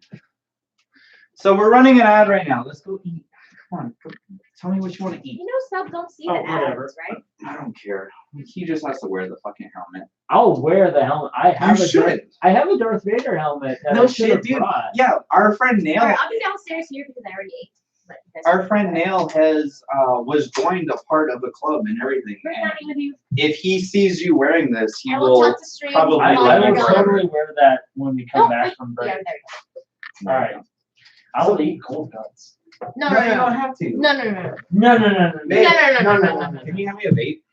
Had you a vape? There's only one vape here. I just want. A vape. Any I vape. told you to look for it. I gave it to you.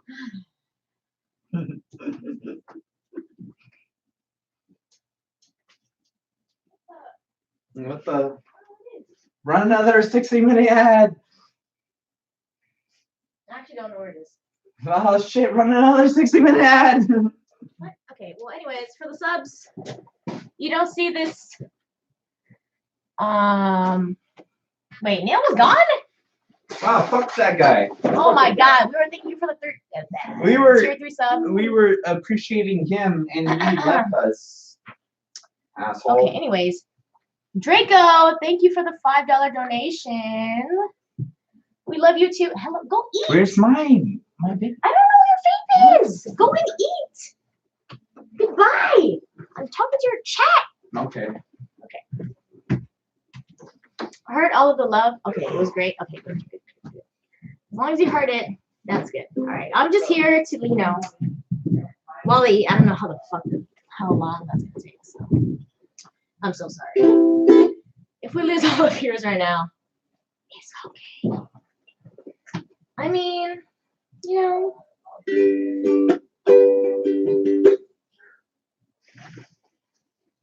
Oh, solo sesh, yeah. Wear the helmet while you play. I don't know if I'll be able to breathe because I'm pretty stuffy right now, so I don't know. I'm gonna put all my sick germs inside of this, and then it's gonna manifest.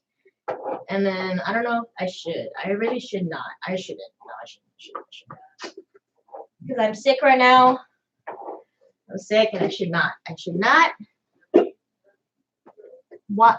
Whips? Does that say whips? Oh, thanks, Kiwi. Sorry, I can't read chat because my eyes are bad. Hold on. Let me pull up chat in a different.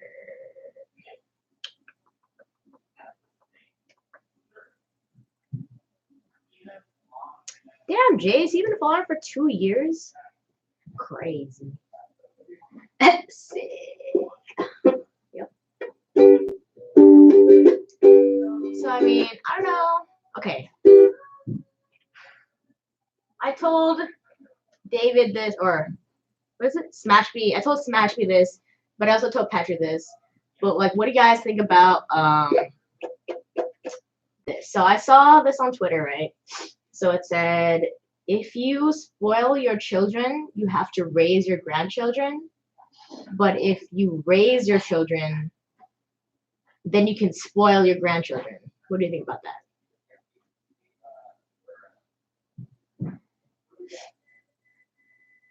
Wait, what is that? Oh, Wonderwall? Agreed. Sounds pretty true, to be honest. Yeah. I saw that and I was like, wow, that makes a lot of sense. I'm a spoiled kid by my parents and I don't do shit. Same, dude. Same. No, same.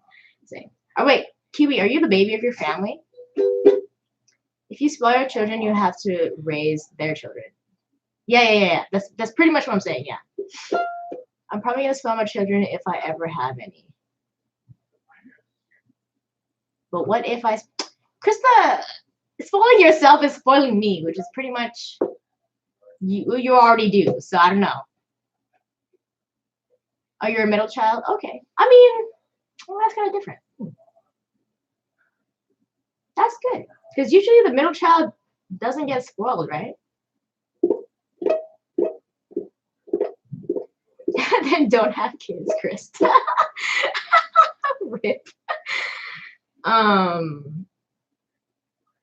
But yeah, like the memes about middle kids is like that they don't get enough attention. Is that true to you, Kiwi? Or I ended up with a severe mental illness, but that's besides the point. Big yikes. Okay, but is that like a result of like your upbringing, or is it just like okay? We don't have to get into that, but like, holy shit! Fuck. All right. Then I have to raise your kids. I mean, if me and Patrick die, yeah, we obviously named you as our number one, right? Isn't that what it is? Poor Jason. I mean, I feel like that's what makes Jason have no heart. He's pretty hard, you know what I mean? Let's just say there's a reason I am a depressed drunk. Okay, there's plenty of reasons to be a depressed drunk. I'm a drunk. I wouldn't say. I'm depressed for other reasons. Let's just say that. My upbringing, death had a factor into it, but it wasn't the sole benefactor. Okay, sorry, I can't read this far. It's pretty much like my eyes are pretty bad. Sorry. Middle child syndrome just comes all out. Drugs are bad, Nail. Poor Shadow. I mean, oh yeah, you're right. Okay. I'm depressed, but now I can be depressed with someone else. Hey, you and me, Draco. Be depressed. That's good. But you said if I spell myself, then I'm spelling you, so I have to raise your kids. I hate mine. Your grandchildren? Wait. That wouldn't make them. What?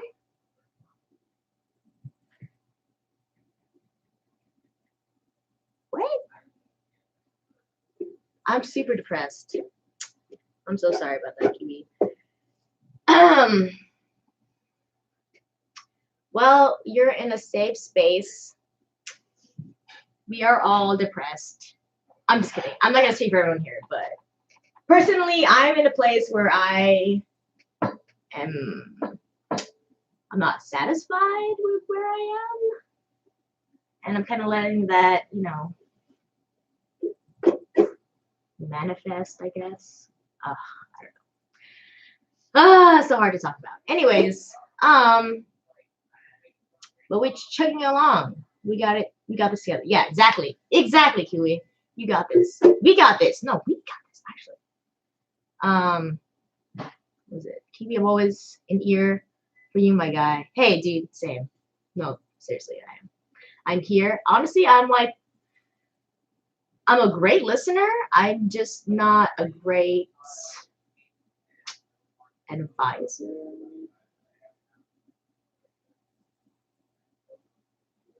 Is that the word?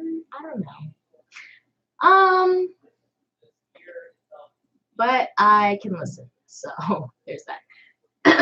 Why are things getting extra deep on the way?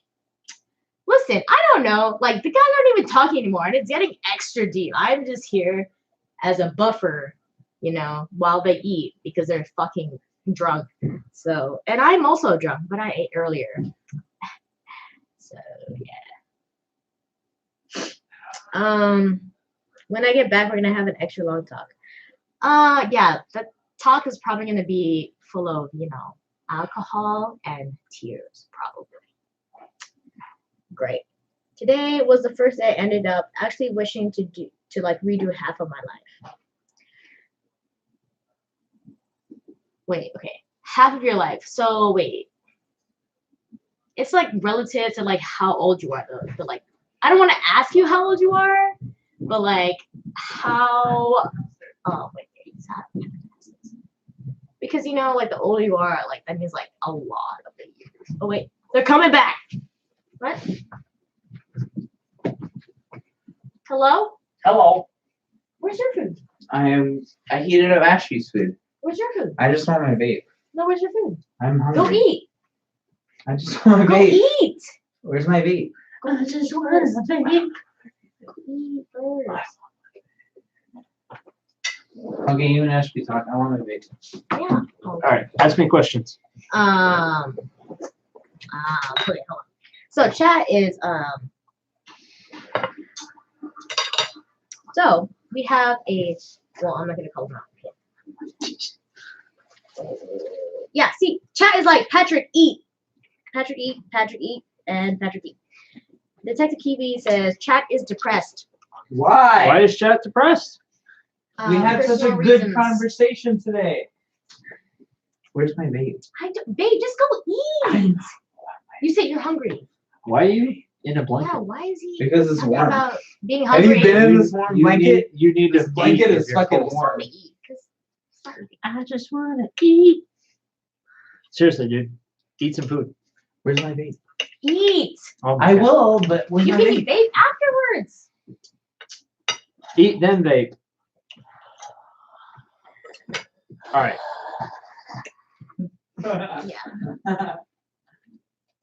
Have to eat or no vape. Yeah, exactly.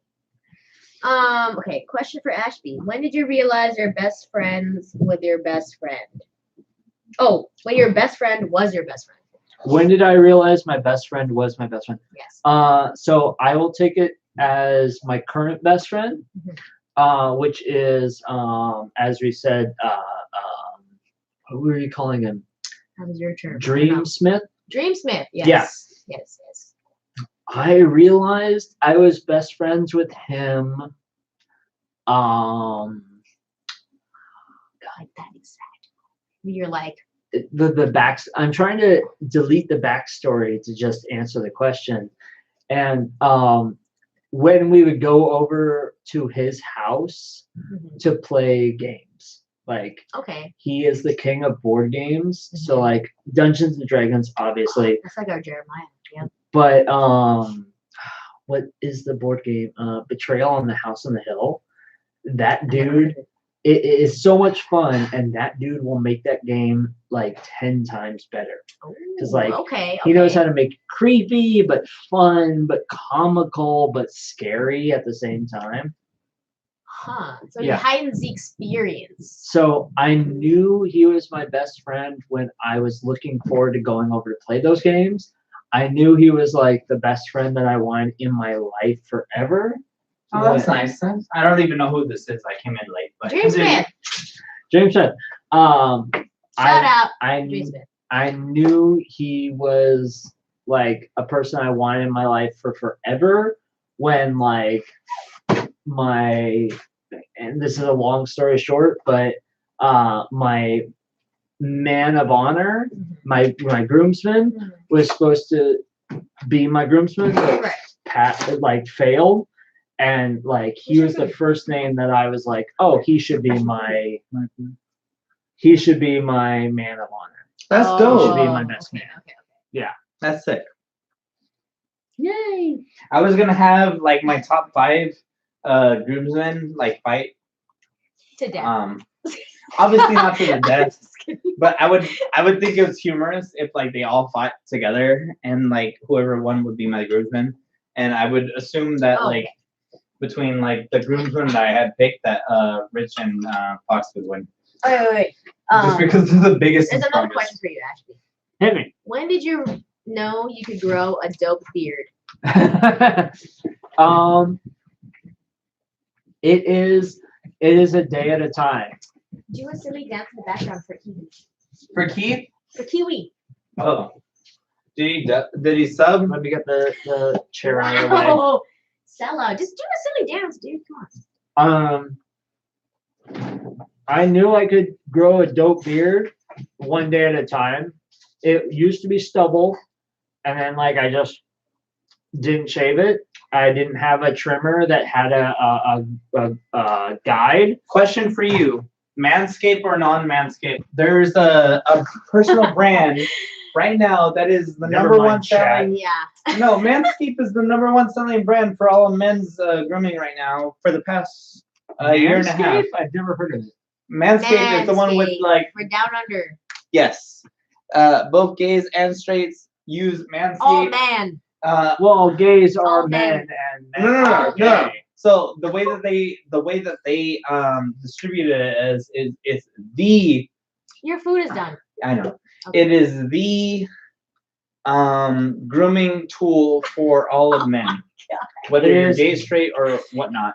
Okay. Wow. Okay, hold on. Wait, I have more questions. So for Ashby. Between Brom and everything else, Manscaped. What are your thoughts? I'm because personally, I want to buy a Manscaped just because of the ads. Well, this question also relates to manscaping. Hit me.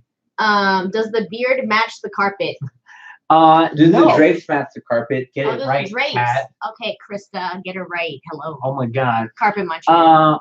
No, I'll share that. Why is that a bad thing?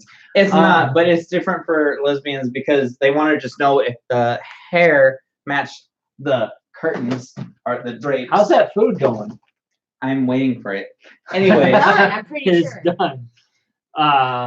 Anyways, I'll sub if Pat goes and eats, says Kiwi. Okay. Thank you, Kiwi. Does the drapes are hair though?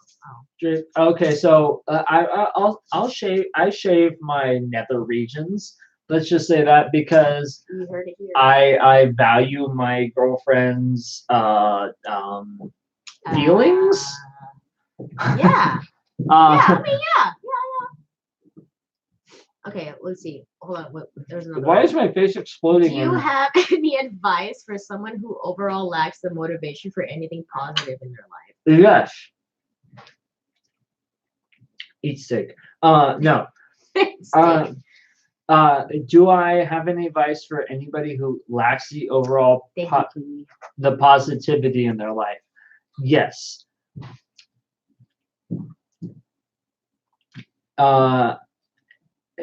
If you are living, there is always something positive to live for. If you are not living, you always miss the things that you could have lived for. So, oh shit. Oh shit. Bomb. I will share that I was contemplating. That's it? Nice. That's a lot. That's a lot of That's steak. a big steak. This is the biggest one out of all of the cuts that we have. Yeah. I know he can finish that. I will share when I found out about my ex and the person she is with now, I thought about not more than thought about. I was planning on killing myself. I actually had a friend who I called up and said, hey, I'm thinking about doing this. He drove me to the hospital. He's a very close friend to this day. How can I say this? I'm trying to be nice to people without being mean to other people. I think you're being nice as you possibly can without like being mean to others. personally. That's like, what I try to mind do. you, this is someone that's like, this is coming from me. I hate on everybody, but I also love everybody. Like, fuck you if you think otherwise. But at the same time, don't say that. That's obviously. Well, no, because like if you come into my chat or whatever and you talk shit, I'm just like, hey, is it funny? Cool. I'm all right as with long it. as it's funny. Yeah, no, that's my thing because like if you're funny, then all right, I'm okay with it. But what if someone doesn't find it funny? Snap. Well, that's in the chat though. But if I don't personally find it funny and you're making fun of me, then I'm just like, all right, man, that's kind of like. Here's my thing. Like a life is a lot to take. Like it's not just like something you should do in one moment. So if you think about killing yourself, wait 24 hours.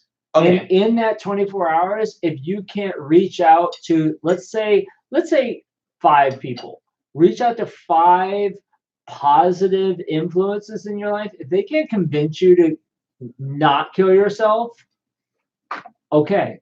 Yeah. But I'm willing to bet if you can reach out to 5 positive people in that 24 hours that can convince you to keyword positive. There are tons of negative people. It is so easy to be negative in this day and age. If you can reach out to 5 actual positive people in 24 hours that can convince you to save your life, I'll challenge you to that. Like, I'm gonna kill myself, but I'm gonna reach out to this person, this person, this person, this person, this person.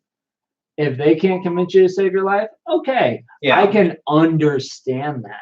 And I only say that in agreement because we had my third or second cousin that committed suicide, and then a friend that I grew up in high school with the same circumstance. So both me and my roommate, who actually went to high school with him, same deal.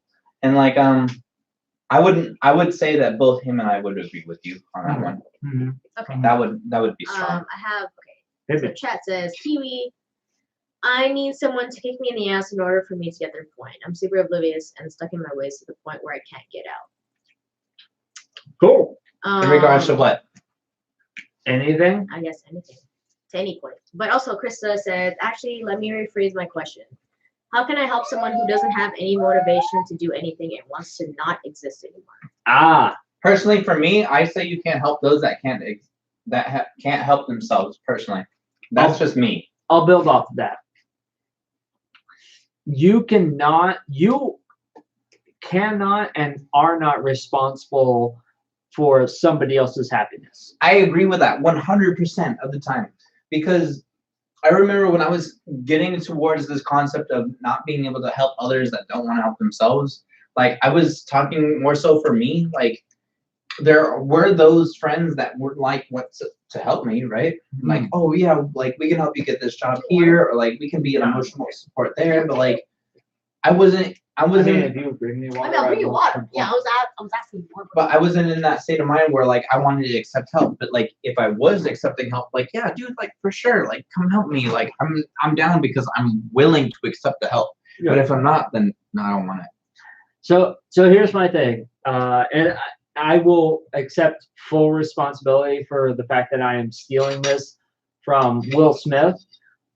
Please, if you hear this, go to youtube.com, Will Smith. I think if you just search like happiness, you'll hear it. He talks about like he is not responsible for his wife's happiness and she's not responsible for his. I agree. You alone are responsible for your own happiness, right? Well, I feel like for any power couple in general, like the amount of happiness or success that they bring to themselves only adds to each other. Yes. Right? So when you think of Will Smith, you think of Will Smith and Jaden Smith. When you think of Jaden Smith, you think of Jaden Smith and Will Smith. Yeah. Like, what are they doing together? If you look at John Legend had an amazing album, but John Legend and Chrissy Teigen, like, what are they doing together kind of deal? Even fucking Kanye. Kanye is an amazing artist all on himself and has been like a historic icon. But like, what is Kanye West and his wife doing right now? Yeah. Despite her other ambitions previously, what are they doing now together? Well, so here's my thing is like, so my last relationship was very codependent. Okay. And codependency has 2 sides. Most people don't want to acknowledge that, but like I was codependent, and then my ex was a thank you. My ex was a addict, and vice versa. Like I was the addict, and she was the codependent. Okay. And so my current relationship, and I hope to maintain this. Like I understand you can't always maintain this; it's gonna switch back and forth. But there's this like I am generally a happy person. I have my off days, like, and I understand where they come from. And she has her happy days and she has her off days. And so I bring that to the relationship, and she is thankful when I bring that to her.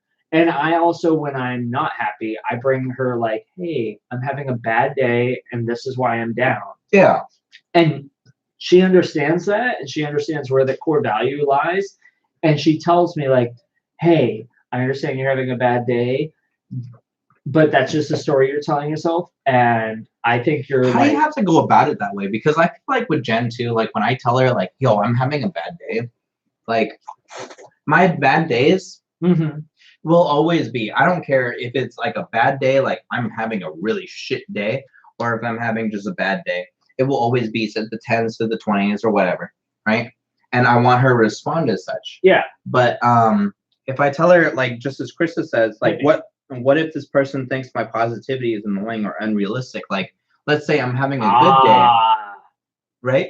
So let's say I'm having an example of Kristen Astley where I'm just like, okay, I'm having a good day despite having a bad day. Like, you know, I'm having a bad day, but I'm being positive. Like, you know, maybe this can be good overall. Like, what am I supposed to think? How is my partner supposed to think? Like, okay, yeah, I have to change jobs or whatever. Excuse me, sorry. No, it's but okay. Like, yeah, like I have to change jobs or whatever, but like maybe this will be better in the long run. Like, what am I supposed to think? Like, what is my partner supposed to think? So I will address, because I think there are they come from two separate issues. Thank you, Jason. Thank you, Krista, for those responses.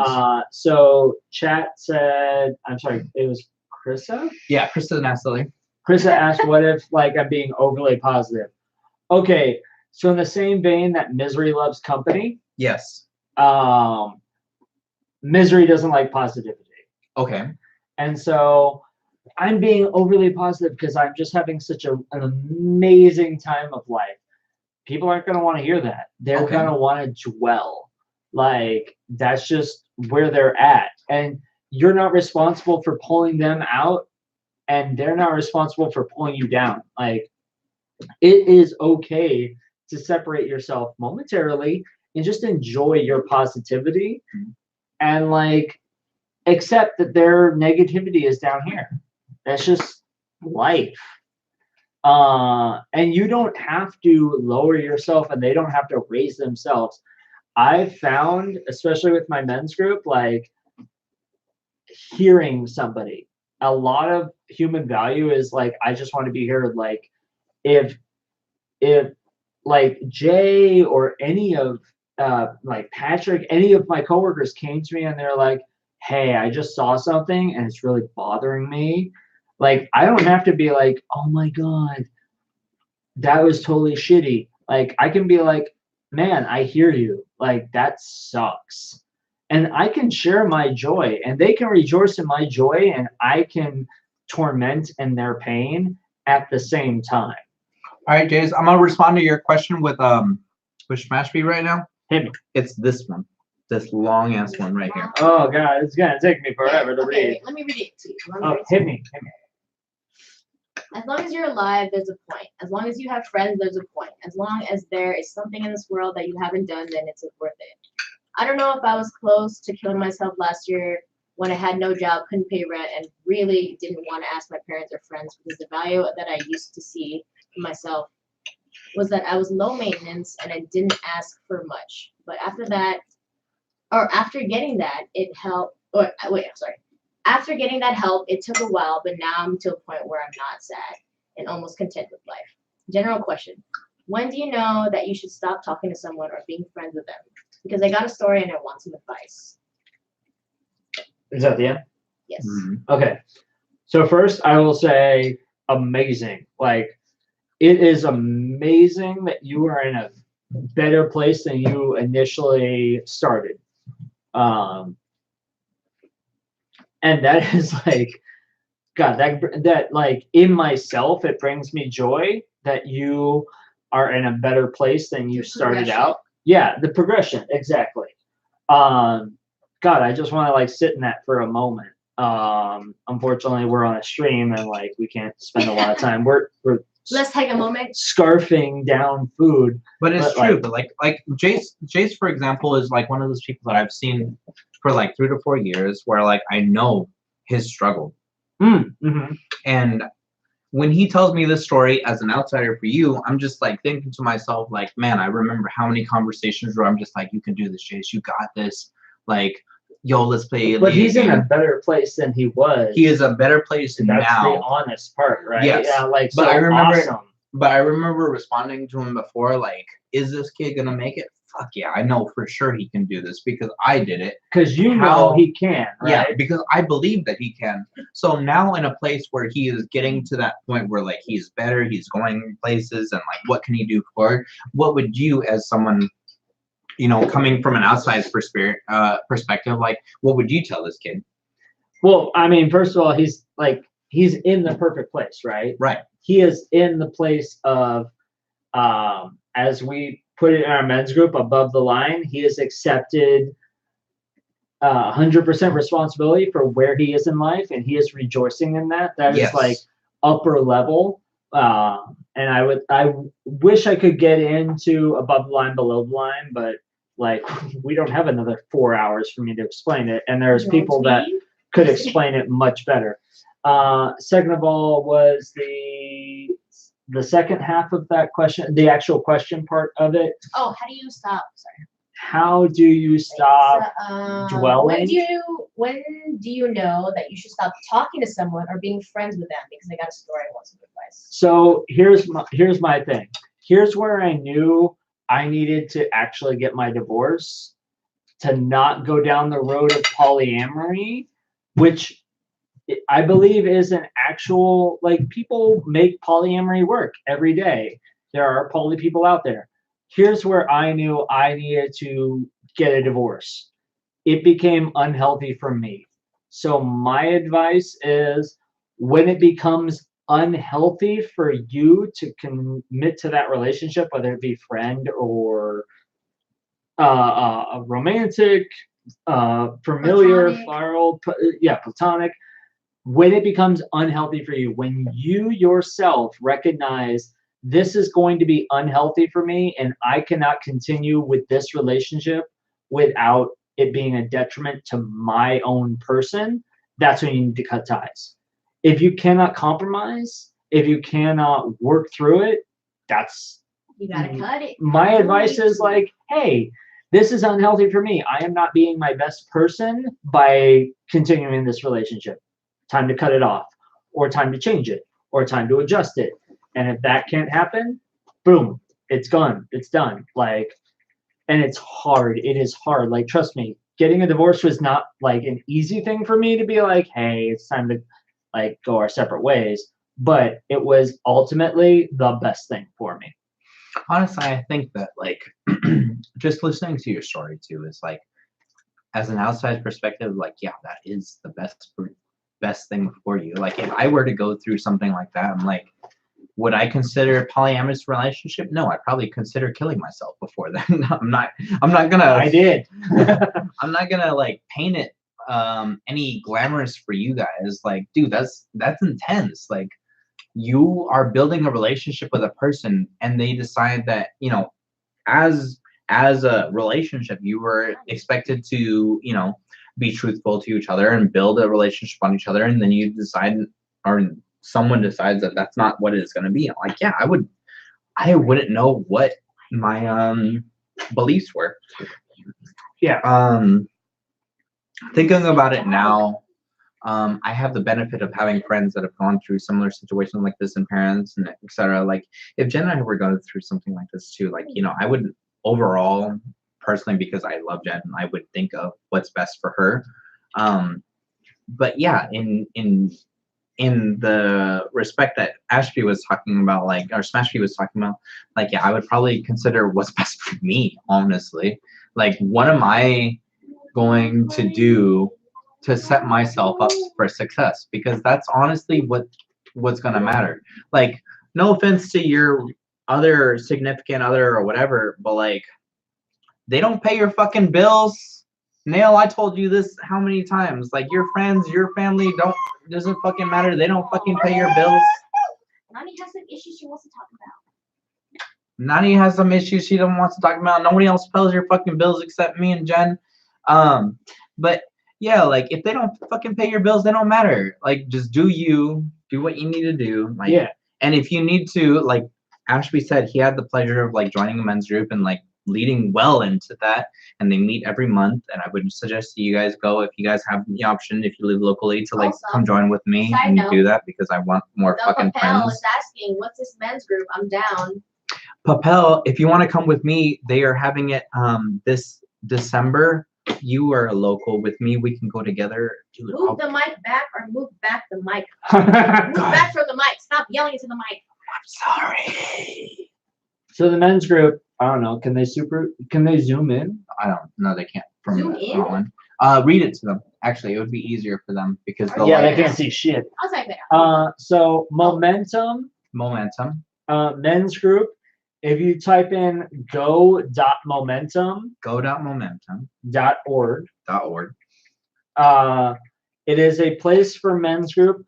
I've actually had women encourage their like brothers, husbands, everybody to go. I will list our standards real quick. Follow your passion, which we've talked about tonight. Yes. Speak your truth. Yep. Speak your fucking truth. Embrace all men. Okay. Honor women. Okay.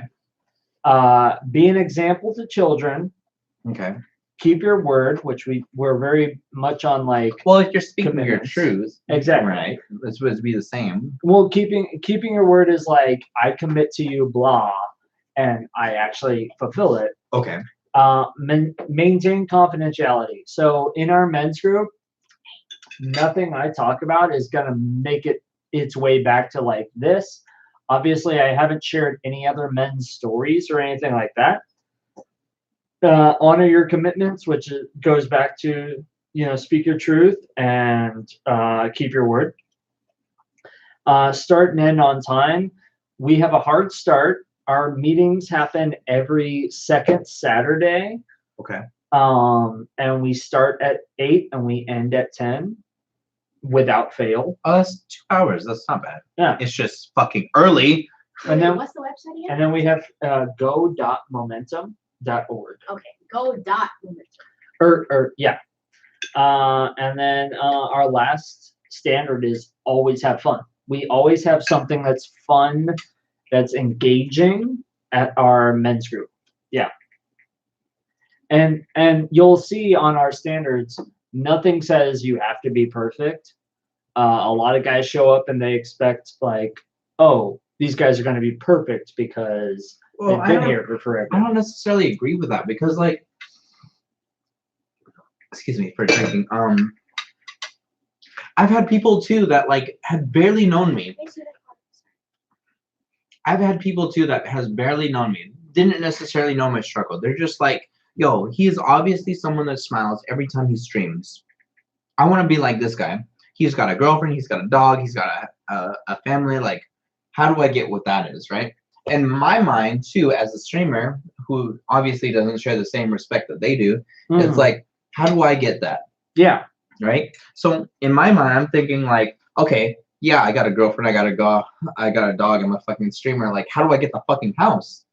How do I get the kids? How do I go above and beyond? Like, where is it in today's society? Just like, the hardest thing for me is there are a bunch of different avenues to be successful. You don't have to necessarily go to school. You don't necessarily have to work. You don't necessarily have to do stocks. You don't have to necessarily do any of that.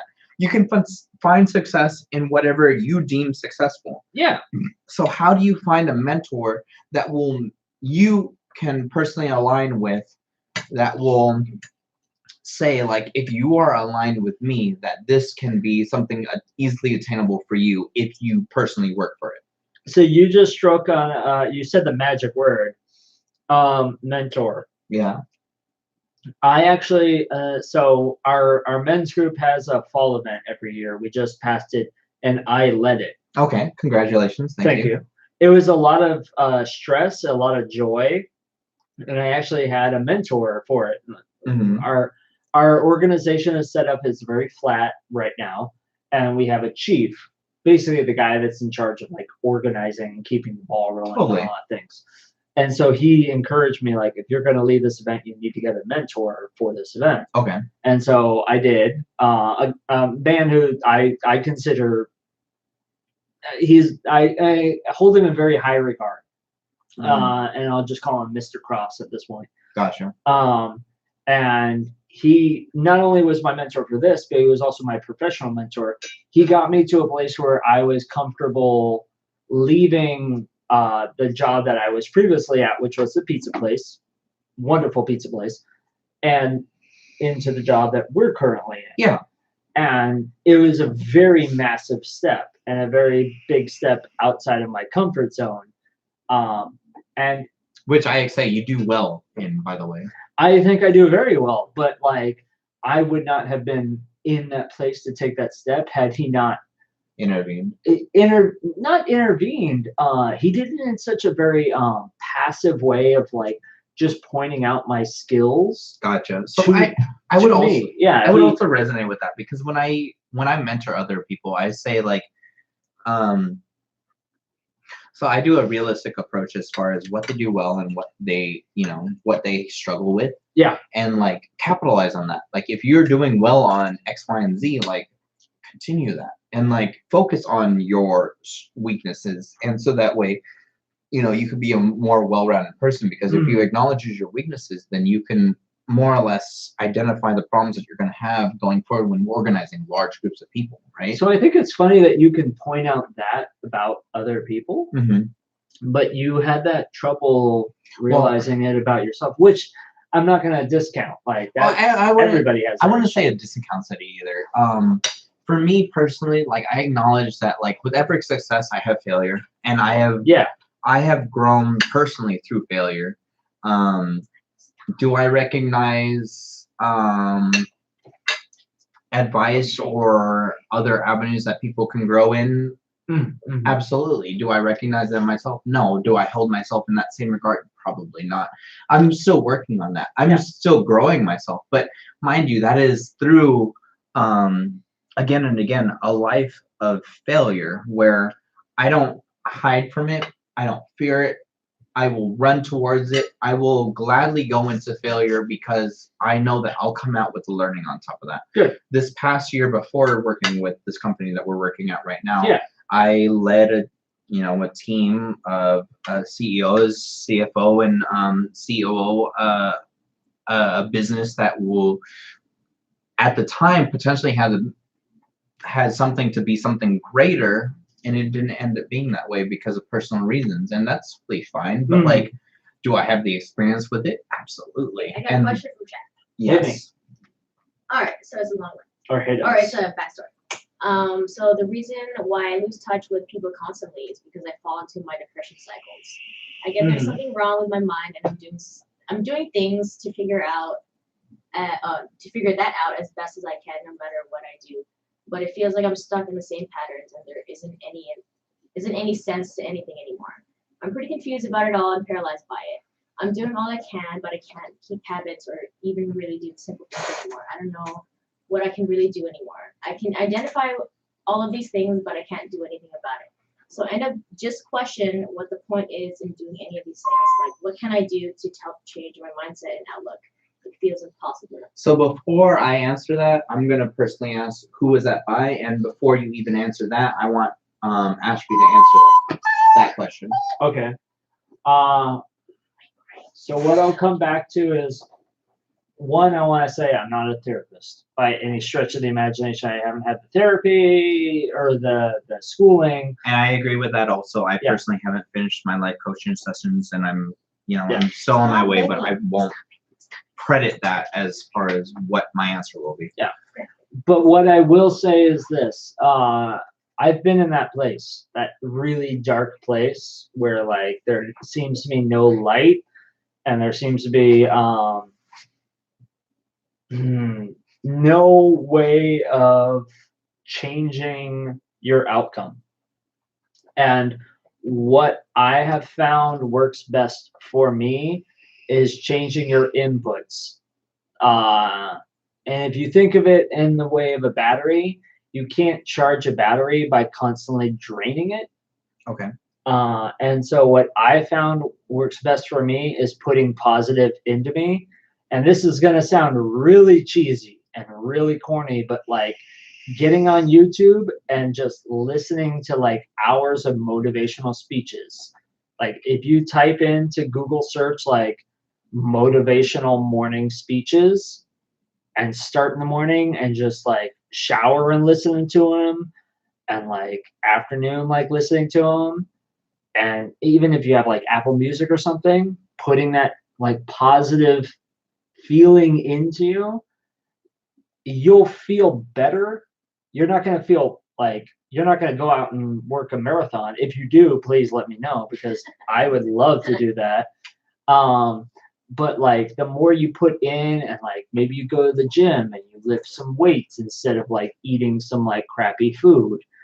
It's like the slow build to the positive that I found works well for me. Each person is different. I'm not going to say like this is the be all end all of like things that help, but like getting up in the morning and instead of like sitting there and watching like crappy YouTube videos or watching Netflix all day, getting up and doing like 10 push-ups.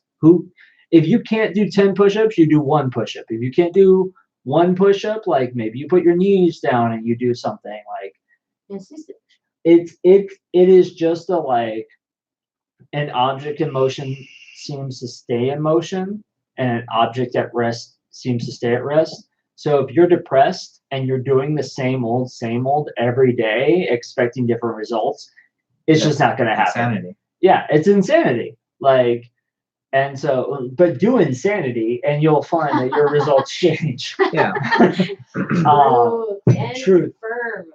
And so, like, yeah, that's my. I 100% agree on that. And like you guys have known, I haven't personally been up to date with my own Discord with Uplift or my personal. I personally deleted my Discord and will remake a new one and everything. You guys know, based on my Twitter and my Discord and everything, I haven't talked to you guys in the mornings. Why? My mornings are for me. And I say that because it's taken me a long time and a lot of failures to understand that if I don't get my mornings right, that I won't be able to either suggest the good content for you or to get my own life together. I 100% agree with Ashby with what he's saying. Get a routine. Do something that like you feel meditation. Whether it's meditation, prayer, YouTube video, I don't fucking care. Get something that gets your mind right and like some morning yoga. Be motivated morning to do stretching? do something simple, something that you feel your bed. That you can do on your own. With that, I can say for my own personal experience that I have, I listen to my own motivational speeches. I have one personally that says like rise and shine. I don't know if you guys have known that one. That's a 5-minute. There's a 5-minute video, and it's not the Kim or not the what a fucking Kardashian. I don't give a fuck who it is. I hate that one. Anyways, it talks about like you get up out of bed and you don't want to fucking do it, but like you got to do it. Just do what you need to do. Everything that goes afterwards is what you create afterwards. For me personally, when I get up out of bed, and Jen and I have the same routine. We get up out of bed, we get ready for work, and we go do the damn thing. And then as we come back for work, we have our own de-stress situation on our way back home. About an hour, maybe an hour 45. Shut the fuck up. Just kidding. This dog is awesome. She's so silly. She's just very vocal. She's very vocal because my mom's dog isn't here today. She just left over the weekend. But anyways, like I take my mornings for myself and I feel so much better. And I would honestly say that I feel more inclined to stream.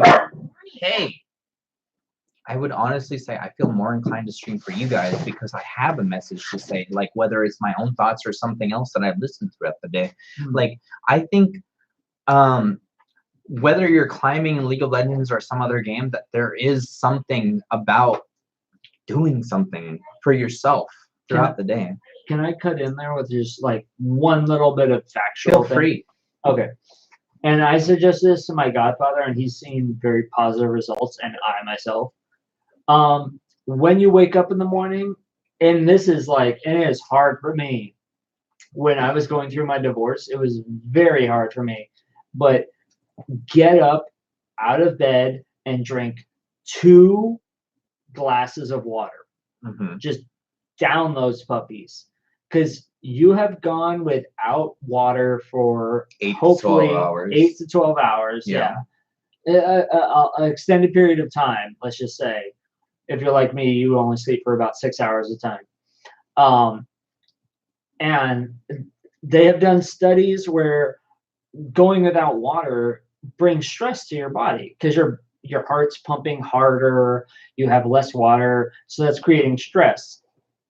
And so if you're in a deep dark place, drink water.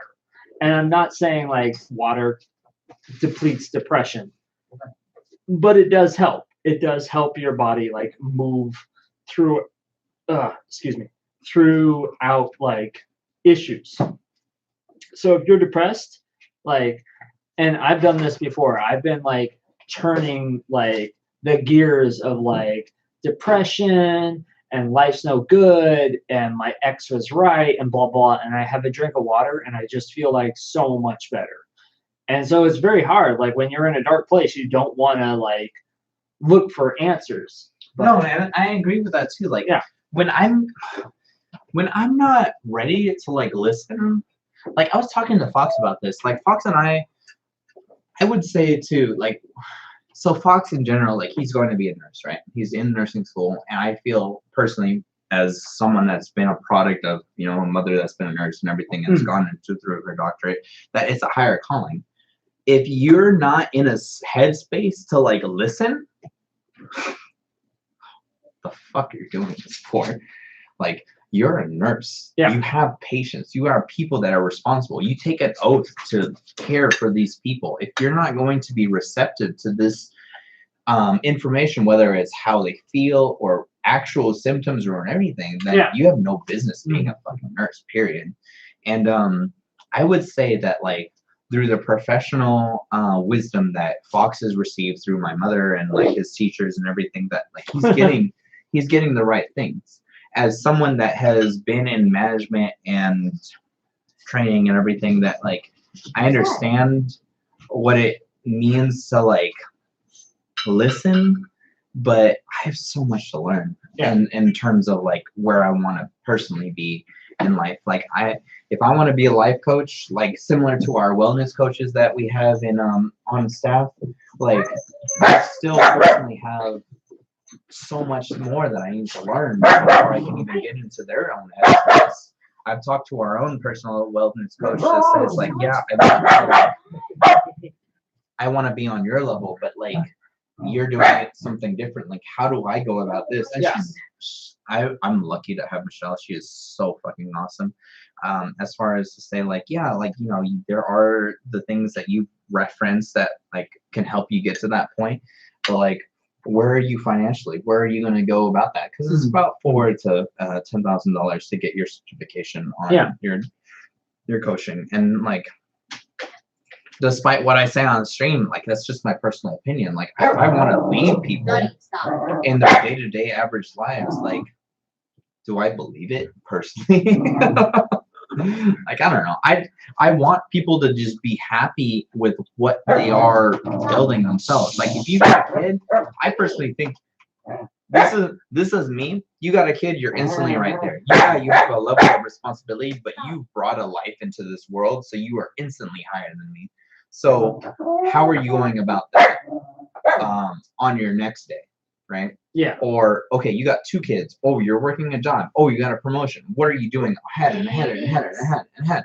Like, you know, like And how are you connecting to people? How are you being a respectable member of society while maintaining being a father or mother figure to any other child? You know what I mean? And that's why, like, I super appreciate you coming onto the stream and like speaking about your men's group, because like there are a lot of questions that your guys' group that can answer that I personally can't, regarding my viewership. Well, there's the thing of like the men's group is we don't claim to have any answers. Okay. Well, because you guys aren't necessarily certified, or I wouldn't necessarily say uneducated, but you guys aren't certified into that respective field that says, yes, you can listen to me word for word and say that this is truth. Because it's a truth is different for every individual, based on their circumstance. Correct. Speak your truth, right? Correct. So it's not, you're not speaking my truth. You're not speaking her truth. You're speaking your own truth, or at least you should be.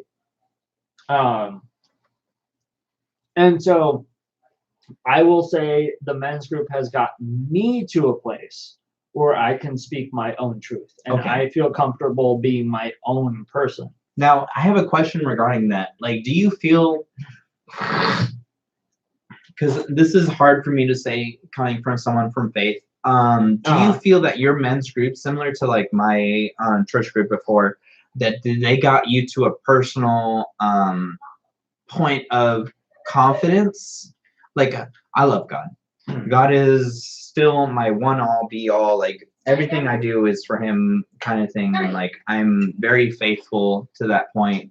Though I might not be religious in Catholicism or Christianity or whatnot, like, that's still someone I talk to on a day-to-day basis. Do you feel like your men's group got you to that point where you feel confident in yourself that you can go about your day, or do you feel like it got you to the point where you can go about your day and continue to learn? Yes to both. Okay. I don't feel like I worded that correctly. I'm sorry. No. I think I understand what you're saying. Is that I feel like my men's group got me to a place where I can, in my relationships, be it romantic or personal or interpersonal, I feel comfortable speaking up. Yeah. But at the same time, it's a reflection of me. I can speak to myself now with a much kinder voice. That's really good to hear, because despite my growings and, you know, as I get older and everything, like, I would like to say that, like, I speak to myself with a kinder voice, but I know personally I don't. Yeah. I am much harder on myself than I am to others. I encourage others with much more high regard. I know that, like, if someone says that they're willing to do something, I can support them 100% of the fucking time. Like, if you were to say, like, I want to do X, Y, and Z, I'm like, okay, Ashby, what do you need from me? And I'll do it. Period. I don't care what it is. Am I going to see on a return of my investments? Maybe that will be a thought, but I will personally see you through whatever it is that you're doing. And that's the same, but I can't say that for myself personally. Well, you'll remember through the exercise I was leading through you earlier that we kind of just fell into. At the end is the request, right? Okay. My request. And yours was of yourself. Okay. I had you make a request of yourself. But that is a form of nonviolent communication where I am at the end making a request of myself, or of you. Maybe my issue is, oh, we're having this argument and blah, blah, blah, and here's my values and here's my shadow and here's what I want, and here's what I feel. Gotcha. At the end is, okay, Patrick, this is what I feel, and that's in line with everything. My values, my shadow, what I'm feeling, what I'm sensing. And that's my request is, okay, now that we've boiled it down to what I'm actually angry about, here's my request. Maybe that request is something completely different. Maybe that request is, after boiling it down, my request is, I would like next time you have an issue with me, instead of calling it out in our work chat, you come to me directly. Gotcha. And how simple is that? Like, oh shit. Oh, okay, yeah, totally. I'll totally do that. That's my biggest issue. Like, So, okay, if we were to put it in perspective now, right? We're in the same level of workspace right now.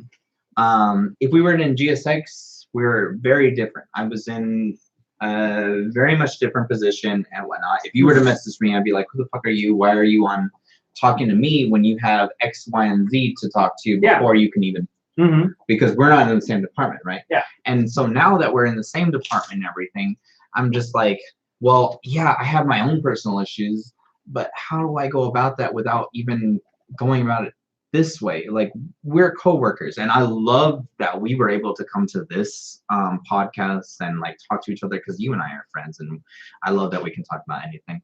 But let's say that we weren't, right? Let's say you were Joe Schmo and I was Bob the guy, whatever the fuck. I'm just like, maybe it goes back to like, how do you make friends in your late 20s and early 30s? Or maybe it's like, how do you feel confident in yourself, and like, how do you go about your goals and what you want to accomplish without necessarily sacrificing your friends or relationships? But I don't know, like, how do you, as someone that has done that and been that, being that you've been in a higher position and whatnot, and humbling yourself now, like I've humbled myself to the point where like I don't even think about that point. I'm just going about my day. How do you go about it as far as like, we got a job to do? How do you talk to people that are necessarily either younger than you, or, you know, God, for just like, you know, just as motivated or inspired as you are to do the exact same thing that you are, but you don't necessarily have the same opportunity to. Like, I'm personally with GSX, I was blessed at the time that I came in. If I didn't come in at the time that I came in, I would not be in the I know for sure that I would not be in the position that I was in back then. Yeah. Right. I know there are very much people that applied after me that were way more qualified than I was to take the position that I was in. But because I came in at the time that I was, I built a rapport with them. So going into any other position, whether it's a new company or whatnot, like, how do you go about that, knowing that you know your worth, but how do you connect with people after that? Like, I personally think, I don't necessarily think I'm a fucking god, but I definitely think that I'm a lot higher than other people. But but mind you, as I say that, I don't think I'm above making friends or acknowledging other people's worth. I think everyone has a sense of value and they can go about their thing. I very much connect with people, but how do I go about that going forward as a young adult or older adult going in forward to like make something for myself without necessarily inhibiting anyone else's growth? So your values and your shadow are in direct conflict with each other. Gotcha. Which is, well, in my mind, right? No, in your actual self-being, right? Okay. You value people, you value connectivity, but you also, I'm higher than other people, which is, well, in some extent, yes. But okay, so to rewind it back, right? Before I got to Tesla, let's say, for example, I went to eClub afterwards. I took a 7 months hiatus. I was like, okay, I'm going to go to eClub. I got to an operations manager position, and I realized like the inmates ran the prison just like they said in the interview. Like, these people were set out against me, and I let depression take its place. Yeah. Right. When I got to Tesla, I went about it a little bit beforehand. If I waited literally 2 weeks beforehand, I would have got the position that I wanted. I was like, oh, it's okay. I can get in wherever I want and then transfer afterwards. Yeah. Little did I know that I needed 6 months to take that. During that time, I told myself, like, it's okay. This is God's plan. I'm going to humble myself, right? I'm going to take a way lower pay cut than what I was used to. I'm going to get down with myself as far as like what I'm personally capable of doing, whether it's physical, mental, or whatever, to get the job done and provide for my family. Yeah. And I was okay with that. And then when it came time to my year and said like, okay, I got my stocks, I got what I needed out of it, let's move on to the next thing, like, I left. But then I would say that, like, despite that, my next endeavor that I went into was a family business that ended up not having anything that I can put on my resume per se, and I would personally deem it as a failure.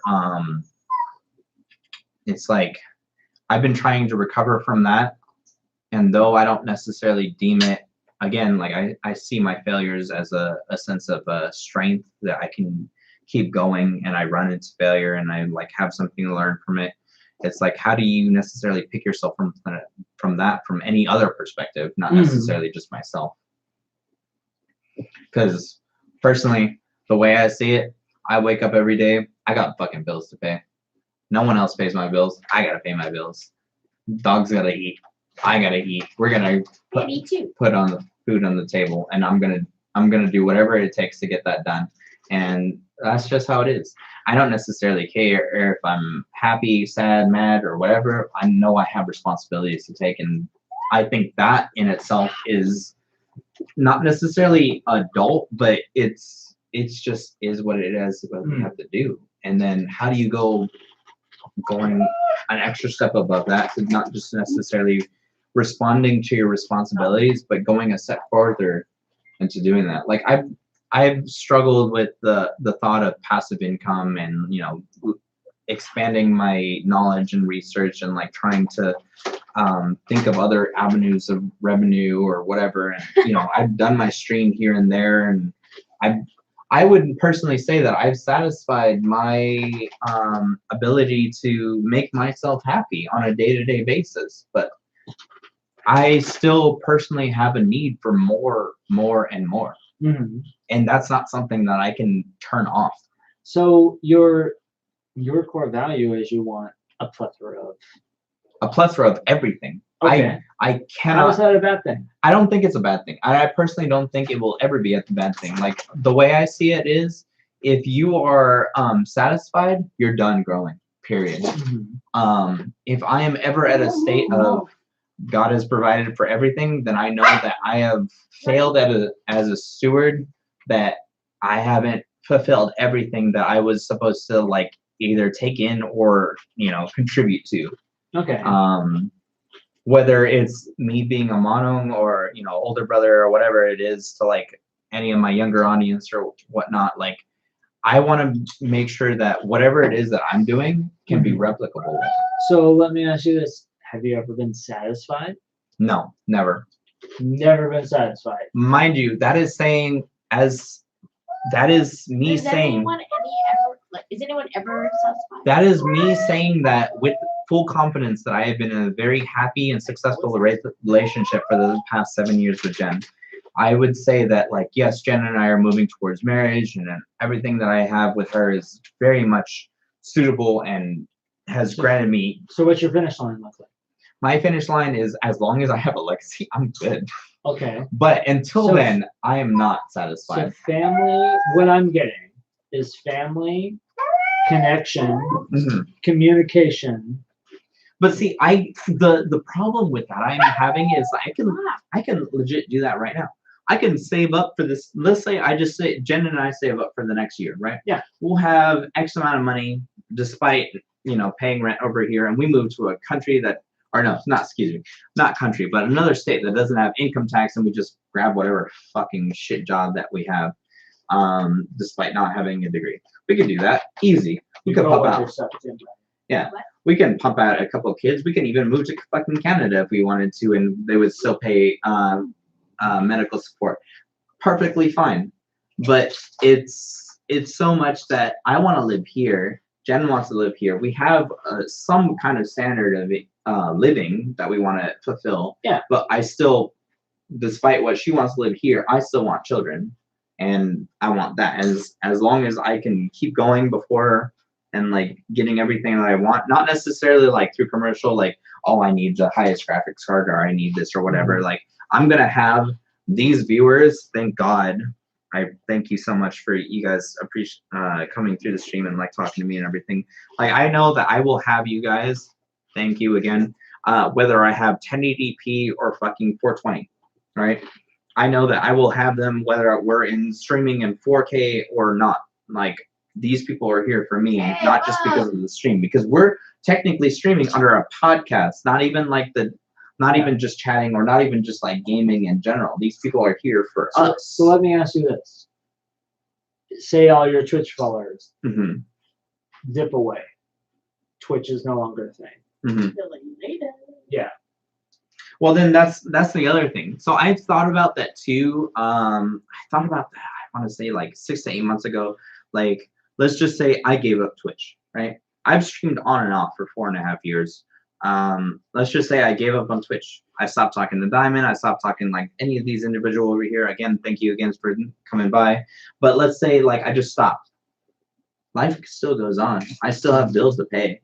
I still have No. What do you lose? It's a sense of self.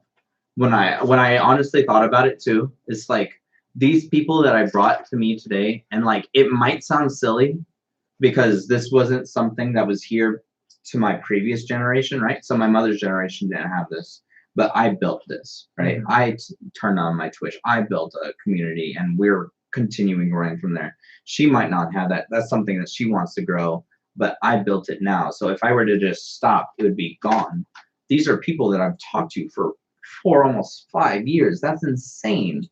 Like, imagine me not talking to Byron. Like, it is a half a relationship. So, like, for Jen and I, we've been together for almost 7 years. Imagine I didn't talk to Byron we just stopped talking after just now. Like, mind you, Byron and I have been in a relationship, friendship-wise, 4.5 years, and if we just stopped talking, despite him, like, being on or off job or whatever, I just text him any time of the day. I'm just like, hey. What do you lose?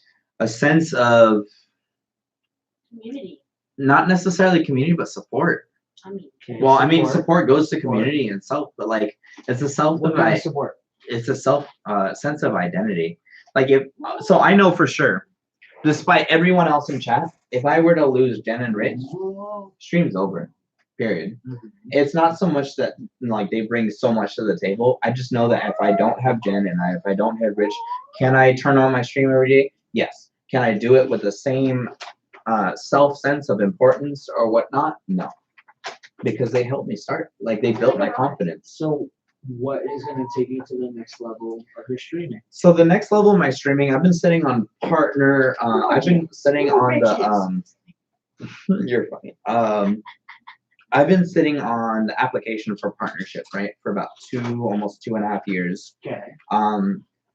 On their statement, they say 75 to 100, etc. amount of organic viewers. I've just never applied for partner. Okay. The reason why is I know I won't get accepted. It's not to say that like my community is not doing the most. They're doing the absolute most they fucking can. But I know personally as a streamer, I'm not getting as much as I can. I'm not getting the 75 to 200 viewers that I used to be getting. What do I need to do more? I'm working towards that. I'm hoping that I can get that down the road. But I won't hit that apply for partner button until I know for sure that I have a good chance of getting that partnership. Yeah. Because I feel like not only do I owe it to myself, I owe it to them because they're still here today, despite me, being on this journey. You know what I mean? What about parameters? 75 organic, 75 concurrent viewers daily whenever you turn on your stream. I am currently getting 30, at most 35. With hosts, I'm getting possibly 25 to 65. A certain amount of days. Yeah, you have to do a certain amount of days, a certain amount of hours. And I know I'm personally not hitting that. And in terms of stream, I know in general, I'm not putting the content. Like, this is new content for me. Thank you. This is new content for me. Me streaming podcasts, entirely new. I've watched content creators like do podcasts. Ryan Higa is one of my favorite YouTubers of all time. And I'm so happy that he continues doing it. And I love that he just like is himself because he does a lot of editing with his videos.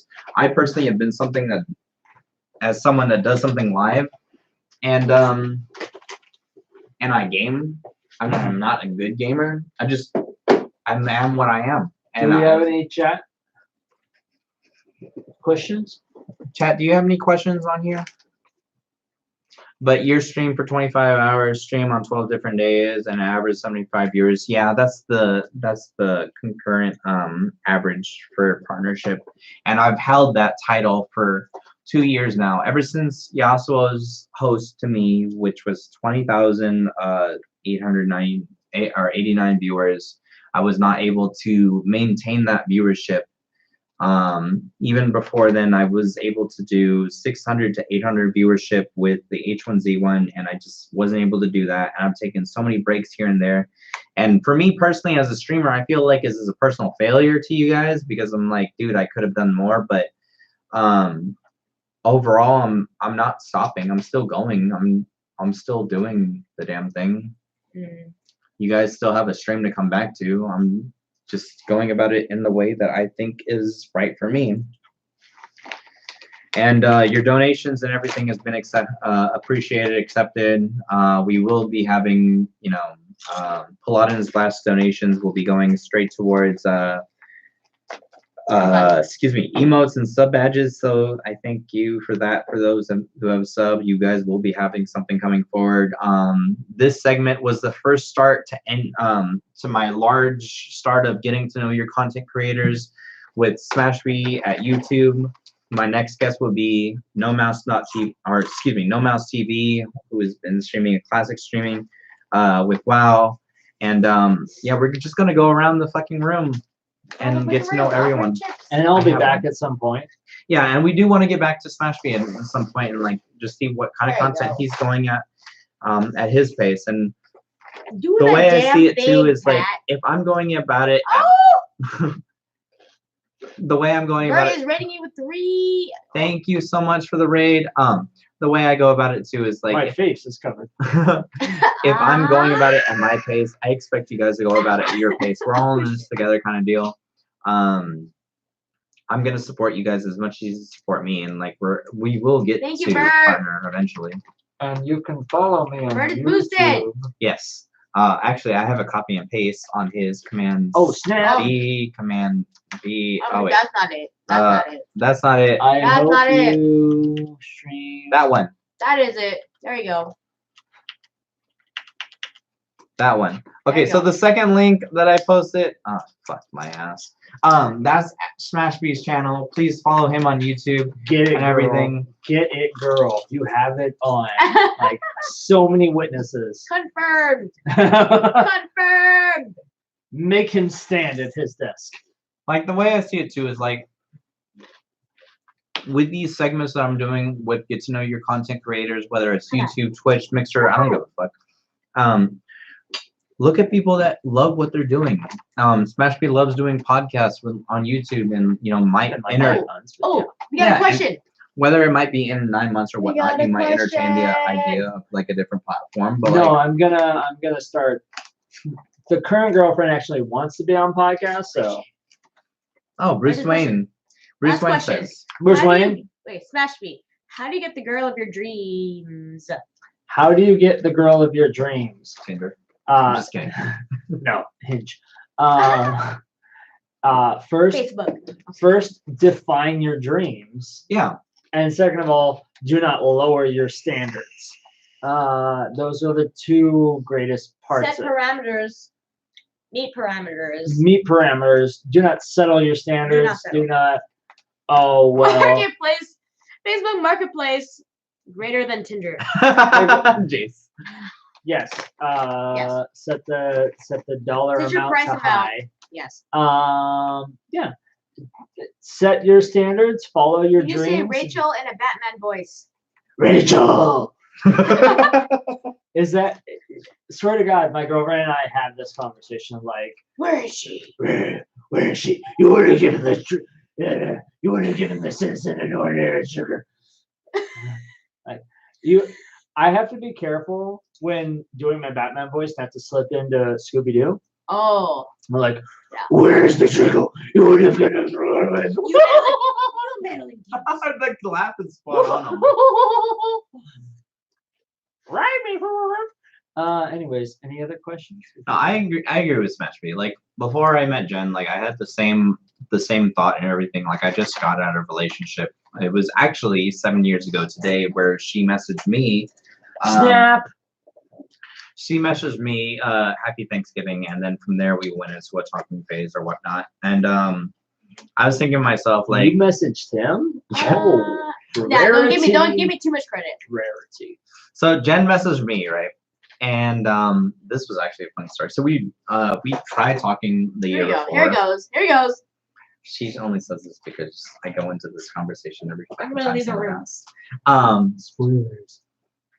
So she asked me, like I talked to her the first time and then she just dropped me. I was like, whatever. And then the following year or 2 years later, she messages me on Thanksgiving saying happy Thanksgiving. And I was like, oh, that's cool. Like, I'm gonna respond to her, whatnot. Like I just got out of a relationship, I think a couple weeks before then. I was like, oh, cool, whatnot. And I planned on having a date after Thanksgiving with some other girl. Gotta get that turkey date. Well, no, not even after Thanksgiving. It was just like I was gonna have a date with another person, and I ended up canceling on her to go hang out with Jen, and we made it work. After that, like it just never stopped. And at one point in time, though, like after the first or second date, Jen was just like, "So why didn't we work out the first time?" And I was like, "Oh." Well, it was funny because I was like, honestly, it was your fault.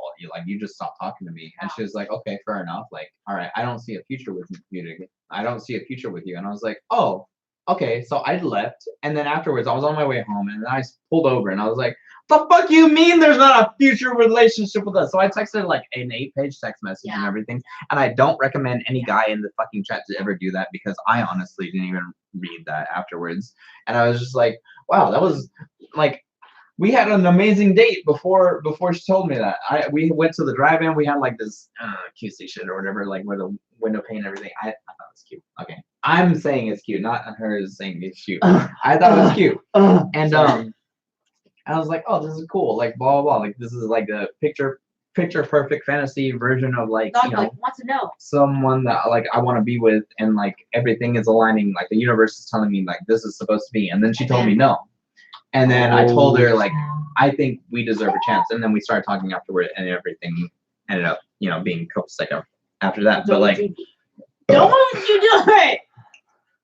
But before then, I did have my concerns where, like, maybe this wasn't something because she was thinking, like, it wasn't something on her own. And I was like, okay, this is bad. Mind you, this is, again, me coming out of a relationship.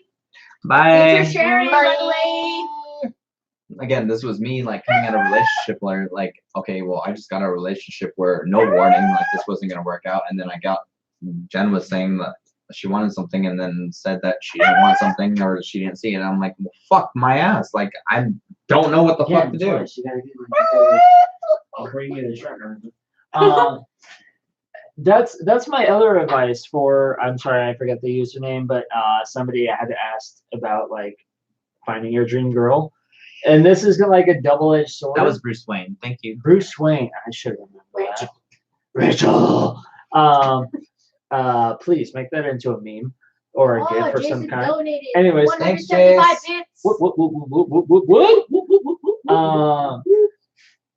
The trick to finding your dream girl is to be independently happy and not need a dream girl, and then she'll like fall right into your lap, which is a double-edged sword because you're like, well, I need to be by myself and be independently happy, so I don't need a woman. But in doing that, I want a woman. And so yeah, it's a double-edged sword. It's very hard to do, but just accepting that you need to be by yourself and be individually happy. Hi.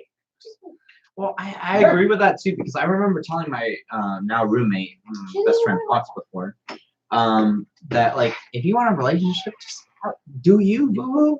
Like yeah, like I used to, mind you, I still think the world of Fox. I think he's like one of the coolest fucking dudes I know. But I also thought to myself as an outside perspective, like, you can be on Tinder, you can be on Hinge, you can be on Bumble, whatever the fuck. But like, if you don't feel that yourself, you're not gonna get the girl that you want. And mind you, he's had multiple dates that he's. Yes, Bruce Wayne. I agree. He's had I don't know multiple what he dates, said, but only a few of them that he'll introduce to us because he feels that we're his family, and I would agree. So like I wouldn't introduce Jen to Fox if I didn't think that Fox was someone that I was gonna consider like my life partner, you know. And with that being said, like the people that Fox brought over, I'm like, yeah, they're cool. Do I see them as life partners? I will give them a chance. But do I see him as my partner? That's to be said. When he tells me that this is someone that he considers, then I'm like, all right, now I'm gonna look at them through a new filter, kind of deal. Because otherwise, I'm gonna look at them through best friend filter and be like, hey, you're 10. Yeah. And the girl I'm with right now is the first girl I've met, since my ex, that I introduced to my parents. That's pretty cool. That's a monumental step. Yeah, I was like, this is the important one. She's the one. Like, I know you want to be on there. You want to be on there. Yeah, and like I like knew it from our second date. I was like, this is it. This is you're the one that I want to have in my life. Like, yeah. So I will introduce you to my friends. I will introduce you to my family, and like this is it. Yeah, I would agree too. Like, if God forbid, Jen and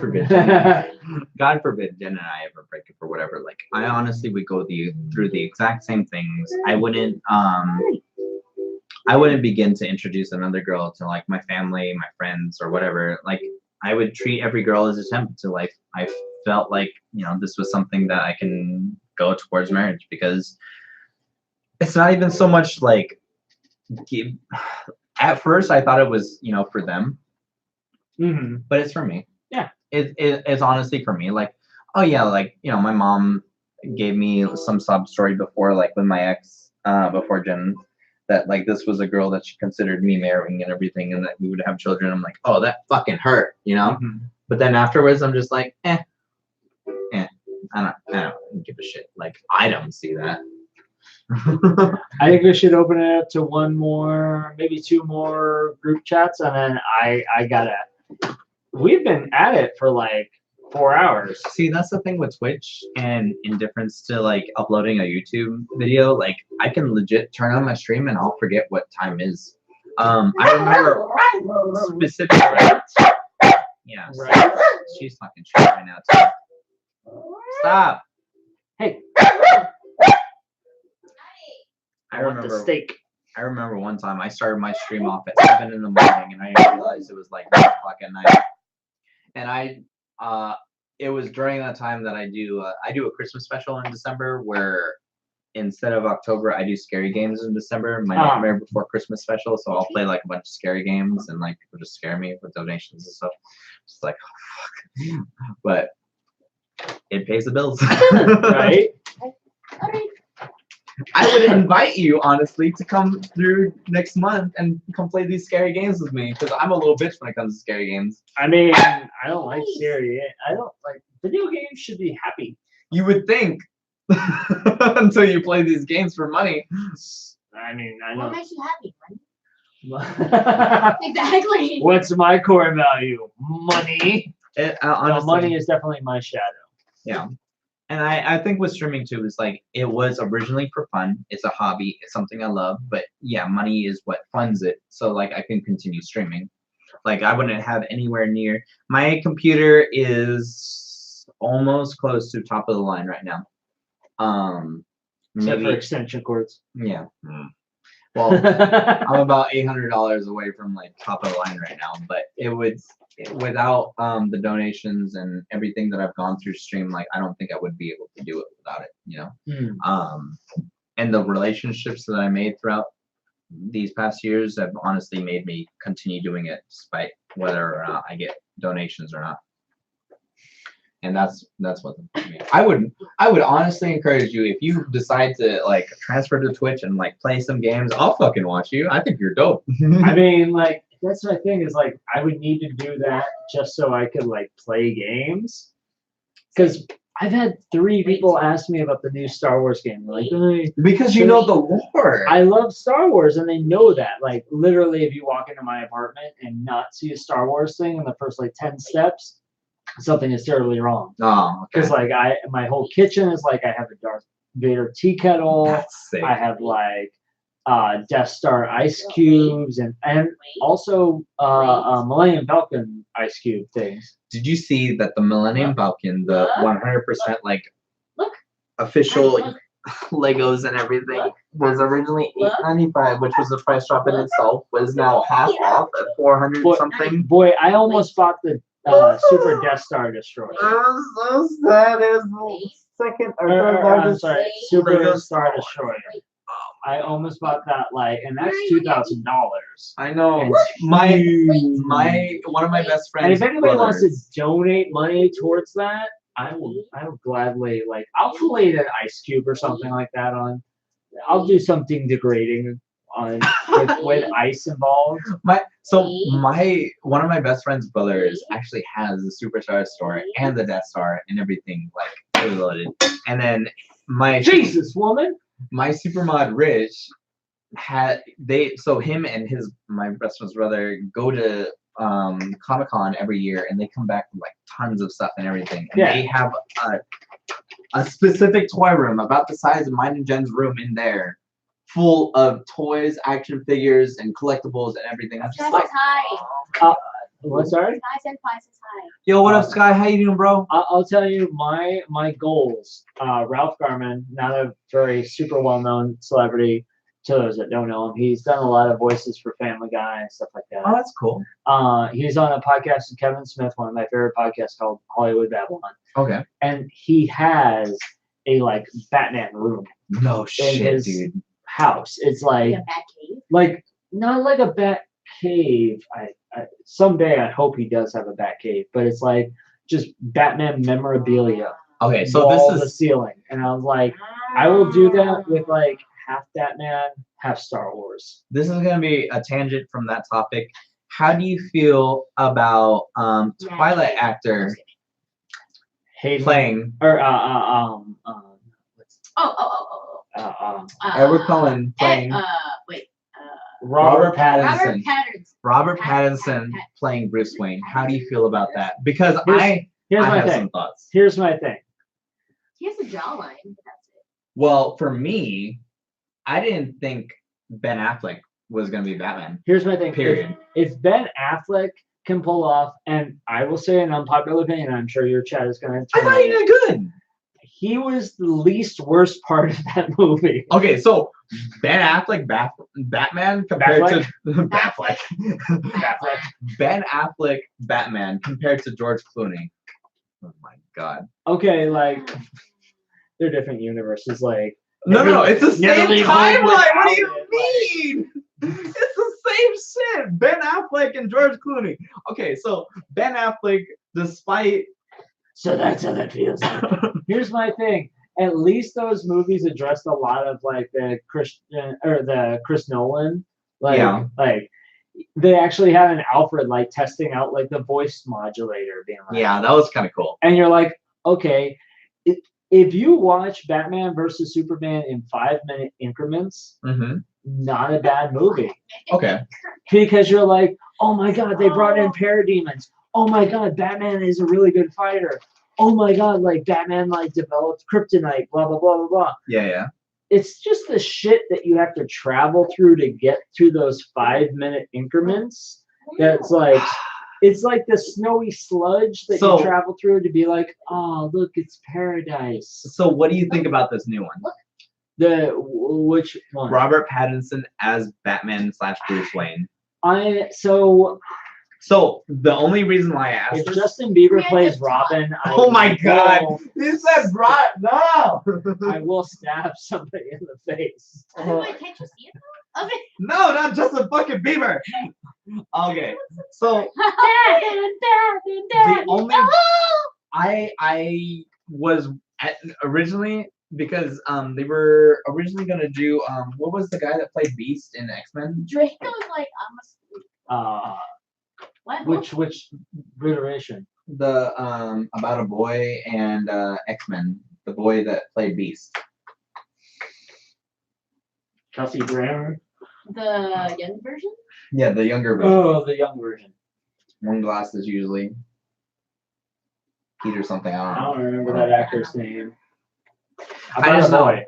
Yeah, that guy, right? Yeah. So he was supposed to play Batman. He was auditioned for it, and they ended up casting Robert Pattinson. And I was like, well, this movie's done. But the only reason why I gave it a second chance is because of his age group. Yes, he can play earlies. Or excuse me, not earlies, but late 20s He can Batman. play like a year one Batman. Well, I feel like he can play late 20s Batman and early, possibly late 40s Batman. Yeah. Right? Because of his age group right there. And if they decide that they're going to skip the whole fucking universe or whatever because they have an Arrow universe on TV, CW, yeah. right? That they can go into Batman Beyond. Why the fuck not? I wouldn't mind seeing a Batman Beyond. Because that's not something that we haven't seen, right? Well, okay, here's my thing. Again, Batman v Superman did a few things right. Yes. They did a lot of things wrong, but they did a few things right in that they didn't show us yet again a Batman origin story. But they've done Batman origin stories legit every decade. That's what I'm saying is that everybody knows Batman's origin story at this point. They didn't need to show us. And so they showed us in kind of a mild flashback dream sequence. And you're like, okay. Draco. Anyways. Hi, Draco. I said we had 2 more questions from the chat, and then we got off on something else. So any more questions from the chat, or should I go home? I just know that in the way I see it too is like 8.5 inches. It would make sense Just if off DC.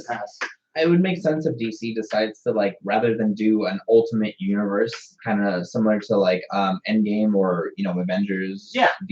Marvel, excuse me, where they do like little stories here and there. Cool. It would be really nice to see if they go into the future because they're going into a dystopian future kind of deal, right? Batman Beyond, Superman, blah blah blah, and still have their successful TV series that have been going on multiple TV series with crossover events. Like this newest event, this is a plug, and no, I'm not sponsored. Like it's too early for you to go home. Yes, this is a plug. No, it's not sponsored or anything. Like this newest Flash crossover Infinite Universe event is going to have Tom Welling revise the role of Superman from Smallville Superman back into the role. Like, for me, I'm fucking excited. You can go fuck yourself, but Personally, I'm excited. I'm super stoked. And they're gonna have Lois Lane. And what really excites me though, despite Tom Welling, is that they're gonna have the fuck is his name? The guy that voiced Batman in the animated series reprise the role as Bruce Wayne in the later years. No, not Kyle. Fuck, baby, can you look at this up for me? This is why we need a producer. I know. This is where we need you. Look up animated series Batman's voice or whatever. He's gonna reprise a role of Batman, not necessarily Batman Beyond, but Batman older generation, where he is no longer Batman. Batman older version? No, Batman Voice actors. Batman voice actors.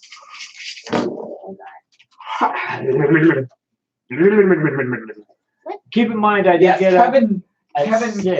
Kevin Coney. Yeah, Kevin Coney. So he's gonna reprise the role of Batman in the future on this Infinite Crisis event that stems between Flash, Arrowverse, which will be the last season until they do their spin-off. I'm really sad Supergirl. I thought Arrow was really good. I think that Arrow should continue and all the other ones should die away. Like Stephen Amell did a really good job, and when he even went to the dude, he was so funny. You know it's Steven, right? Yeah, I know, but it's so funny though. Okay, so like Flash is a decent series. I think Grant plays a really good Flash. Yeah, I really don't think that they should have had Idris Elba. Not Idris Elba. What's his name? The guy who plays Flash in the cinematic universe. He was in the Harry Potter one. He's not going to be in the series though. No. But I feel like they shouldn't have had like two. No, Flashes. I think they should have kept Grant.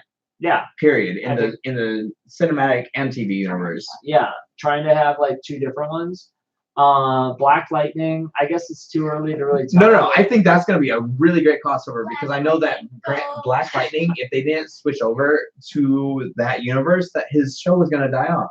Yeah. The production. Oh yeah, value, I don't think the show is that great. Like, I don't think the show is that great. The production value is subpar, and like he's literally the only black superhero on television right now. Like, come on. So here's my thing is that unless you have Static Shock, who's still a C-list superhero. Guess what my favorite series is? The DC universe on that CW is. Go for it. It says guess. Legends. You said yes? Yes. Legends? Yeah. Because the plot is completely like, we don't care what the plot is. We don't know what the plot is. No, because they're in timey-wimey shit. It's Doctor Who! It's all about character drama. That's what I like about it, too. Like, Arrow is trying so very hard to be like, okay, we're going to keep a timeline and character drama, but like nobody fucking cares. The only thing that I have problems with Arrow is that it's a knockoff version of Batman. Period. Yeah. You're not Batman. You're not Bruce Wayne. In the first episode, after the first season, they had a table read with the writers and the actors, and the producer said like, there's two characters that will never be in the show, Batman and Superman. Two cities we'll never go to. Gotham, Batman, Superman, and Metropolis. Mm-hmm. And then like after the second season, they're like, let's add powers. And after the fourth season, they're like, let's go to Gotham. Yeah, and then let's add Superman. And then they add Ho Chi Minh. And whatever, the guy from Teen Wolf as Superman. I was like, are you fucking kidding me? I was so mad. They reference Bruce Wayne. They're like, that could have been anybody. Is Bruce Wayne in town? No. And you're like, listen, here's the thing. Either accept that there's going to be these two other guys, or there's not going to be these two other guys. Like, remember how mad I was when Ho Chi Minh took the role of Superman? And I was like, who the fuck is this scrawny ass Superman? The guy from Teen Wolf that played Superman now. The mentor Tyler Ho Chi Minh. Hutchin. I was like, Ho Chi Minh? Right. That sounds like an Asian character. I don't know who. Last question. Hit us. Well, anyways, he took the role of Superman. I was like, no. Yeah. Like, dude, side by side. I've been following like the teasers and everything. I like the first season of Superwoman. That was cool. Like, Supergirl was dope. Or Supergirl. And I was like, okay, they're not going to have Superman in this. It's kind of cool that they're like referencing, but they won't have him. Well, and they're like, oh, no, we're going to put Superman in there. Like, I would say, honestly, catch up to every show that you possibly can that regards this universe, because afterwards, and this might be spoilers to everyone else, but after this crossover event, they will be debuting after Arrowverse a new Superman series reboot. So, but that is with a similar tie-in with the comics with John Kent. So Superman's gonna have a son. See, to me, is like DC missed it. They missed their opportunity to have a cinematic universe. Like, oh, whatever, we're not going to make a cinematic universe. Okay, well, Marvel's doing it. Well, I think they missed it, but not necessarily because they were like, there was an opportunity time where they could have done it. It was just like they didn't take season 10, because season 10 of Smallville was dragged on as long as it could. Mm-hmm. They had no other tie-ins that were relevant to the story. Yeah.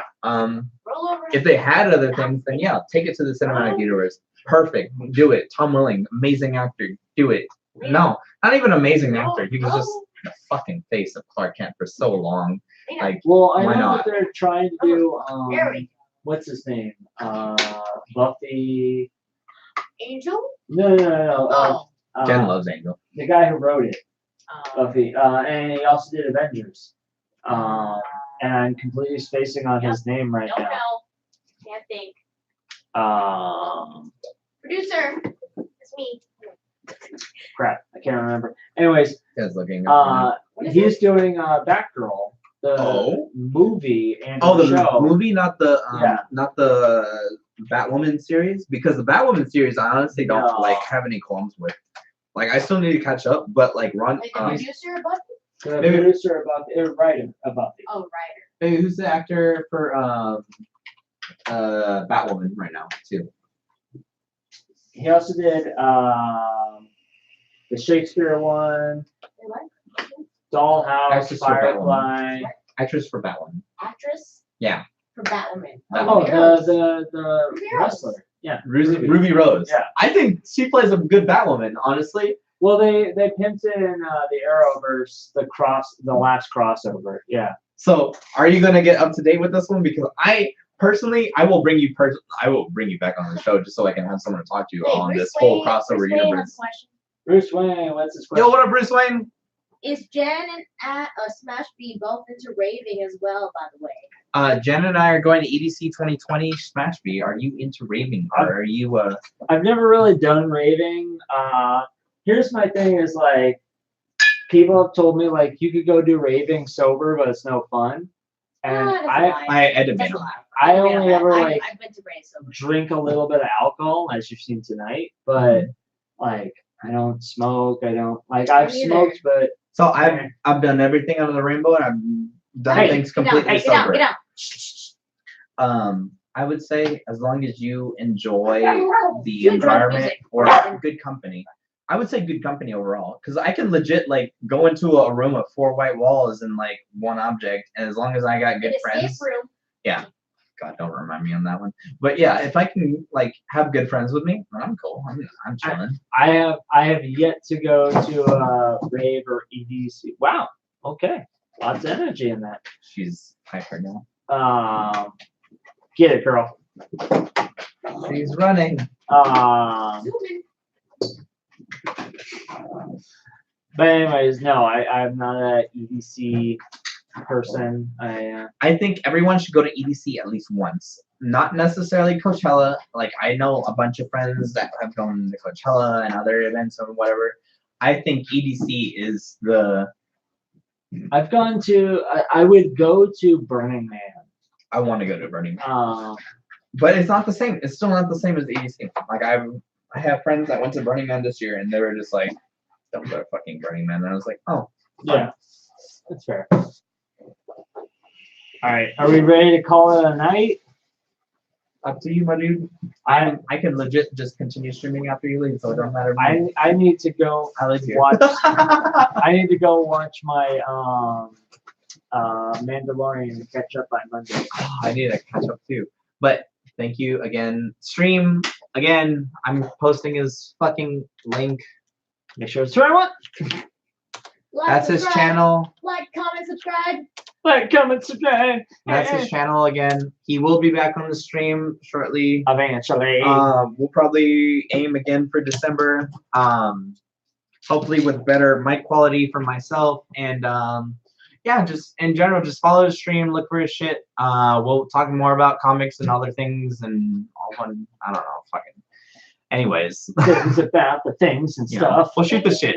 Of things and about things and more things. But if you like the podcast, again, you guys are all. I mean, I assume that everyone that's been here is following my stream, so you guys are cool. Follow his stream, and then stay in contact for everything else. Twitter's also available. We're trying to get Ashby onto his stuff. The next guest that I have will be no